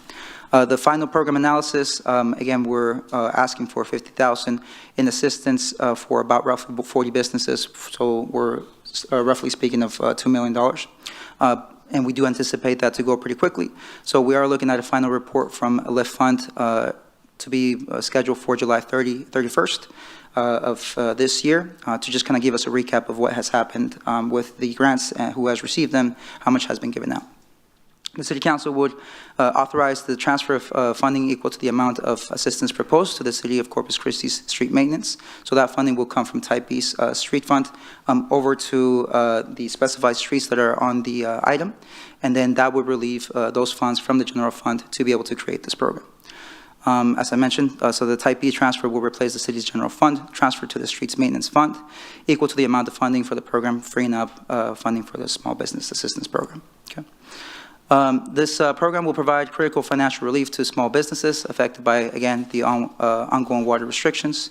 The main goal of this is to do a job retention. This is primarily making sure that the jobs are not being lost, and that, of course, that we would be able to provide some financial support to the businesses to diversify their operations. As I mentioned in the Type B board meeting yesterday, is that right now we do not have a specific date as to when these water restrictions will be uplifted. So one of the efforts that we are trying to do with the businesses is that if they do receive this grant funding, that we have communications about them diversifying their operations, again, because we do not know with clarity when these water restrictions might be lifted. So approval of these small business drought resilience program ensures economic stability and, of course, during the drought. Okay. So for that, I do open it up for questions. I see some lights already lit up, so go ahead and take it away. Thank you. Councilman Roy. Thank you. So I have two questions. Sure. You know, providing if council goes forward today, how long do you think it will take before we actually have relief in hand? You know, how long is it going to take for Lyft to do their thing and everybody to? So that's a really great question, and that's one that actually came up yesterday during the Type B meeting. And one of the timelines that's actually included in the package is that they do want to launch the website by the end of March, which of course is a pretty long time. So with conversations with Lyft Fund last night that I had is that we can actually start taking some pre-applications in the meantime. So as long as this item gets approved, we're able to sign the contract with Lyft Fund, and from there create the criteria, finalize the criteria, I should say, and be able to start taking some pre-applications so that it is ready and again, when the website launches. So my other question is, and you know, I think of all the businesses. I think everybody's affected by this water drought, the drought. But if the business that is not listed as the type of service here comes forward and says, I'm affected by water, and they can show that, is it only limited to this type of businesses, or would they consider that business too, that it can demonstrate that, okay, water, the drought's definitely affected my business too? Right. So for now, a couple of items to answer that question. For now, the businesses that have come to us are very specific to the type of implementations of the water restrictions that we've created, which is very specific as to why their business has been affected, which is the reason why we put at minimum a 20% drop in the sales. Because otherwise, let's say, for example, like a restaurant says, well, I've been, affected by water restrictions, but we don't see that 20% drop. It might be for other reasons. It'd be really hard to justify that specific business has been affected due to the water restrictions. So are there going to be businesses that have been affected in general? More than likely, but that's why we're setting that threshold of 20%. So if they demonstrate the 20%. The 20% and justifying how the water restrictions directly affected their business. So it's a double point for that one. So in order, again, because we do anticipate some businesses come to us and saying that they were affected, but again, we have a couple of tiers to make sure that the ones that are directly being affected are the ones that are being assisted first. And as I mentioned, the criteria is that it is on a first come, first served basis. And as I mentioned, there has been several different businesses that have not only attended the city council meetings, but the Type B meetings, which are essentially already somewhat in line to be assisted by this. And I want to say, from what I've counted so far, it's roughly about 10 to 15 that have come to us already so far. So. Okay, thank you. Councilman Cantu. How many businesses will take this money? You told us at 40? So we're calculating Maximum amount that we can award is 50,000. We did request 2 million to assist in this program, so, if you do the math, it's roughly about 40. But 50,000 is the maximum amount that we can give out. It doesn't mean that everybody's going to get that amount. So we're estimating a minimum of about 40 businesses that we can assist. We can go up to maybe 60 or 70.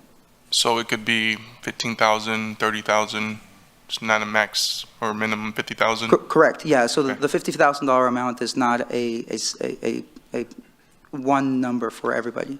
One of the concerns I do have on the regulations to get approved for this loan is they must be current with city property taxes or controller's office. Being a small business owner myself, I'm sure they're behind on the controller's taxes, maybe even property taxes right now. Sure. And maybe this money is going to help them pay for that. Another thing is the $380,000 to lift. How long have we been doing business with the lift fund? So lift fund, specifically before this, we did have an agreement with them during COVID, and that was an agreement that essentially they administer the funds that were given out to the small businesses, in addition to the PPP, of course, because that was a federal program. I just don't like the fact that we're giving them $380,000 to just do paperwork for us. Yeah. We could help 6 more businesses with $300,000. Yeah. I don't see why we can't get somebody in City Hall to give these funds out. Right. And second, this company's from San Antonio. I just feel like we send all our contracts to San Antonio to do business. Why can't we find somebody local here? I'm sure a small community bank will love to help small businesses here. And giving away $380,000, I don't think that's right. And it's 17%. Right. I mean, that's a lot of money. Yeah. So the professional services that they will be providing, of course, do come with experience in the financial world. So a lot of the things that we are requesting, for example, one of the things that we were talking about as far as making sure that we are able to determine whether there was a loss in employment or reduction in workforce is looking through their 491. 491 is a specified document that's submitted. It's pretty easy to read. Correct, Yeah, but again, so in order for us, I personally don't have the capacity within my team to be able to train somebody quickly enough to make sure that, again, that's just an example. The 491 is just an example. I'm just tired of doing contracts with San Antonio. We have good people here in Corpus Christi. We have good small businesses here in Corpus Christi. I feel like we should find somebody local to do this if that's the worst case scenario. But I mean, Yeah, Councilman. Somebody in finance could help with this. Right, not to interrupt, but the LIFT Fund, Laura Estrada is here, so there is a local office here in Del Mar, the Economic Development Center, over there by Ray High School. But originally they're from San Antonio. What's that? They're originally from San Antonio, Right, yeah, LIFT Fund's originally, but they've been headquartered, they've had a regional office here for many years, at least 6 that I've been there, probably well before that. And these are grants, right, not loans? Correct. So they don't have to pay this money back? They do not, no. No, and actually, I'm kind of glad you brought up that point. This is probably outside of it, but one of the discussions that we also had last night is that we do want to, at least with the partnership with LIFT Fund, is to do follow through. So not just, give out the funds and, kind of, let's see what happens. Hopefully, you were able to sustain your business. But rather, we talked about yesterday was a continued conversation with the businesses after the grants have been. And I understand, I'm a small business owner. Everything's gone down, not just, their business, but every business across this country has gone down. And, and I love this idea. And I love the fact that we're helping them because of the water drought. However, we need to we need to find more funding like this for the people that are struggling down Everhart right now with construction. Their business has gone down really bad, and they're having a hard time paying their bills too, And I think we need to look at other resources for them too, And I like this, but I don't like the 17%. I don't like the $380,000. I think we should find somebody within the city to do this and help 6 more businesses. That's my opinion. Thank you.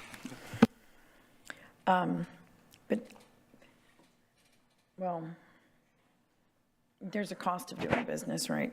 And so I know there's a cost. You can't go to the bank and get a loan and not pay fees and costs to get that loan. So my question, you don't have to answer it now because we've got 3 other people, but do we have this, for example, their cost broken down? Yes. In other words, what is that, what is that per loan? Or I don't know how y'all do it, but maybe so the council can see, what does that $380,000, what does it pay for? Because there has to be a fee, even if you did it local, there's going to be a fee involved in administrating this program. There always is, right? But I think the councilman is saying, is it too high or isn't it? How do we know that? You can address it, I guess, now. Yeah, so I was provided a breakdown yesterday after the Type B meeting, but yes, essentially, some of the items do include at least 2 staff members to, of course, not only process the applications, but also take any phone calls, answer any questions, not only in English, but also in Spanish, which is something that we also discussed, making this available with our Spanish speakers within the city. It does include the breakdown, not the breakdown, I'm sorry, it does include the creation of a website, an expedited creation of a website. Of course, the same thing with the English and Spanish versions of it. And then the record retention also is part of it. If at a future point somebody wishes to go and do a request, which of course they're limited because it would be administered through LIF Fund. There are some limitations there, but the retention of records, they also LIF Fund would be responsible for I believe, about 7 years. So again, that record retention portion of it is also included on there.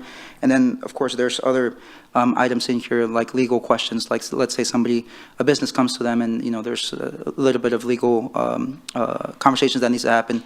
LIF Fund does have a legal team that's available to be able to answer those questions. So like I said, I did get a breakdown of the price point that I can share with you guys. Again, this was only made available late last night, so this is brand new information. Okay, Councilman Hernandez. Okay.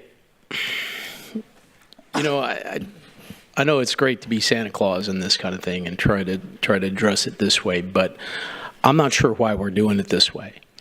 Why, we have a purchasing department where we could create a program to actually get something done. Like, for example, irrigation. I can think of a project at Bill Witt Park where we have an effluent pipe at the entrance there at Bill Witt Park, but we can't do the irrigation there because of the situation there. Well, why don't we hire or put out, for licensed irrigators to do these projects for us that I know are on the books, but if we're going to try and get this, I'd rather give them a job that's going to provide long-term income as opposed to just a measly $50,000 handout. We have landscapers. We just had somebody come up on Old Bayview Cemetery. We have landscaping needs at Old Bayview Cemetery. We could utilize that work and get something and provide them a job and keep their people working. Instead of just handing out money, that doesn't, it's not a long-term solution. Let's take advantage of things that we need at the city. We can replace all our irrigation systems with going from sprinkler systems to drip irrigation. We can provide incentives for people to switch from sprinklers to drip irrigation. Create that opportunity within the Drought contingency plan. Or water conservation plan. I think we should get value from what we're doing, and we do have needs. Why don't we do that instead of just handing out funding that wouldn't provide long-term benefit for anybody? Is there a possibility that we could do that instead? Yeah, I think, Councilman, there is, obviously. So this one is more immediate in working, and Councilwoman Vaughn, I do want to thank her for bringing in at least the 5 companies that we met with several mornings in a row after they approached Councilwoman Vaughn. We're trying to get immediacy. These companies are laying off their trained, licensed professionals because the revenues aren't coming in, and each day when we met with them, they would have to lay off yet another person. So goal number 1 was immediacy, and it was kind of a bridge to get to maybe the spring when some rains would come. We could do everything you just said, but that would take a lot of time. We'd have to probably have a bidding process, a procurement process.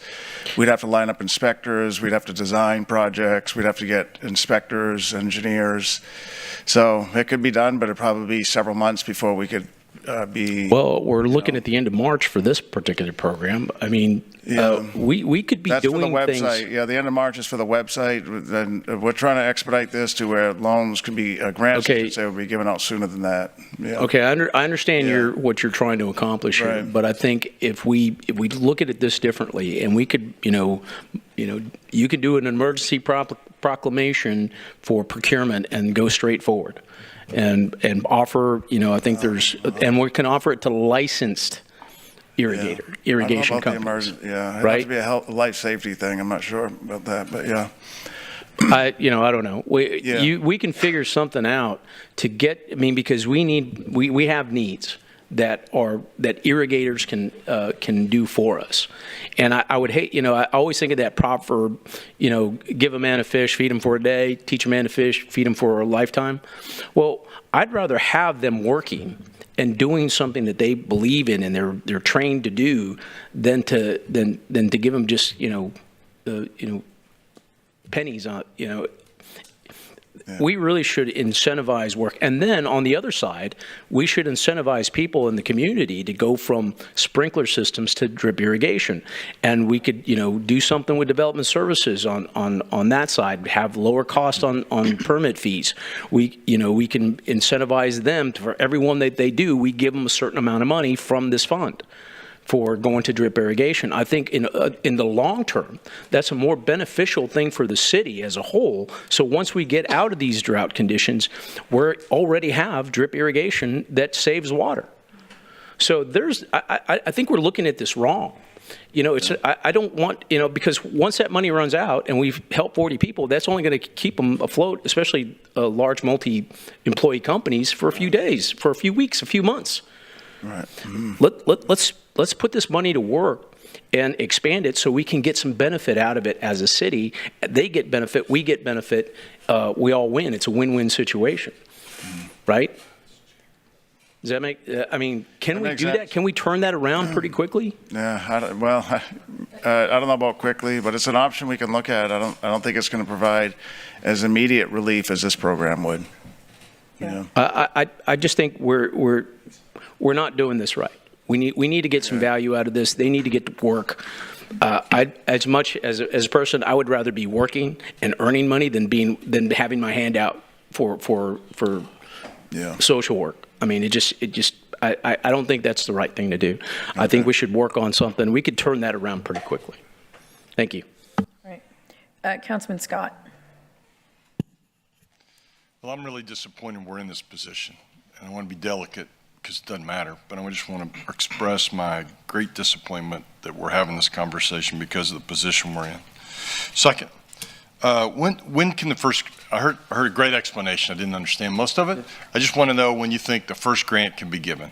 Yeah, so with the conversation that I had with Liffon last night was that in order for them to start getting to work, they would need to have the contract signed, which again would be dependent on tonight's vote. And assuming, again, there's still a little bit of details that we have to iron out in the contract, again, based on yesterday's conversation, but under the assumption that we can sign the contract within the next week or two, we did talk about expediting this process in order for them to start taking applications. So we're talking roughly about 3 weeks from, or 2 to 3 weeks from today. I'll give you 3. 3 weeks from today when the first grant might be check cut? Again, so it's not necessarily about cutting the check. These applications that are submitted have to go through a review process. So it really depends on how well prepared the businesses are with their paperwork. While we might be able to get the first applications within the first 3 weeks, again, it really all is going to come down to how accurate the application is. Yeah, Councilman, I'm going to try to answer that question. We haven't done this program before, so Arturo's not 100% for sure. But what we do know is immediacy is the goal. Yeah. The last time we met was probably 2 weeks ago, and in that time we've met with the Type B board in the emergency meeting yesterday, and that's unprecedented. We have this on City Council today. It's not going to take 2 weeks to execute a contract. We have the attorney right here. They know that this is a top priority. So it's a day or two to execute the contract. And then the loan applications, these folks, the Schmitzels and Mr. Michael out there, they're waiting to fill out the paperwork. They know what's happened to their business, so they don't have to, they already know what's going on. So a few days to fill out the application, if that, and a few days to process it. Laura Estrada's here in the back. She's with the LIFT Fund. They have a long-standing working relationship with the city. We do numerous programs with them today that are funded by Type A and Type B. This is going to be fast-tracked for them as well. That's why we're paying that 17% administration fee. It's not to take time and make months go by. We're talking days to a week or two and loans will be cut, or grants will be cut. And I get that it depends on the quality of the Yeah, application. right. But I just want to know, as a council member, what should be my expectation, right? You're going to come to us and we're hoping March 15 or March 1st, somewhere in that time frame. We've given out, we're making an impact. Right now, we're having a conversation, right? Right. It's not going to make an impact till. I would say in 3 weeks, we're going to start making an impact. Okay. Yeah, 2 to 3 weeks. And I think there's something to be said about I said that the short-term plan is the grant, the intermediate plan is the work. I do like Hernandez's comment, so we can do both. Right. And so he knows, and we know. In fact, he and I are going to drive in his district again on Friday. Bill Witt is just right around the corner from the Greenwood wastewater treatment plant, where we're discharging thousands of gallons. So which one is it? OSO, where we're discharging thousands of gallons of water every day. Meanwhile, the park looks like heck because it's not getting the water. So there's a connection line that's built that can hook up into the park, and oh, absolutely. so that's a good idea for the next step potentially. So we could get this to get them. We're talking about, we know because we met with them. They are laying people off and down to the last few people. Totally get it. And these aren't easy to find jobs. Once they leave, that's going to be tough to get them back. They have licenses from the state of Texas, and they have to work. So they're probably going to work in a refinery or out of town. And once that happens, they're not going to be able to hire them back real quick. So that's the issue. And they spoke during public comment, but I think we can do both, which just would provide a short-term gap. Yep. It's no different than, the precedent is COVID. We already did this for $3 million in the COVID times. And then we can do what Councilman Hernandez says. I agree with that as well, that we could do a longer term, take some time. We can look at the emergency powers that the city manager has to expedite it, but we can do both. That's what I recommend. Yeah. I support short-term grant program, 3 weeks out. Be Yeah. awesome. Just get an email that says the first grant's been delivered. We know that's going to take, that buys weeks, maybe months. And so the intermediate is find some work. Yeah. That's good, and we can work on that starting tomorrow. Thank you, sir. Thank you. Yeah. Thank you. Thank you, Mayor. Laura, can you come up? Hey, don't go too far, though. First off, the 20% is what I belong to a nonprofit that assists in funding scholarships for Commissioner Gonzalez's program, and their fee is 20%. So I don't think that, for the amount of vetting that they have to do and then to work with the different educational institutions, I mean, that's just typical. I mean, there's a fee associated with it, and they obviously do it very well, and they've been doing it a long time. So I just for instance, how did we come to, and this is for both of you, I just wanted her close by instead of being back there in the back. How did we come to a loss of 20%? I can answer that one. So we've actually had conversations with a lot of these businesses, and that seemed to be a recurring number, around 15-20%. So we decided on the feedback that we got from the businesses. Okay, and in full disclosure, I serve on their national board. What is it? I'm an unpaid board member. So Of the LIF fund, right? Yeah, The LIF fund. Yeah. Huh? What? No, I'm an unpaid. I'm not going to receive anything special just for this other than a pat on the back. So, I think, one of the things I just kind of wonder, how do you determine a loss of 20%? And I know you have, Laura, LIF Fund has a system of which, because, typically you're used to dealing with businesses that have a difficult time getting conventional loans, and you have to verify revenue. So what is it that you do to determine that? Since we're obviously not going to be able to look at their tax returns, because chances are for last year that some people may not complete until September. So may I just say something? I have a sinus infection. Laura Leal Estrada, District 3. Congratulations. Liffin has been doing business with the city of Corpus Christi since 2004. And we've been working a program for business owners who are not able to get access to funding from traditional resources from the banks or credit unions. There's been a lot of changes going on. 2008 really negatively impacted our business owners. You've got a few of them that are still here. When the question was asked, what could we do to help the city? I agree with you with the streets. I get calls every day. What are you guys going to do to help me? The streets are negatively impacting my business. I don't know. Go talk to your city council person. Go talk to people at the city. You're right, they need help. The water impact with the drought, my lawn looks crappy too, right? But I'm okay with it. I got 4 dogs that are running in the backyard. And I like the idea that we might start looking at the drip type thing, because I live in a city, in an area of a city that was not properly prepared because it's agricultural land and all of our homes have foundation problems, right? So I'm just taking you through a story. I like to tell stories. My point being, when they talked about this, I questioned them too. I said, well, when we do grant programs in other cities, we've got some criteria. We have criteria that the city tells us to follow through with. We have people who have been working on grant programs. I had, when COVID came, I worked on grant programs from the city of San Antonio and El Paso. So we have criteria that we have to, all hands are on deck, right? And so we've got a lot of experience working those grant programs, but the criteria that we work through is the criteria that's given to us from the city. So we have to follow that criteria. How do we know whether they've lost 20% of their income? Well, we actually look at bank statements. We look at the last. In fact, when I saw something on the proposal, because it's the first time I've seen it today, I said, well, I need to at least look at 3 months bank statements, and then we do a comparison last year. What was going on at the same time last year?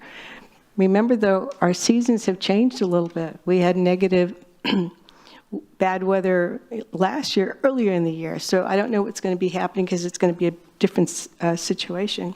But then I did say to Councilman Roy, when we looked at those NAICS codes, and I said, well, what about I started looking at, what about the lawn care services that are home-based? These people have lost their ability to do business because they're not going to, I don't need them to cut my mother's lawn anymore. Because I do my own lawn work, but what happened to these people who are in declining trends because nobody's calling them to come and cut the lawns anymore?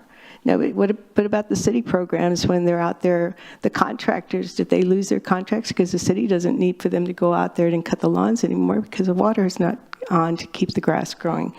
What about the breweries? And then those gentlemen in the corner, I think they're all in the nursery business. It says retailers selling water-dependent products. Who are they? I kind of went through 1, 2, 3, 4, 5, 6, just doing searches in Corpus Christi. There's about 10 of them. My point being, there's a lot of criteria. We have a lot of hand-holding. When El Paso had their program going in San Antonio, they found my phone number. It's all hands on deck. So it's a lot of hand-holding. They don't understand the grant program. Why don't I qualify for the grant program? Houston had the same thing. Why am I not qualifying for the grant program in Houston? We have to all know the program, even though we're not administering the funds. We're following the direction from the city. It's a lot of work, a lot of upset customers or clients, business owners who are not whole. The idea that I heard when I was on one of the calls was, if we can keep some of our employees short-term fix, keep them because they're going to go away, and then we can't get them back. And you're hearing that from more than just these type of customers. You're hearing it from restaurant owners. If 6 months of worth the salary is going to keep some of those employees, and they're going to have to pay their bills, right?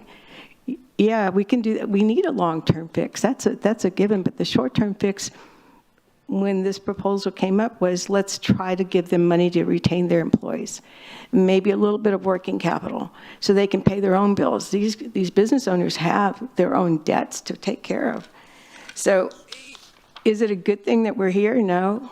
Are people behind on their property taxes? Absolutely. They can't get a loan with me if they're behind on their property taxes, because the city contractors that can do the buy-down program, they got to be current on their taxes, home and business. They've got to be paying any other taxes that they're supposed to.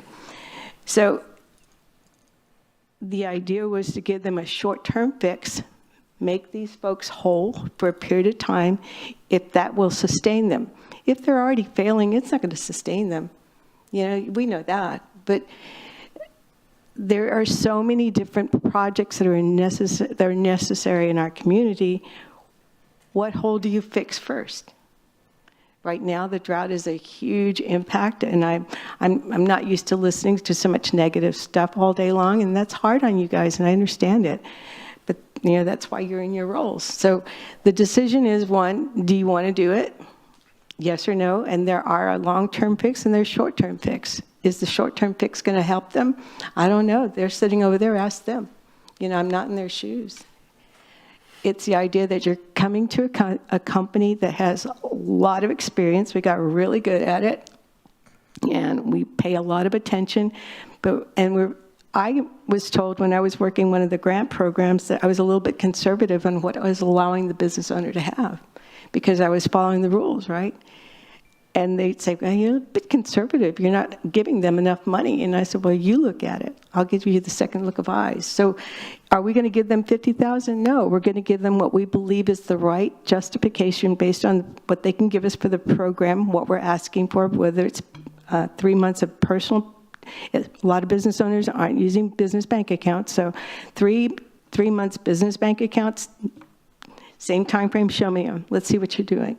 And then we're going to have to make some decisions. And sometimes it might look like they need it, but guess what? They were already failing anyway, so they may not get approved for the program. Again, it's the way we're looking at it, and I understand this is new for everybody. It's not a comfortable thing to do, to use funding in a way that some of us may think is not the right way to start, but it's a start. It shows that there is desire to help what's going on. And then we do need long-term fixes. I like the drip irrigation type thing because, I've got foundation problems at home. But it's about, you got to have trust in the process, and it's a lot of work. It's not a one-man show. I mean, we're less than 100 employees in our footprint. And I guarantee you all of us are going to get a call. I got the call from the Houston. I got the call from El Paso. I got calls from San Antonio. They just find our phone numbers. And it's a direct line. It's a lot of commentary to tell you, but that's just the way it is. And it's an emotional period when you have to listen to that, because we become their counselors. And when you have to tell them no, they're very angry, because they believe they have the right to the yes. It's no different from a loan. Let me interrupt you a little bit. Go ahead. Okay. Because I'll start coughing and choking up a lung in a minute.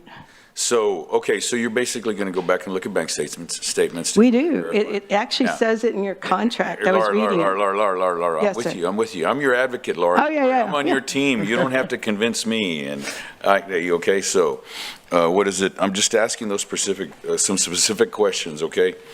And to that effect, I think there's some things with regard to the taxes. I think it's just like you said, some businesses are already failing, and that's what happened during the pandemic, is that we had to. I'll tell you what. Councilman Cantu. Some of this is with regard to your questions, if you don't mind. If you could just give me a moment. My apologies. I'll listen to you out there.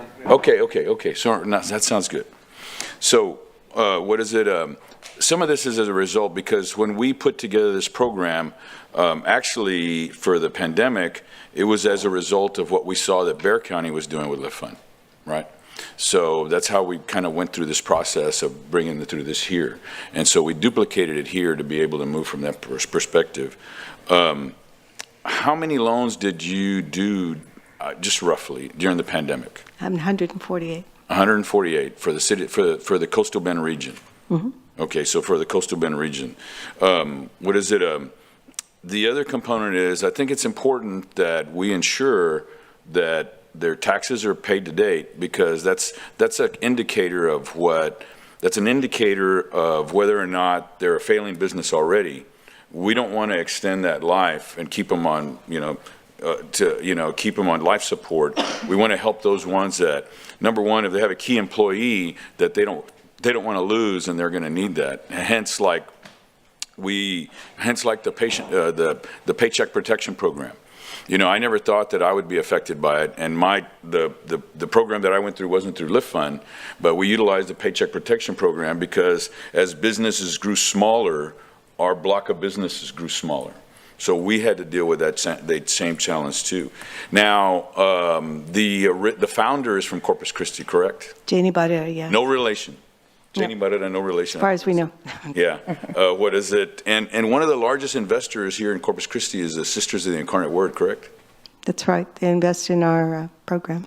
Okay, so I just want to attest to the credibility of the program, and then Lift Fund is in how many states? 15 states. 15 states, of which the largest footprint is in Texas, correct? Okay. Absolutely. So, what is it?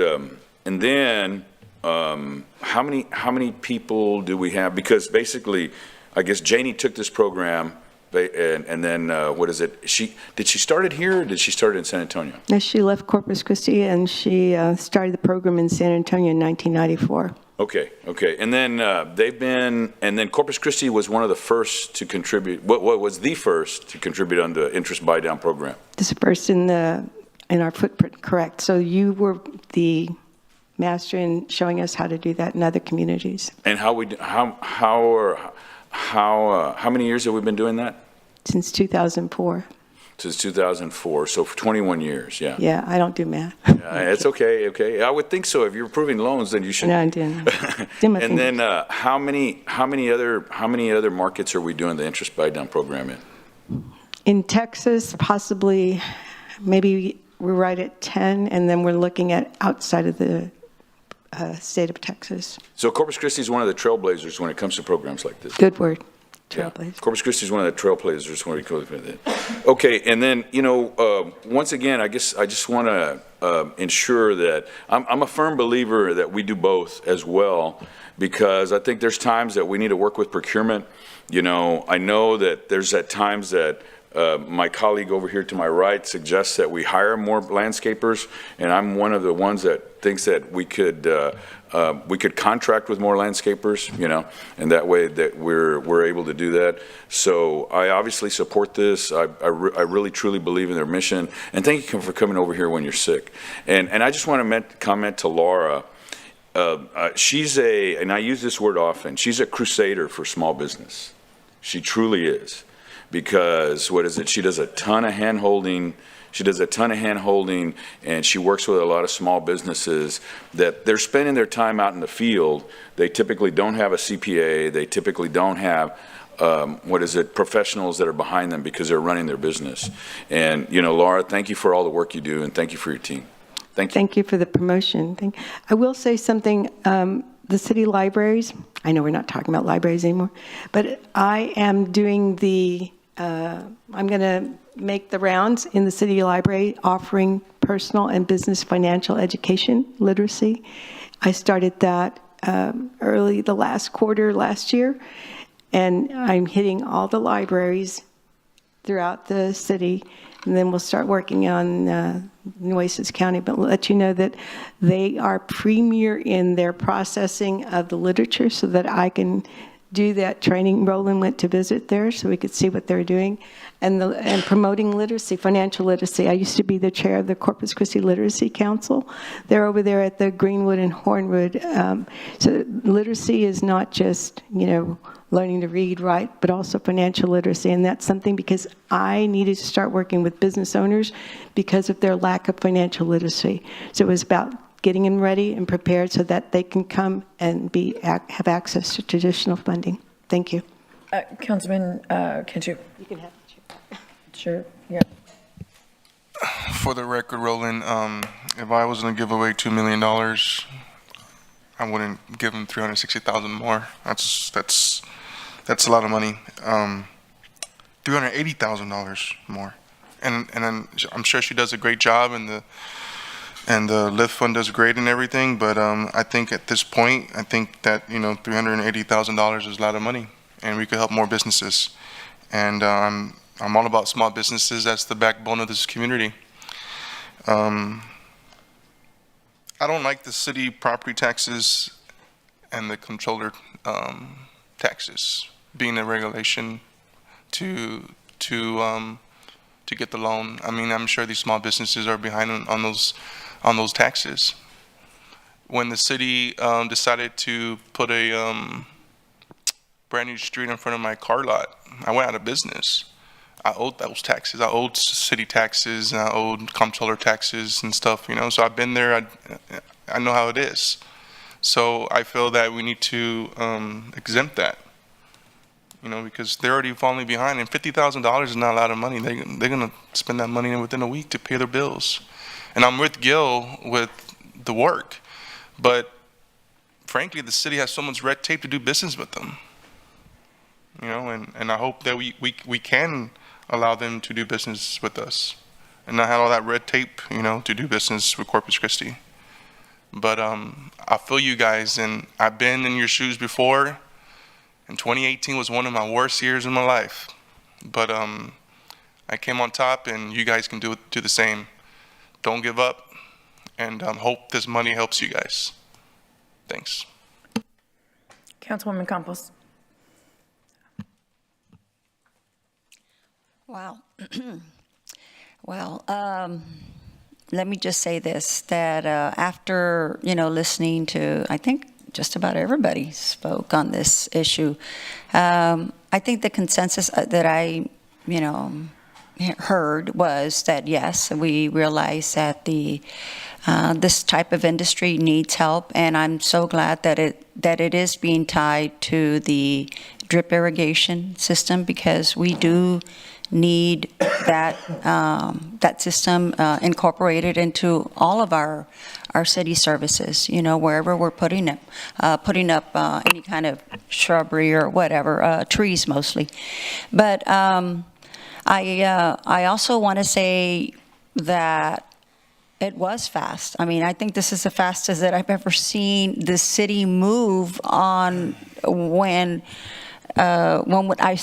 we first received the email letting us know that this was going on. I mean, this is, stage 3. It's. We're moving fast, Councilman. Yeah, We yes. appreciate that. Yeah. But I also want to take into an account that I wish we would have done the same for the other residents, the regular customers that have been coming here day after day, voicing their opinions, giving their suggestions, and then we don't really listen. I know it's not this right here at this point, but I just want to say, when we want to move, we move. So I do support this, and I also agree, like I said, with Councilman Hernandez, and I think most of the others, that it is important to help people get contracts so that they can continue working, so we can continue to still beautify our city, and not just beautify, but clean it up. So again, Laura, thank you for your service, and that was a long story, but anyway, I'm glad that we're here. It's almost 6 o'clock, but hey, that's what we're here for, to listen to the needs of our residents and our businesses. So I wholeheartedly support this. If I can make just one comment. Real quick, just because the department is new, we do have a new position available to hear these businesses out. We do have an economic development manager, which is essentially business retention and expansion. So now, it didn't before, but now the city does have somebody dedicated so that we can hear these businesses out and generate responses to all these issues. I just want to point that out there now. Thank you, Arturo. That's great. Councilwoman Vaughn. I'm going to make this really quick because a lot of us are leaving for Austin. It'll be midnight before we get there. Something that Mr. Hernandez said, Councilman Hernandez said, I don't think he meant it like he said it. It's not a handout. And so it came across like you're saying they're begging for this. It's not a handout. That was probably not a good word, and I don't think you meant it like it sounded. I support the criteria. I think it's important that if you're going to give a loan, any loan you ever get, which I wish this was a loan instead of a grant, I really do. But anything that you ever get like that, you're going to have to be in good standing. You have to have good credit, and the taxes should be paid, so I fully support that. And I do love his idea. I hope that we can do both of those things. That way it helps them down the future. But we have helped other companies, big companies before, and so we should help them or we're going to lose them. Thank you. Thank you, Mrs. Vaughn. Councilman Hernandez. Okay. I want to say this is more criticism of our own staff about the first reaction is to give handouts instead of give out work. And so that's what I'm chastising you for in terms of, it has nothing to do with who's at the irrigators, right? So, because I just think the philosophy is wrong. We have needs at the city. They have issues, you know, so let's marry the two to where our first reaction is, how do we get these people to work? And not, how do we get these people money in their pockets? Because I think, you know, and maybe that's a government issue, thought process. I think we should look at it from the perspective of meet a need to a thing. So one, I expect people to get these, get all our irrigation companies that are in need here qualified for, you know, with our purchasing director or purchasing department, and hand walk them through how to make sure that they're a qualified vendor. You know, if they're a licensed irrigator, they should have all the bonding and insurance required for that. That should be what our business development people should be doing, making sure they're walking them through the process, right? And, you know, that way we're not paying 19%. $380,000 is actually 19% of $2 million to a company just to do paperwork and give out money. It's no offense to the LIFT fund. I'd rather they keep doing their thing with their loans to small business, but we should be, you know, our first reaction should be, let's get people to work. Let's get, you know, our needs met. I don't know how many years that purple pipe has dead-ended at Bill Witt. Yeah. It's been decades. Probably when Mark Scott was on council last time. Yeah. Probably the first time he was on council, right? So, you know, here. So here we've got this thing that we can do. We have an opportunity to do it. Let's marry the two. Let's get these people qualified to do business with the city and put them to work. You know, you can the $50,000 is a temporary solution. Right. We need a long-term solution. We have needs at the city. Let's make it happen. And that's what I'm talking about. With regards to, before I'm done, regards to car washing, you have here for the mobile car wash. Yeah. We spend a lot of money with Quick Quack. Right? Let's pull some of that back and hire these guys to wash our cars. You know, give people jobs. Get them to work.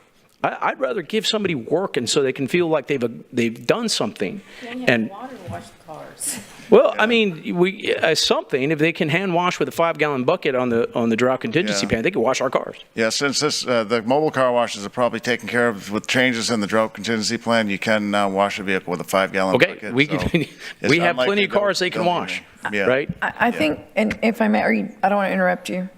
Okay, I just wanted, that's what I want to get across. Let's figure out a way to get people to work. We're going to do that as part two. We're already going to. And that's what I was going to say. The city manager did say, I think today is, and we've known this was coming. We've all known, you know, for weeks, I think, right? Yeah. And for a few weeks we've been working on it. Yeah. So I think, you know, I think we all agree, you know, both give a better balance, but I think today there's an immediate need. Right. And it doesn't matter if we can create a program. Sure, we can create a program. Guess what that takes? Time. And so what's happening right now is happening in the moment. And I was a small business owner too. And you got to pay for services. You all pay for you offer services, but some of the things you order, or I don't know your business, you got to pay for it. You don't just pay for the line. There's a service charge included in there. And I know that because I was a small business owner. And when the need is today, the need is today. And so that is what this is about. So I just want to say that because I agree. I think, sure, phase two, but today phase two doesn't help you. And that was the whole point to all of this. Right, so Councilman Roy is going to make some comments and then we're going to move on. Okay. Yes, sir. Did you have a comment? No, I will after Councilman Roy. Okay. So this is the first I've actually spoke on this subject. You know, as a banker, community banker, talk about PPP loans. When that was around, I probably did about 150 of them. We worked 7 days a week, 12 hours a day. I did 150 of them on my own. One of the things I see businesses every day, some that are failing, some that come to us, and it's unfortunate, it's too late. Some that we're able to help and stop the bleeding. It's a tough situation. It's a tough situation when you own something and you've put a lot of hard work into it and you're losing you're losing it. It's out, it's starting to be out without, out of your grasp or your reach. And you can see that when your company's starting to fail. It's a sad thing. It's a tough thing to go through. I've been a business owner. I was a business owner for 10 years. And when the 2008 crash came, I couldn't work through it. So we shut our business down. But on the other hand, as a banker, as a community banker, I know the cost of underwriting. I know the cost of processing. I know the cost of sitting there making decisions to lend money, and I know how much we make on every dollar that we lend. And I don't know your operation, but I will tell you that I don't make that type of profit margin as a community bank. I don't make anything close to that. So that does concern me some. It does concern me, because the last thing I want to do is see individuals take advantage. I'm not saying that you are, but take advantage of a situation when people are in need.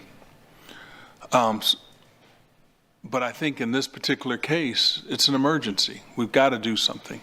I'm going to support it.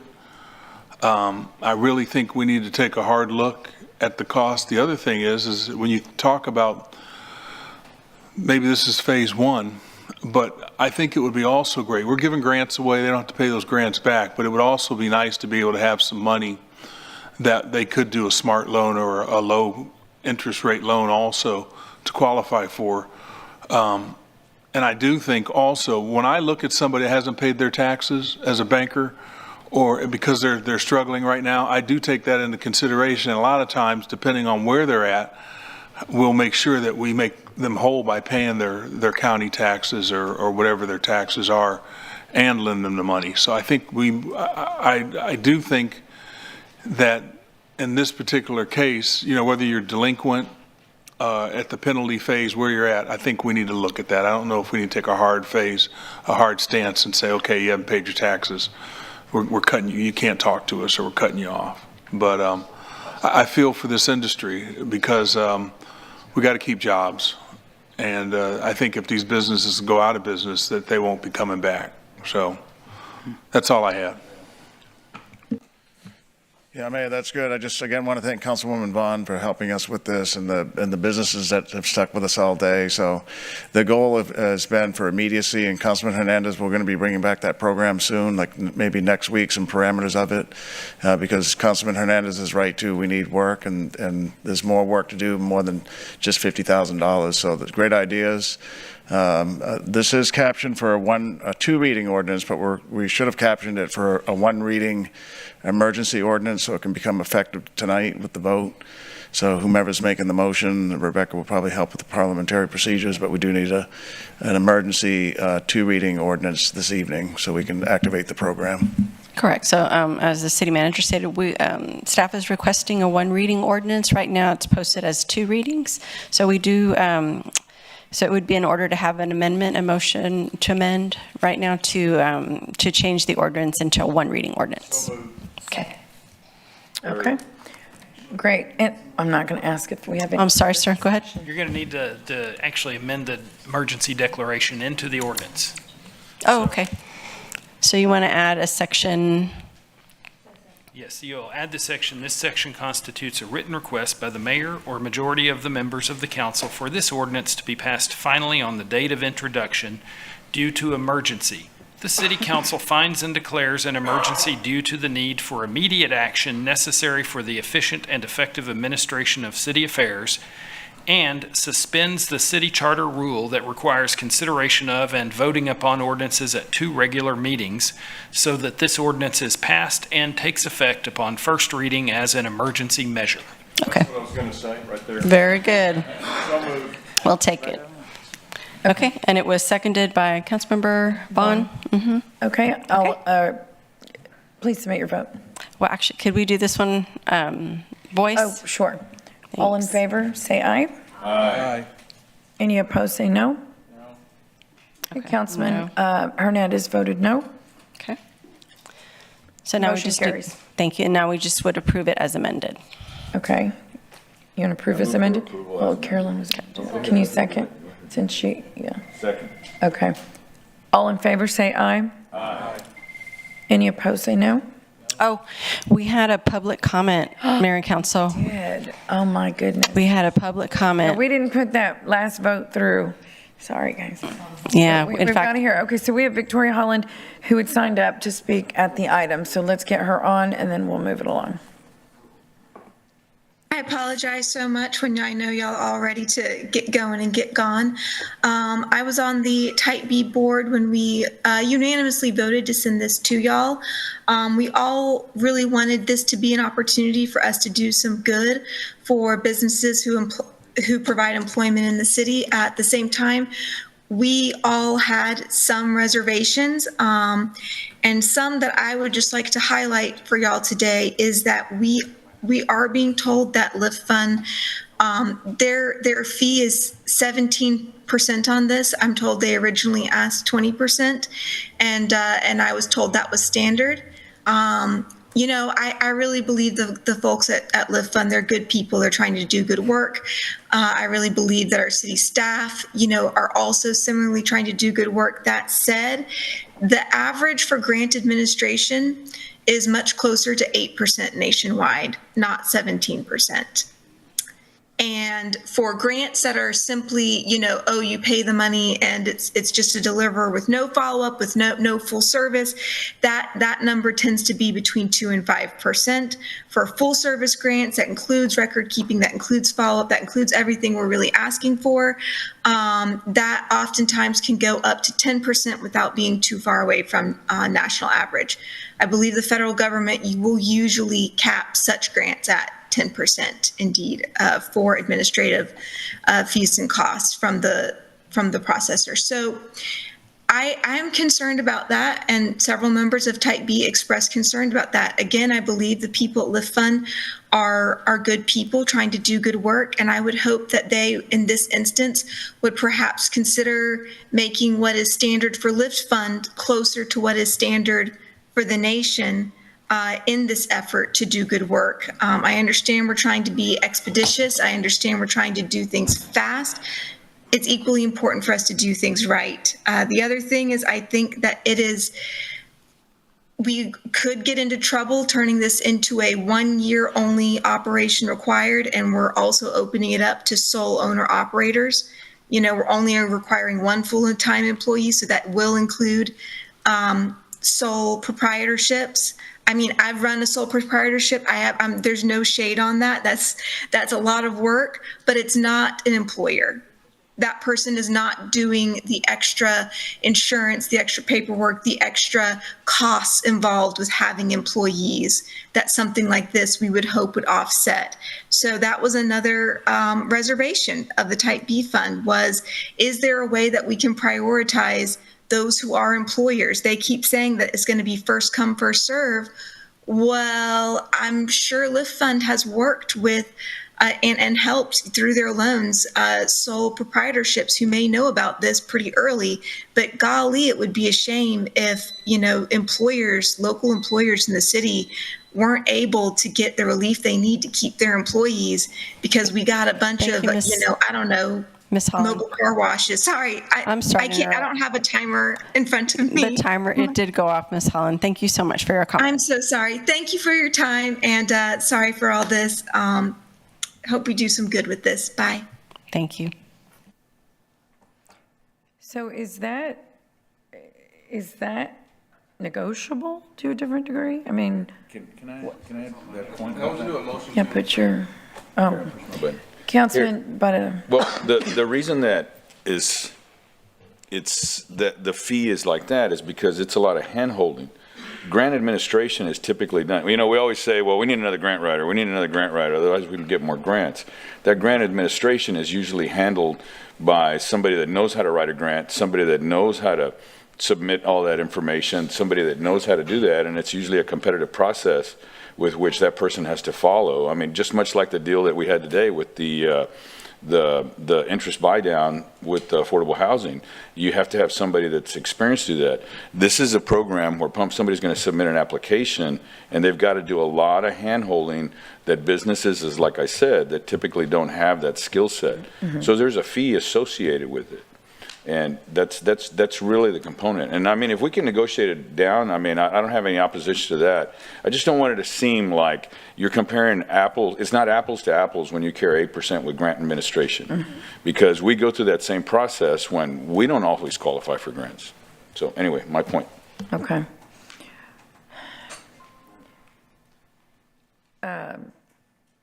Councilman Cantu, you have a quick. I wanted to do a motion to change some language. Well, wait, where are we on this? Because we have to vote again, correct? So we proceeded to vote on the motion as amended. Oh, that's right. We already voted on it. We were on the second. He wants to make a friendly, Amended. Councilman Cantu wants to make a friendly amendment to the main motion. Well, but we already.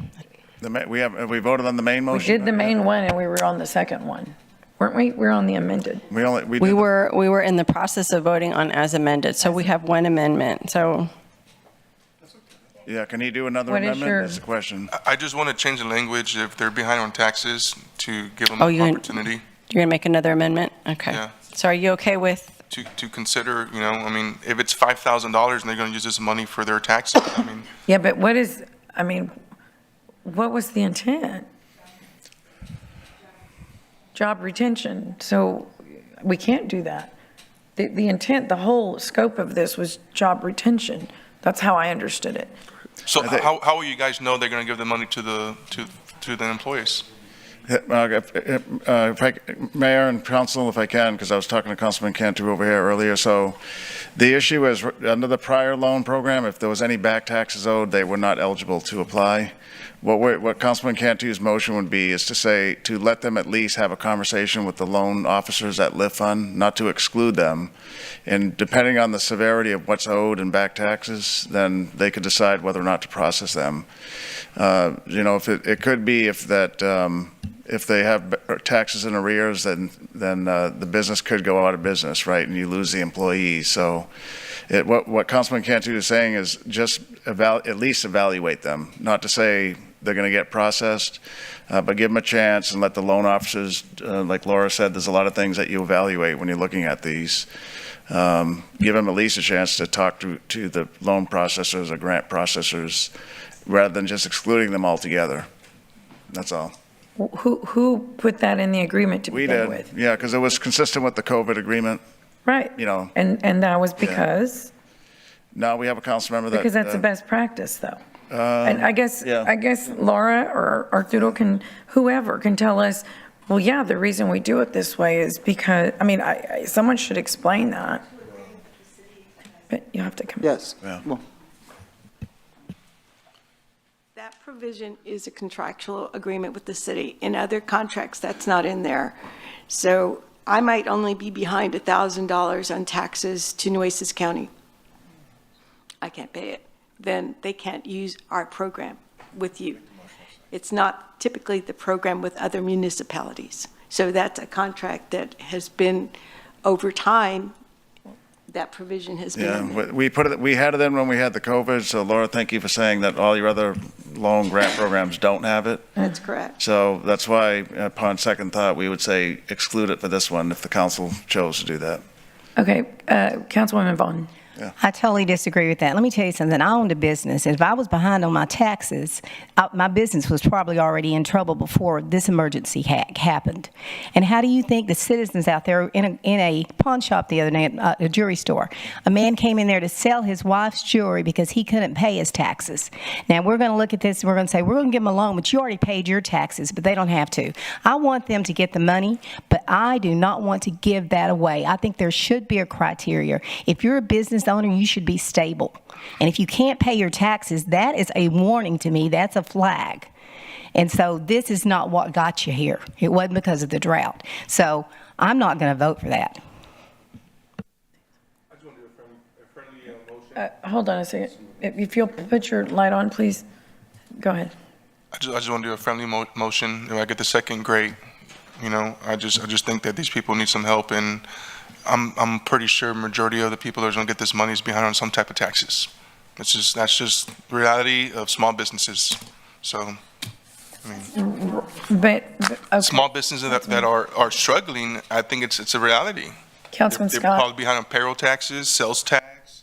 You know, they haven't paid their property taxes, the personal property taxes. Councilman Scott. I just didn't know who makes, it's a friendly motion. Does that mean the person that made the motion has to It's accept? friendly. Well, I don't know. He said friendly. I'm just trying to be friendly. I don't know where friendly came from, but. I just, Robert's Rules of Order, just, how do we make this? Body to, Okay, so we were in the middle of voting for the ordinance as amended. We had one amendment. So this would be, if we want to say we've suspended voting on the motion to amend, the second reading or the ordinance as amended, then we can accept another amendment. So do you want to do a motion to amend? Sure. Okay, so it's a motion to amend, and it was to, can you restate it, please? What's a good language, Peter? It would be to allow an applicant that may have taxes in arrears to at least be able to talk to the loan processors to explain their situation. And it could be, to Councilwoman Vaughn's point, just for a second, it could be they're going to use other money to pay the property taxes. We're not saying use this $50,000 to pay it, but they can't even get in the door. But if they I own- disagree. Yeah. What you're saying is not just speak to them. You're saying speak to them and be able to pay out. And that's where the problem is up here. So What is it to us? can you, They're behind on their taxes? that's not, that's, I don't think. Councilman, please, first of all, let's put your light on because we gotta abide here. So actually, we're moving forward. We understand it's 6 o'clock. second. Okay, so you're going to second it? Thank you. So he received a second. That's it. Yeah, move on. Okay, so. Wait, motion and a second. As stated by Councilmember, City Manager Zanoni, I'm sorry, it's a little late for me too. So at this point, we can vote unless there's further discussion on the amendment, so this amendment. Yeah, read the amendment. I kind of need it in writing at this The point. amendment is to allow individuals to have an opportunity to apply for a loan or a grant, I should say, if they owe back taxes. To apply for a loan Yeah. if they owe back If they owe taxes. either city back taxes or comptroller back taxes, right?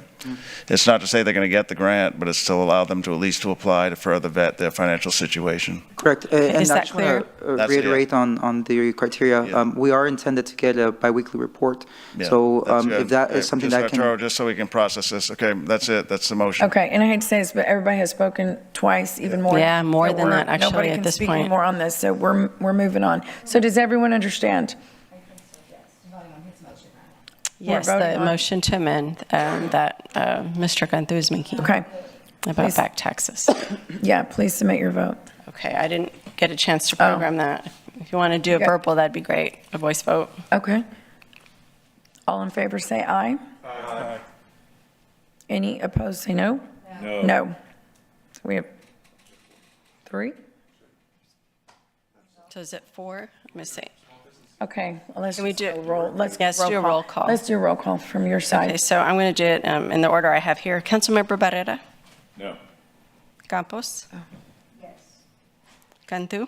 Yes. Hernandez? So no, okay. Paxton is absent. Roy? Yes. Scott? Yes. Vaughn? No. Guajardo? No. It passes. It's 4-4, isn't it? Oh, wait, hold on. Yeah. 1, 2. Oh, I'm sorry. Yes, you're right. It's tied. Aye. So it fails. Okay, go to the main motion. Okay, so we're back to the main motion as amended. So we're back to the main motion as amended. The one Okay. amendment being Do we need to change it to a second reading. Do we need a one motion reading? and a second for that? No, we're already good. have We it. have it. We just need to complete the vote. Okay, we have a motion and a second to the original. Please. Yes, ma'am. Pardon? Yes. Please submit your vote.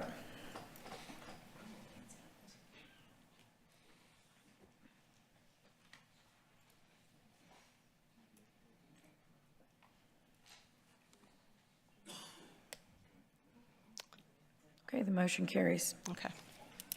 Okay, our next item is a motion authorizing execution of an agreement with the South Texas Alliance of Indigenous People, or STAIP, for artwork commemorating the Native Americans in Corpus Christi to be placed at the Hans and Pat Suter Wildlife Refuge. This is a really good news. This is a very good news item. And I want to recognize, ma'am, I forgot your name. Candace, but thank you for being here. And please pass on to Larry Running Turtle that we are so grateful and we hope he gets better soon. This is wonderful. Yeah. Gonna say 2 words on it? Yeah, a little, yeah. Give us a little something on it. A little something real quick. Okay, this is just a vision of this project is the park's natural setting out at Hans Suter. The refuge serves an important resource for tourism, education, and recreation, and also is a significant archaeological site for the second largest Indian burial ground in Texas. When do we think this is going to be put in? Well, this is a 5-year agreement, and this has given them an opportunity to raise funds and grants and things like that. I see. That's wonderful. So maybe you can keep us informed Yes, ma'am. on how it goes. This is wonderful. This is a great, again, thank you so much. Anybody like to say anything? Yeah? Okay, great. Thank you. Thank you. Okay, and item number 29 is a presentation. Oh, God. It is 6 o'clock, sorry. Oh, okay. We do. I'm going to go ahead and ask for open public comment. Is there anyone in the audience that would like to make a comment on item number 28? Okay, there being no one, we'll close public comment, and I'll entertain a motion to approve the item. We did. Great, let's vote. It's been a...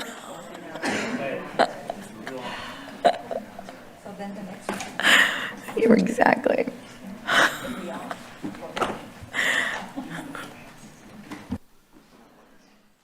Okay, the motion carries. Wonderful. 29, presentation on the city's drought contingency plan and ordinance amending City Code of Ordinances, updating the city's drought contingency plan. Councilwoman, let me get your light on, please. Thank you. Go ahead. I had to jump in right away because we do this really quick when it comes to the drought, DCP, any of this. So the main reason for this motion to postpone is, as you know, we've had, our residents, especially our young people, coming in and voicing their concerns. And I just think that we just need to give them a little bit more time. And I would like to make a motion to postpone at least 2 more weeks so that we can allow another listening session and that we hopefully can incorporate some of the ideas and suggestions that we've been given, that they have emailed, that they have done presentations on. I just think we just need more time.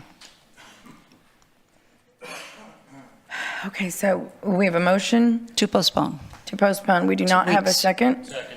You have a second? Okay. Please submit your vote. Voice vote on Eric? this, Mayor. Oh, we're missing folks also.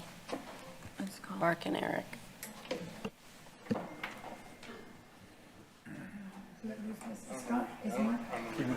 Went to the men's room. Yeah. He said he was anxious. He did? Oh, God. Well, let's just wait a second. He's indisposed.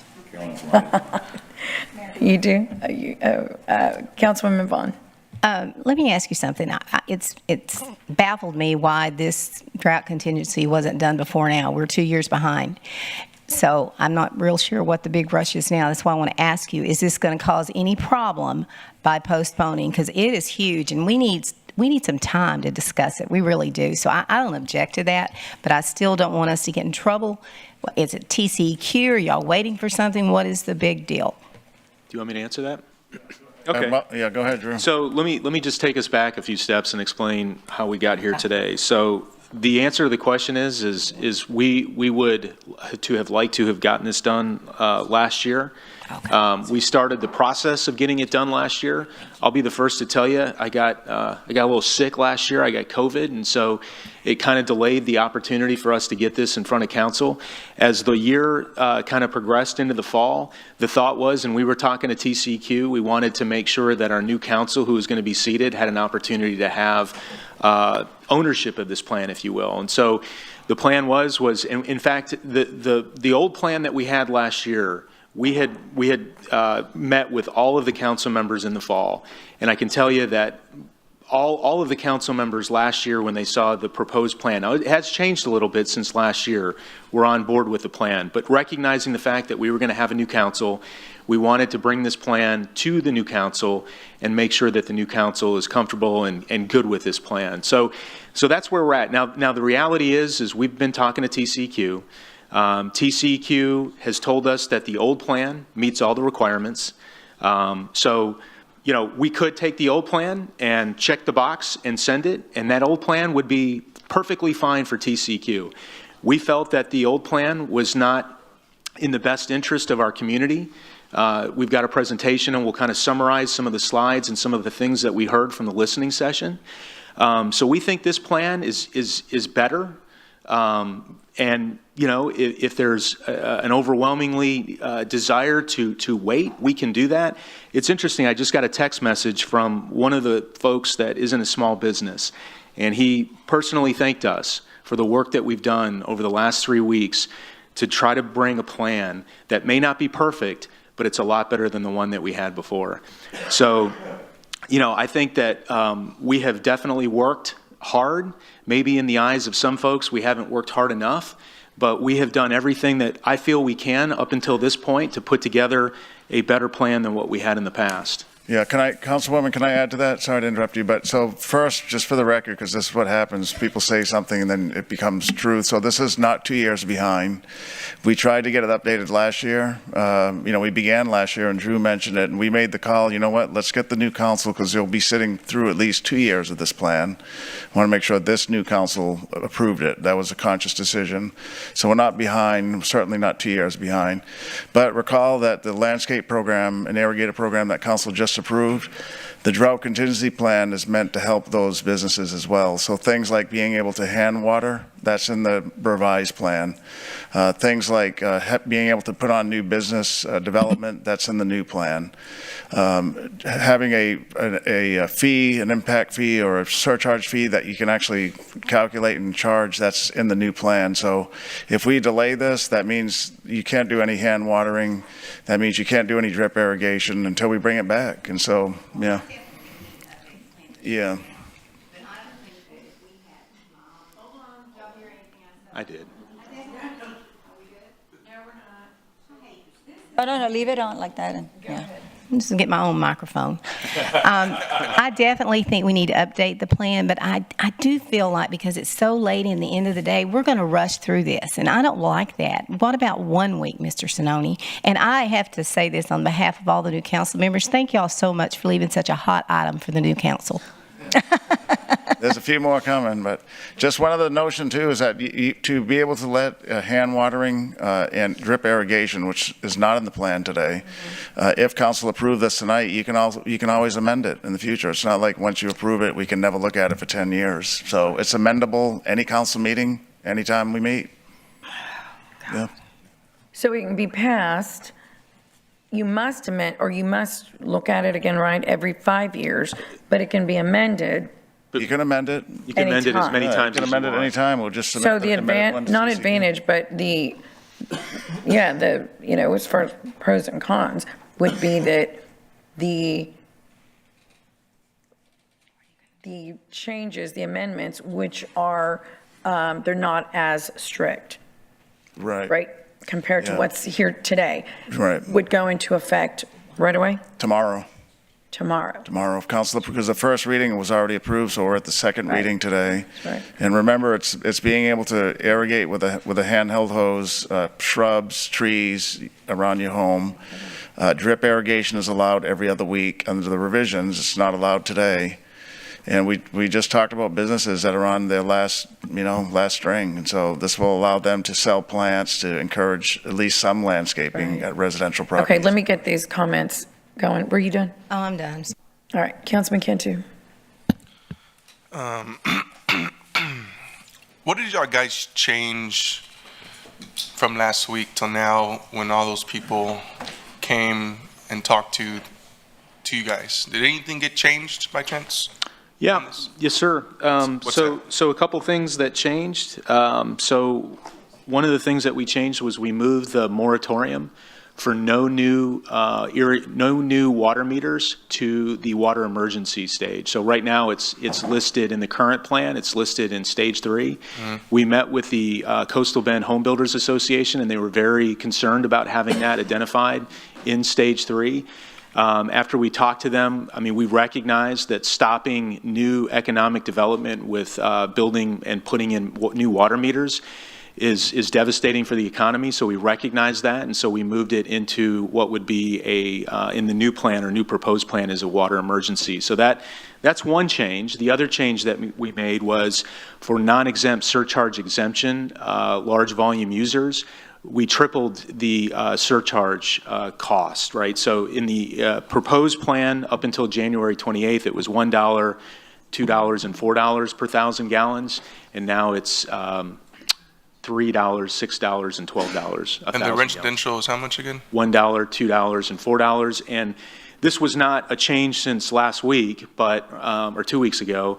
But one of the changes in this newly proposed DCP is we have raised the optional surcharge for residents from 3,000 gallons a month to 7,000 gallons a month.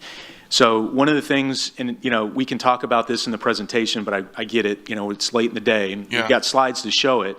Yeah. But we listened to our community, and one of the things that we heard was a resident-first approach. And so that is absolutely something that we believe is designed to help limit the impact to the working class family. 3,000 gallons a month absolutely hits the working class family. The average household uses 5,000 gallons a month. And so 3,000 gallons would absolutely hit that group. And that's not what we're trying to do. And so that was changed. So I hear a lot of people in public comment talking about the reason you're pushing this agenda so quickly and so fast has to do with permit processing for desal. Is that true? No, that is not true. Those permits have already been filed. Those permits are already moving So there's forward. no reason you need to do this because of any type of inner harbor desal? No.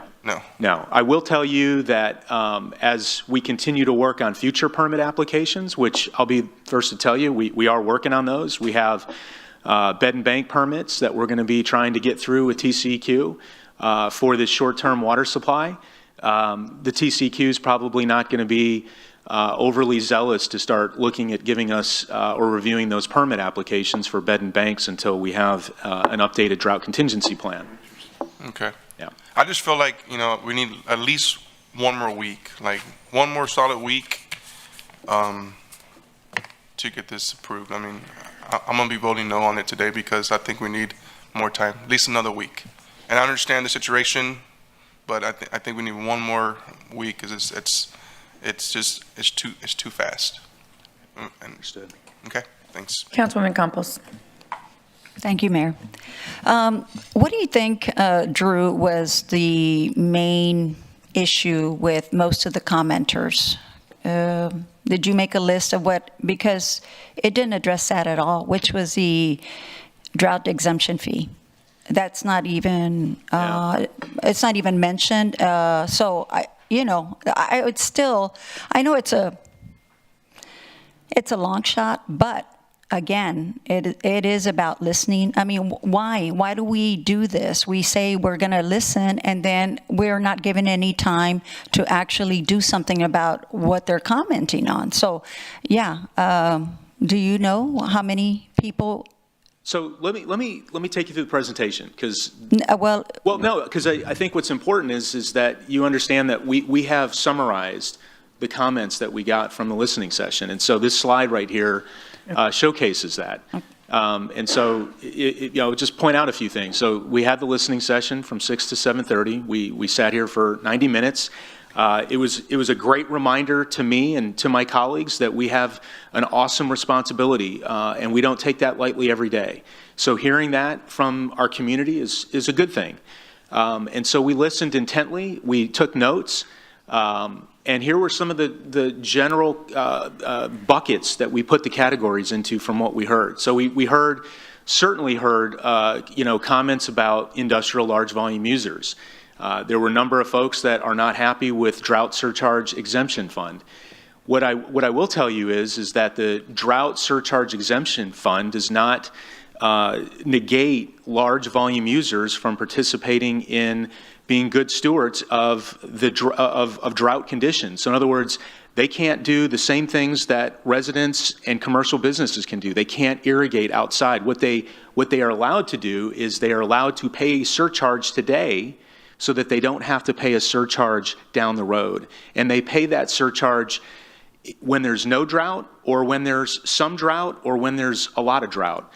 And so they still have to follow the exact same rules. They're not treated any different. And so we heard that. We heard that very loud and clear from the folks who were here on the listening session. Our recommendation from our team is that we keep the drought surcharge exemption fund in place because it contributes to a new water supply bucket of funds that the other customer classes are not going to have to pay for in the future. So today we've got $25 million sitting in that bucket. It's growing every year. And, I think that's something that is important. I can tell you, I'm not even sure of other cities that have a dedicated fund that's paid into by a certain customer class that contributes to a new drought-proof water supply. So I can keep going on some of the things that we summarized. One other comment that we saw was, too much discretionary power to the city manager. We've had this peer reviewed by our colleagues that are in our industry with us. So, I talked to folks in Austin and Dallas and El Paso and San Antonio. So one of the folks who is very credible in this industry, we saw us look at this plan just as a peer review. Those are good things to have happen, right? And so we looked at that. We compared this plan to other cities, and what I will tell you is that our city manager doesn't have any exceptional authority beyond what his authority is to protect public health. If there is a surcharge that we implement or that we recommend that we implement, that's something that the city manager would have to come back and get approval from city council. If there was a moratorium on new meters, that would still be something that the city manager would have to come back to this body to get approval to do. So, Drew, we've got a couple more because remember, we have a motion and a second, so this is discussion. Yes, ma'am. Not necessarily the presentation. So we'll go through Councilman Scott, Carolyn Vaughn. Okay. It's okay. And then we'll go back to, hold on. I need no help. Silly. These buttons are just professional. All right, Councilman Scott. I know, but I don't know. All right, so I think the current plan's a business killer. I don't like it. Not today. The one that you started with a couple weeks ago. I think it killed landscape companies. I think it killed nurseries. And although, I buy a lot of landscaping. I go to nursery. I love gills, I'm a gill fan.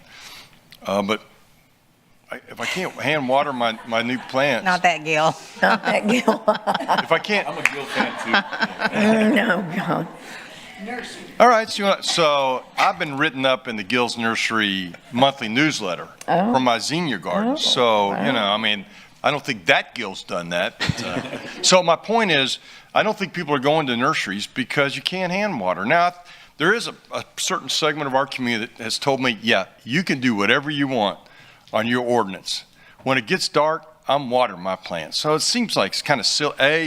I think it's a disincentive to go shopping for potted plants, and B, I think there's really no way to manage it, and you've eliminated this, so I'm good with that.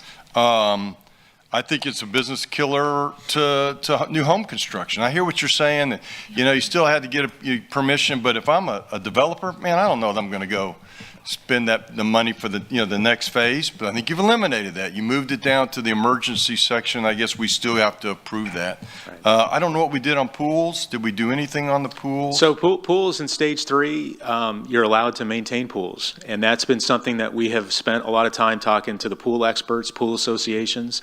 So in the current plan, the proposed plan, that if we pass it today, it would allow the community to maintain their pools. They could keep the levels at appropriate levels to ensure that their pumping equipment works, so the plaster stays intact. And we might encourage covering the pool when not in use, but we're not requiring the. So we are asking the community, the way it's written, the community shall cover the pool approximately 100%. Now, we're not saying how we cover that. We're leaving some of the means and methods up to the community. I think really the key there is we want to make sure that we recognize that evaporative loss is an issue, and to the degree that we can keep the pool covered, let's do that. If somebody wants to buy $1,000, A&M embroidered pool cover, that's great. If somebody wants to put flotation devices in the pool and some beer koozies, to the extent that we keep that pool minimizing the evaporative loss, that's really the goal. Nobody's going to be micromanaging how people are doing this. We're not going to be flying aerial drones over people's yards looking at how they're covering pools. We have an expectation that people will step up to the plate and they'll do what they can with the means that they have to cover their pools. Okay, because there's the water park, and then there's what's the big pool? I never get that. On the island, the condominium that has the biggest pool in Texas. I mean, that just can't. Port Royal, they just can't cover it. There's just no way. Yeah. And so I think it's important to me that we not, Mandate it. go outside them every week because they didn't cover the pool. Yeah, and there's a variance in the language. So if there's an extraordinary situation that somebody has, there's the ability to allow somebody to have a variance. Okay, and then how much does that surcharge generate annually?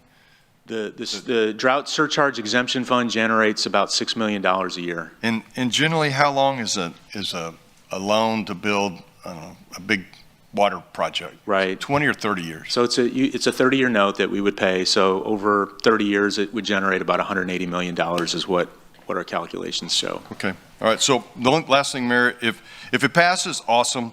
But I would hope that we don't kill it and then not be able to bring it back, right? So if we vote on this ordinance and it fails, can we still talk about it next week, or is it done? Because that's what right? We either want to, I'm okay with passing it tonight. And remember, we can pass it and then work on it and amend it. I mean, we can do both. I'm going to ask that. Okay. So it's not like you have to wait. correct. You don't have to wait a month. We can start talking about really without the rush. We're talking about a week, 1 week. This would come back in 1 week. So what you guys are wanting is not going to take a week based on what I've heard. Well, not based on what I heard. So my point to that is we can amend this anytime we want and take time to look at the changes that we want to amend. I think. Okay, question. You're saying we could amend this. And right now, we're under the old plan, correct? Yes, ma'am. So why can't we amend that and add drip and hand water? If we can amend it, I'll make a motion to do that. But what are the If other? that's true, if we can amend it. I see you're ready to go, aren't you, Miles? But He is, he's ready. But Drew. This is an amendment to that. This is it? This is it. No, This is the amendment that's the to old the old plan. That's the old plan. But we're not going to do all of this. We just want to add some stuff to the old plan, and then we'll approve the new plan after we go back over it. But this is what this is. No, it's not. It's the new plan. It's the new plan. It's new recommendations. And so what I think we should do, we can kill two birds with one stone. We can get both things we want. We can still have more time to look at it, and then just add the watering and the drip. Is that possible, Mr. Sinoni? I would say It is. Is that He gonna- says yes. Yeah. Okay, but is that going to It's going to get take us care through. of everybody? I mean, all the people that. Is that all we need to put in there? input. Well, I guess I guess my question is, what do you want in the I old want to plan? amend it. I want them to be able to But we go have- ahead and start dripping There's a motion on the floor Okay. to postpone. hand watering, Yeah, you're things right. that are going to help save their companies. I want them to be able to do it now. And if we have 1 week, 2 weeks left, the rest of it, we can do it and approve the whole plan like you've got and make amendments on it, or just approve the new plan. I'm trying to solve this thing, and I think it's a good plan. Don't y'all think it is? Y'all can't talk. Okay. Yeah, don't clap. Just kidding. Okay, so well, hold on, let's just hold on there. Because we have a motion. Right, it's to postpone. To postpone. And did you say for a week, Councilmember Campos, or did you want 2 weeks? Okay. So what do you want, because we have a motion and a second. Okay, it's till the Do you want to 25th, okay. continue that? Do we have to make the amendments first for the old? Well, that's what I'm saying. Well, What she's what direction do we postponing. want to go Do in? this first, okay. She can withdraw that altogether. Yeah, you could just. She can withdraw it altogether and we start fresh, but What's, Okay. okay, so you still want to postpone? So we're going to vote on the motion to Kills- postpone for 2 weeks. I'm sorry. Correct? Okay. can you put Yeah. your light on, please? Till February 25th. Okay, Councilman Campos. My original motion was to postpone for 2 more weeks. So that's, and I was second. That's what you want to do, though? Yes. Okay, but what's the plan over Then there on the My end? plan is to make an amendment to the plan. Well, this is your The old time. plan, no, to the old plan that we've been living under all this time, to make sure that they can use drip, they can do hand watering. Help me. What else did they need?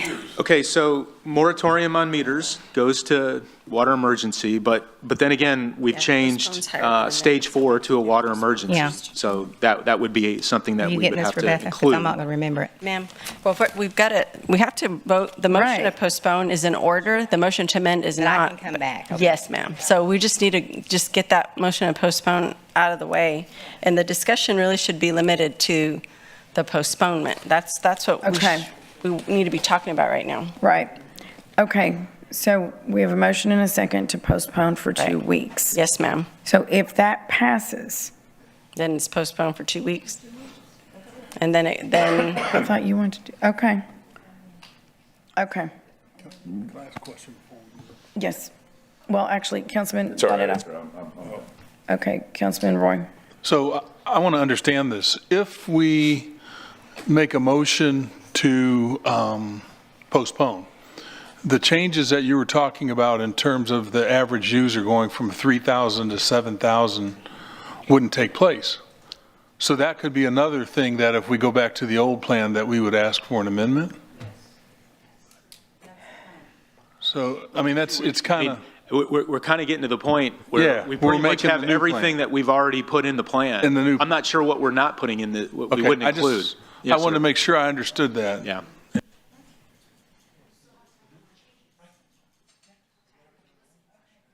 let me put my glasses on so I can see.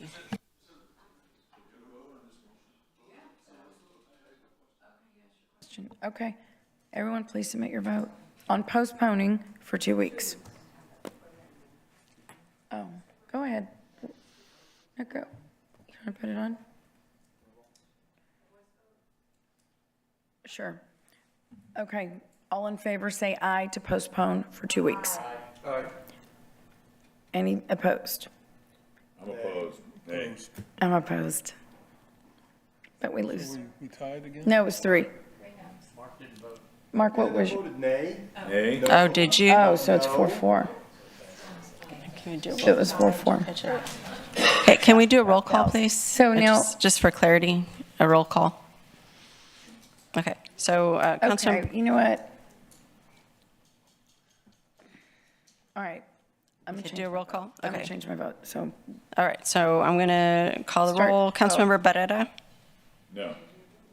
Campos? Cantu? Yes. Hernandez? Yes. Paxson is absent. Roy? No. Scott? No. Oops, no. Vaughn? Yes. And Mayor Wahardo? Aye. Okay, so it passes. So it's postponed for 2 weeks. 2 weeks.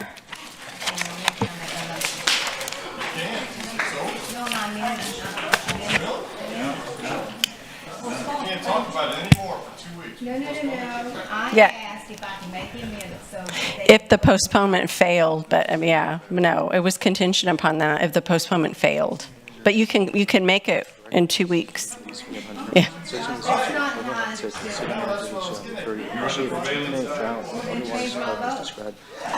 Are you going to change it? Okay. I'm sorry, if it failed, you could make it. Restrictions outside.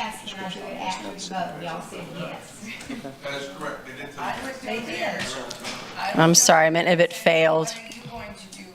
And I tried to make it, and they told me I couldn't do it till after the fact. No, that's true, but the amendment can only be made after Okay, it fails. but if It she failed. changes her vote and we make those amendments, then we can do it. I'm sorry?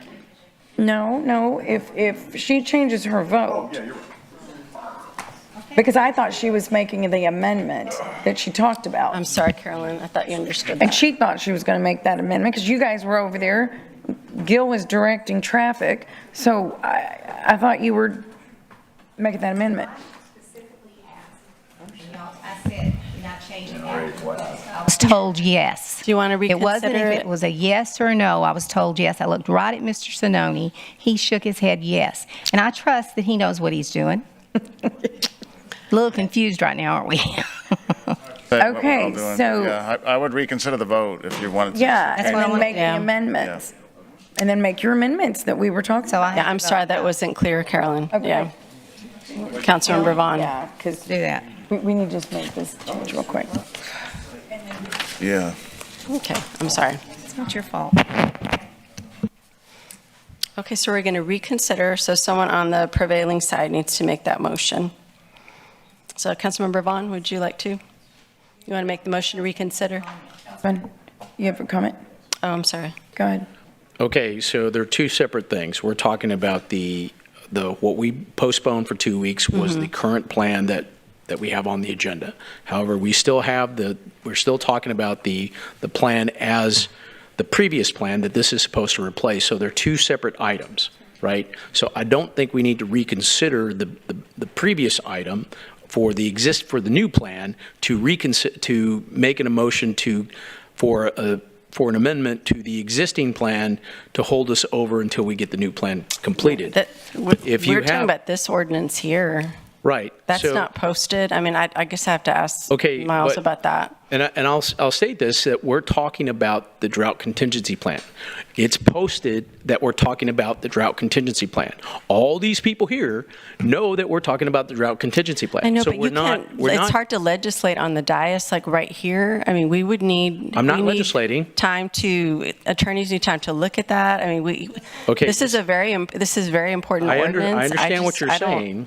I don't know about that. I understand what you're saying, but what we're talking about is when you're talking about the Open Meetings Act, is that it has posted about the drought contingency plan, right? We're not addressing anything that is not posted. So for us to be able to modify an existing drought contingency plan that is on the agenda, we should be able to do that. It shouldn't be just, okay, it's absolutism. It really isn't. And, that's probably why the city manager said, yeah, we could do that. We're talking about the drought contingency plan. If there's three things that were needed to address. The restrictions on the water meters in stage 3, move that to stage 4, and not the emergency thing that we have in the new one. The second one was allow for drip irrigation for water for, what is it? Landscaping. Landscaping, Not right? grass, but Not grass, but landscaping. Right. And then also the same thing for hand watering of the plants, landscaping plants and around. trees, So, right. so those are the three things that we just need to modify for the next 2 weeks. Those three things, and then everything else is, So to your point. I'm saying if Okay. that was the reason for the delay, for being concerned about the delay. I mean, there's something that I would like to with regards to the authorization thing at 5, but I'm willing to wait for 2 weeks to do it. I don't, I actually handed Drew a copy of the language that I'm looking at. So if we really want to help if the whole thing is to help individuals that are affected by this, let's do that. If it's not, but if we're just going to rush through this and do this and then regret it later, it's almost impossible for us to bring it back, because when we do bring it back, we have to have 3 council members do it, and then we're lambasted for doing it. So I'd rather do it right the first time and not try and do it a second time. Well, that's Thank certainly you. not true, but we'll move on from that comment. Well, I don't even know what he just said, but Rebecca was saying no. So I'm going to go with the recommendation from our parliamentarian. Reconsider the vote. Go ahead. Consider the vote. Yeah. All right. I guess, because she wants, so you don't want to make your amendment in 2 weeks, you want to make it right now. Okay. Right. Well, then I guess I need to do the Okay, same. so make your motion to reconsider, the motion to postpone for 2 weeks, please. You want to reconsider it? Will that be for both, Rebecca? Ma'am? For both? Both votes? She wants to reconsider too. Who else? Myself, well, but What is I'd she rather gonna go on reconsider? record because I thought she was making an amendment and that didn't happen. No, that's what, so I need to reconsider my vote. Okay, so that'll count. Okay. You're just, because we're voting on that motion to post, that's what passed. Okay, so you made the motion, and are you going to is someone going to second that, please? The motion to reconsider. Who? She made it, so Mayor, you can second. Thank you. Yeah, I'll Okay, second- so you're I'll going to second. second it. Very good. Yeah. Okay, so all in favor of the motion to reconsider? All in favor, say aye. Any opposed, say no. Okay. Great, it All right, passes. so now let's go back. So now we've reconsidered, it passed, and now we're back to our motion to postpone for 2 weeks. Okay, all in favor, say Well, aye. can we do a roll call? Because Well, we're so just now we've retaking the vote. reconsidered. We reconsidered it, so now we're going to vote on it. They're voting the same. Yes, sir, that's right. So is that clear? I'd like to do a roll call, that would be a lot cleaner. Okay, so for passage of this motion to postpone, council members Barrera? No. Campos? Yes. Cantu? What happened? We're voting on the original motion. The amendment, yes. The amendment, that's what we're voting on. So Barrera, Campos, Cantu? So we're voting on the motion to postpone. It's like deja vu. We're voting on the motion to postpone for 2 weeks because we reconsidered it because Councilmember Vaughn wants to make an amendment. Right. Okay, so what was your vote, sir? Yes, okay, great. Hernandez? Yes. Paxson is absent. Roy? No. Scott? No. Vaughn? No. Mayor Wahardo? No. Okay, so it fails. All right, so now we're back to your amendment.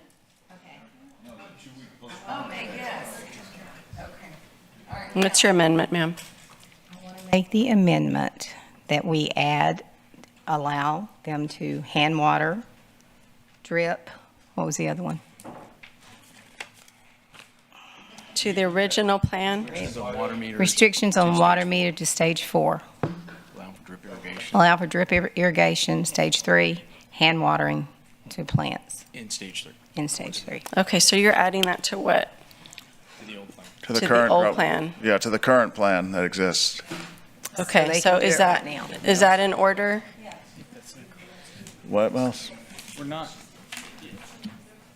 What's on the table is the amendments to the following sections of the city code: 55-150, 55-152, 55-153, 55-154, and 55-155, and it's being heard on second reading. Okay.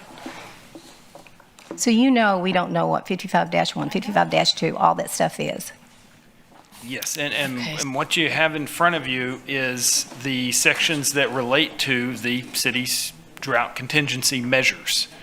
The items that are highlighted are the changes that are being recommended by this, in the one you have before you that's in your packet is the changes that are recommended by city staff that changed from the last reading, that would change from the last reading if you amend the highlighted items into it. What were the section numbers? Yes, it's the 55-150 through 155 of the city code. Yes, okay. This draft, okay. So that's what's on the table is that ordinance. Make sure you have the February 11th red line. That's what I'm saying, it is so confusing. Yeah, but Miles, couldn't the motion be that the council, this council wants to accept only the changes relative to drip irrigation and hand watering and nothing else? Well, since we're on second reading, you'd be deleting all the other stuff. Right. That's not what that That's what the represents. point is. That's what they So wanna we do. need to go through in writing and delete those items that don't represent what you want there. Can't you say everything but the two items? Okay, Save so time. here's the deal. We're like mixing a lot of stuff up. I think what we need to do is table this whole thing as a whole, because the first reading included things that we'd have to pick out to customize it to those things. So let's just, I would advise that we table it, and then we use that time to fix it up exactly how we want it, because this is not going to work. We're mixing, we're mixing the first reading, what we passed, with the second reading, which we're changing, deleting, and blah. It just,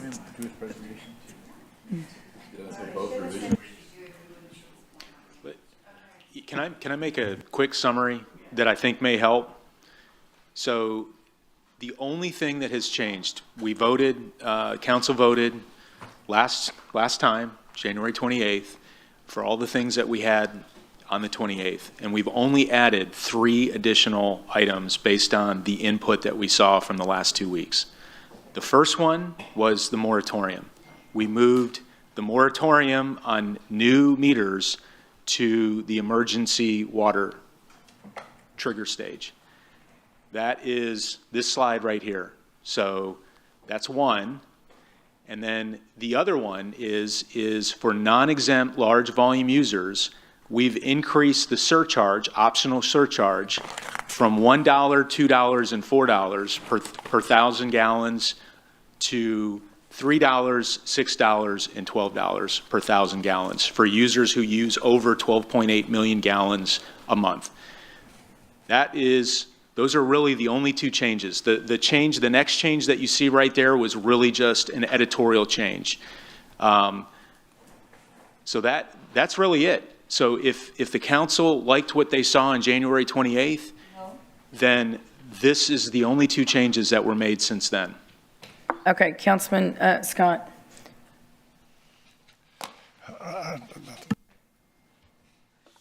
All right, we're going to move on.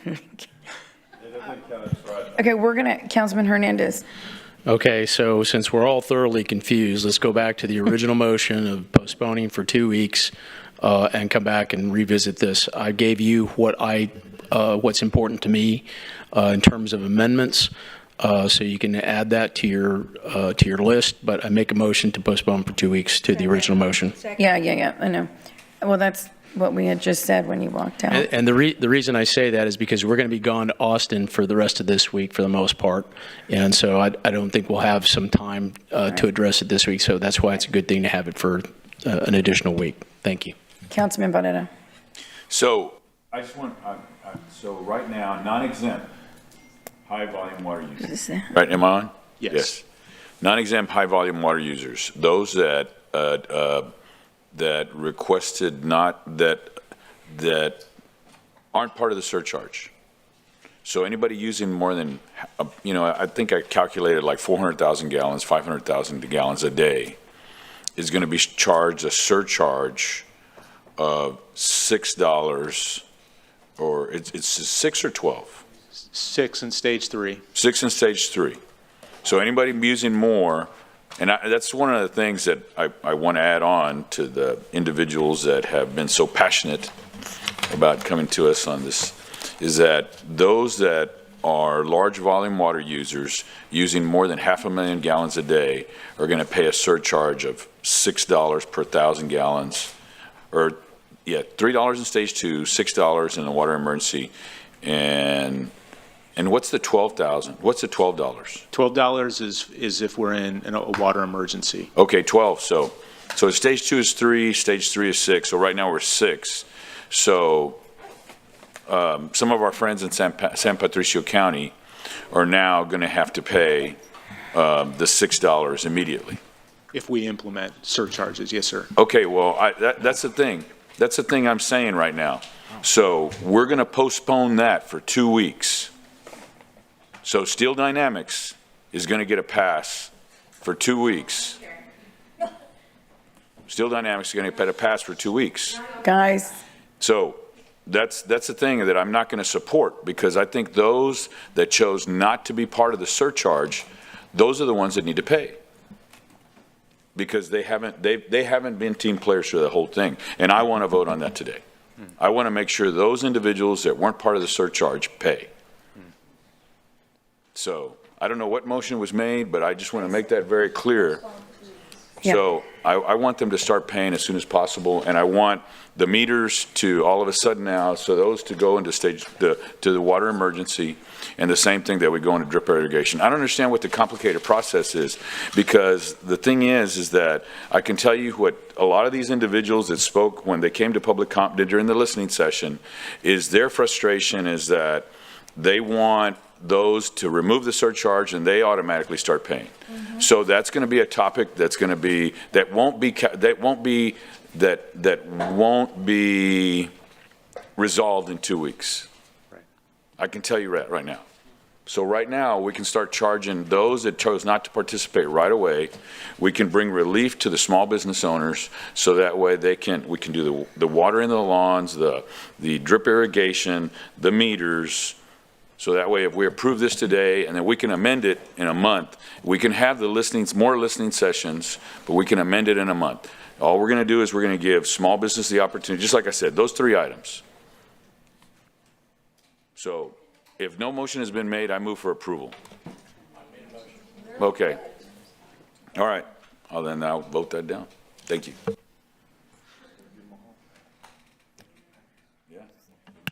Oh, sorry. Okay, you ready to vote? and it's 2 weeks. I know. I don't. Well, like I said, I think they ought to pay their fair share. That's what I want. That's what I want. Okay. All right, we have a motion, and we have a second on the Correct. motion. So Councilmember Hernandez made the motion, seconded by Councilmember Campos, to postpone for 2 weeks. That's what's on the floor. I know, because it wasn't clear that Ms. Vaughn's amendment wasn't, it was out of order, or yeah. So not until after the reconsideration But by took place. postponing, right, by. That's true. Yeah. Okay, so postponing, yeah, microphone, yeah. Postpone table is the same thing, yeah. And under our rules. You can do that again after it failed? Because we reconsidered it, yeah. No, it's a new motion. No, we voted to reconsider it. Mm-hmm. Reconsidered it and we voted it down. Mhm. We're going to vote the same motion that we voted down again. Who's going to reconsider it? Well, I mean, you want to make it a table then? Motion to table? No, not table indefinitely. That's postponed indefinitely.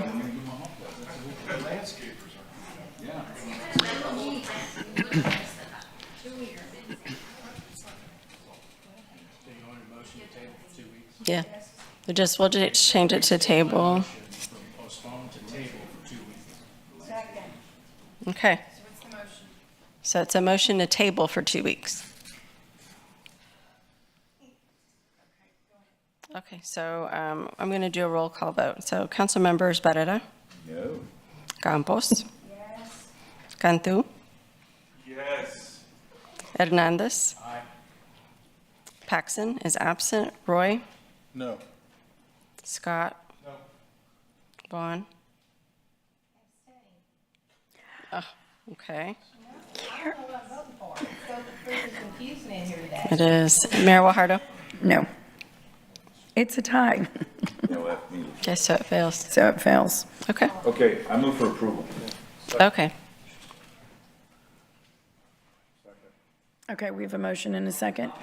As is, correct? Yeah. Councilman, as is, As is. the original. Okay, we have a motion and a second. Go ahead, Rebecca. Or do you want us Okay, to so vote I here? have that or- on here, but Those who didn't speak earlier. Right. yes, that's right, for those who didn't speak earlier. Oh, because it's, okay. We're going to open public comment. Come on down. I would like, I'm sorry, what did you say? as is does not bring in any of the highlighted material you have in that ordinance. No, what was brought, yes. to us. Then you need to, That's what I because you've meant. done the first reading, you need to do an amendment to amend to include the highlighted items. Because it was already adopted All on right, well, first that's what you reading. meant. So moved. So moved, second. Okay, Mr. Rice. Yes, Connor Rice, District 2. Obviously, this is, you heard your public comment from earlier today. I'm not a paid staffer.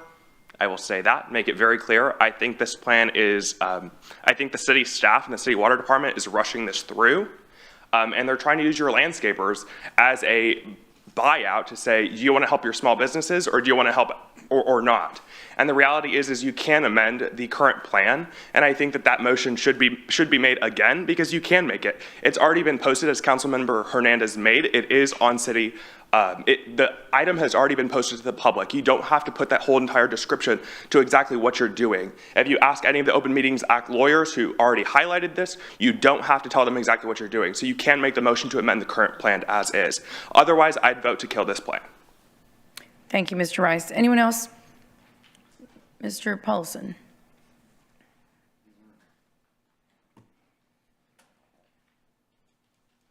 Mayor, City Council, good evening. Bob Paulison. I reside in Corpus Christi, District 4, also the Executive Director of the Coastal Bend Industry Association. Really, the point I want to make is just to go back to my comments from 2 weeks ago and the item that I had concern about. In the intervening 2 weeks, we've been able to review the plan multiple times, meet with city staff multiple times, and resolve that issue, which relates to the economic incentive that's provided by a harsher surcharge. And we think that's been resolved in the current plan. The only other thing I'll say is that from our perspective, the industry perspective, there's no other items that we would consider material to pass in the plan today from our perspective, and we support passage today. Thanks.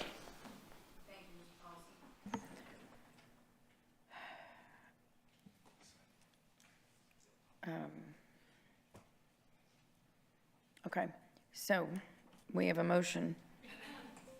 Oh, I'm sorry. Is there anyone else? Yes, come forward. Sorry. Hi, Beatriz, District 2.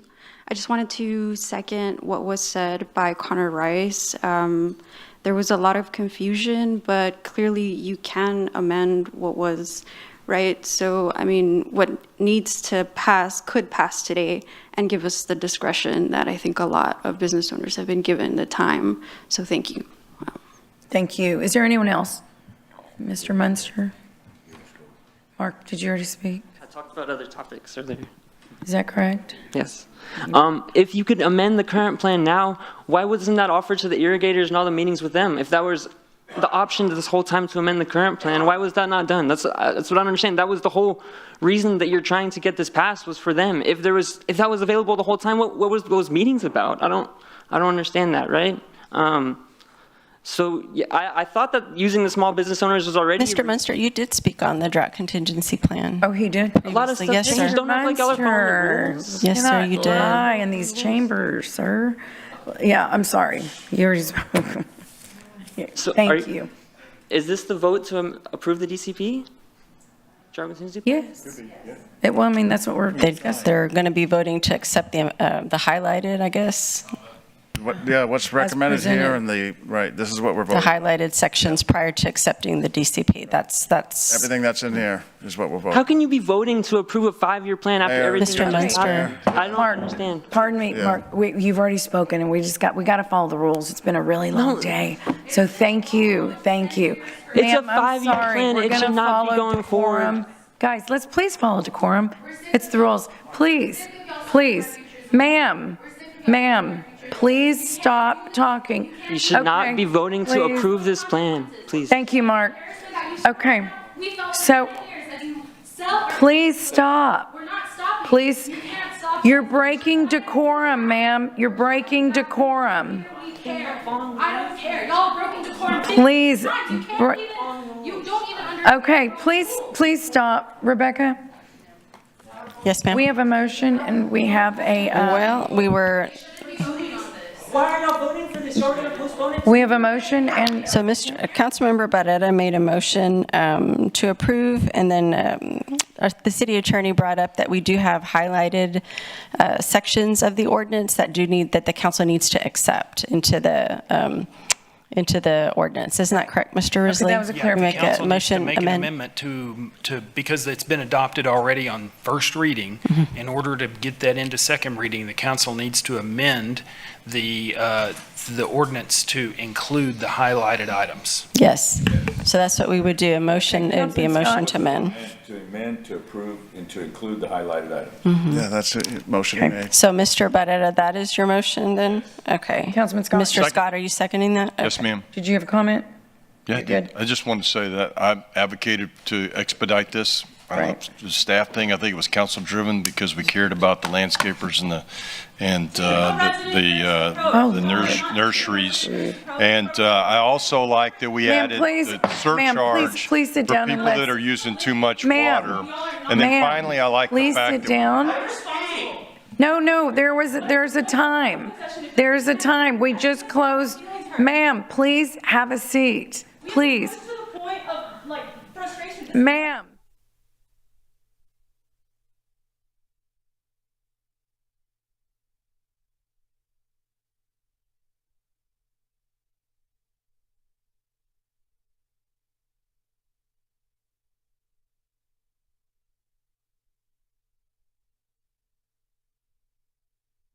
surcharge for people that use too much water, and we eliminated the ability for some to get out of the surcharges.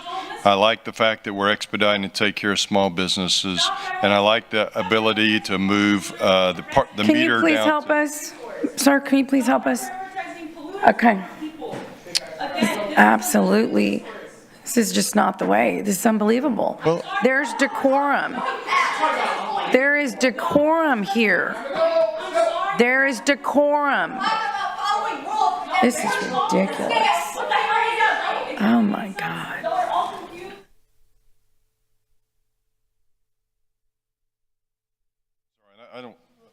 I just want to say I appreciate. I wanted to expedite it because I wanted to take care of the small businesses. I like that there's surcharges for heavy water users, residential, commercial, and I like we closed the loophole on those that chose not to participate in that additional fee. And I like the fact that we move the meter down to emergency as opposed to 3. So it did the things I wanted. And Okay. I'm sorry if it caused any. No, it did not. It did not. And anyway, okay, so we have basically the, what we were handed today on the agenda. What we were handed on the agenda, that is what, all the red line. Correct. And that can be amended again later. 'Cause- This Yeah, is Councilwoman Campos. So, okay, but everybody has spoken 15 times on this, which is okay because this is a big topic.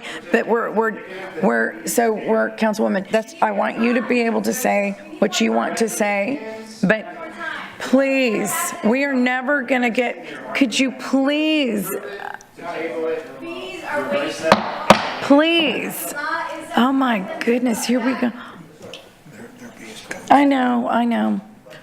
Y'all want to go next? Let's just get this over with. Next two, stand. Okay, Mark. Okay, I'm not serious. We're breaking decorum.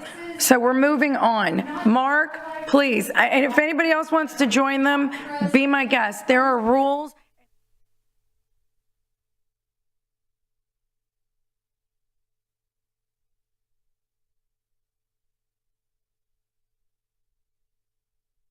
Can we please listen to what they've been saying and coming? All we were asking is for a 2-week delay. That's it. I don't see, why it had to come to something like this. And if we're going to be adding amendments, let me add another amendment. Remove the exemption fee for the large industry water users, the 31 cents. Let me add that one to the amendments.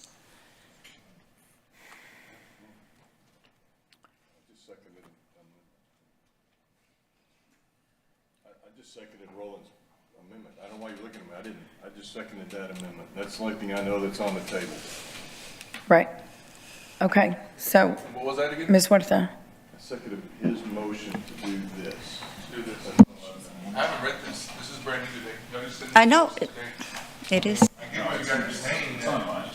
I've changed a couple items, but I didn't know that. We haven't read all this. It's online. It's online. Okay, so, Today, February 11th. Yeah, that's because the day we're approving. Okay, okay, guys, we're not talking about that. okay, so now I understand there's a motion to amend, to exempt, to remove. The exemption fee for large industry users. Okay, so is that one of the highlighted sections? Because we're talking about the highlighted sections. Okay, so we have an amendment to the amendment. All in favor, say aye. Yeah, Oh, I'm there sorry, I wasn't. thought there was a second. Okay, okay, so there is no second. All right, the motion fails. We're back, oh dear Jesus. My God. Rebecca, can we move on? All of our water away to high volume water users. They're the ones draining our resources, and you guys are trying to put more water in their system. We are the residents of this city. We're the ones who need the water. Prioritize the needs of ordinary residents instead of the needs of industrial consumers. Take Okay. more time to listen to the people, hear what we're saying. Okay. I don't agree with what they did. Okay, so there was no second to that motion, right? So that we're back to the motion to amend, including the highlighted sections in the plan. Correct, and That's we where have we're a, at. we have a And motion there and was a second. motion and a second Okay. to that. Can we, do you want us to vote through the electronic? I don't have that program, Mayor. If we could just do I could do a roll call, Go I'd ahead. appreciate it. Oh, Councilman. Well, there's another question. Okay, point of order. Hernandez. I'm just curious, as to Yes, what are we voting on? Is it an amendment that is to the original first reading? Correct, that's And then you'd have to vote on it As amended, correct. Okay, Yes, so that's there's right. two votes here. Yes. Okay, thank you. Miles, I voted, I moved to approve with the amendments as presented. As presented, that are highlighted That are highlighted, in the attached ordinance. Was that a one vote? Because you already adopted this ordinance on first reading, this is amending the ordinance to include the highlighted items on the second So reading. that just gets done once. Correct. Thank you. And it goes into effect right away. Well, it just gets Tomorrow. done once, and then you have to vote on the ordinance As amended, yes. Okay, so it is two votes. Mhm. All right, I made my motion. Okay. Okay, you Oh, ready? go. So I'm going to do a roll call vote. So council members Barrera. Aye. Campos. Councilmember Campos? No. Okay. Cantu. No. Hernandez. Paxton is absent. Roy. Aye. Scott. Vaughn. Mayor Wahardo. Aye. Okay, so it fails. No, was it time? Yeah, it was a tie, so it fails. Yes, ma'am. All right, so we're done. Okay, It fails. all right. So that was just on the amendment. So I guess so. So you're not going to take action?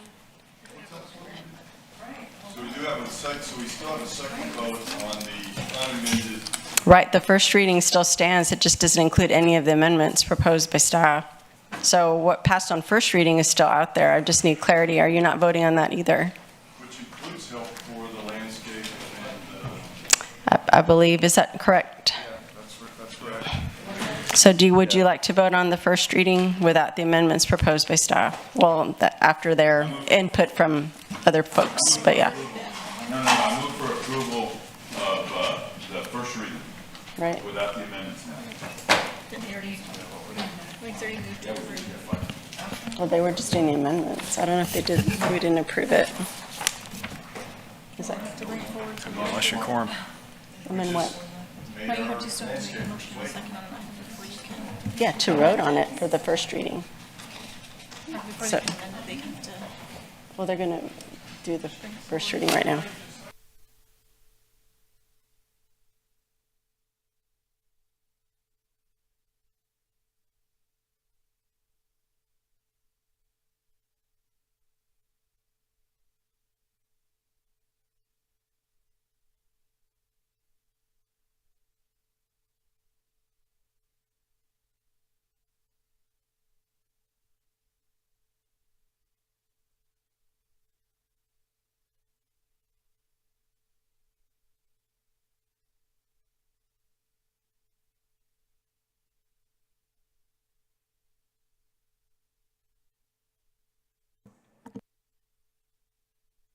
It sounds like the council meeting's adjourned because there's no quorum.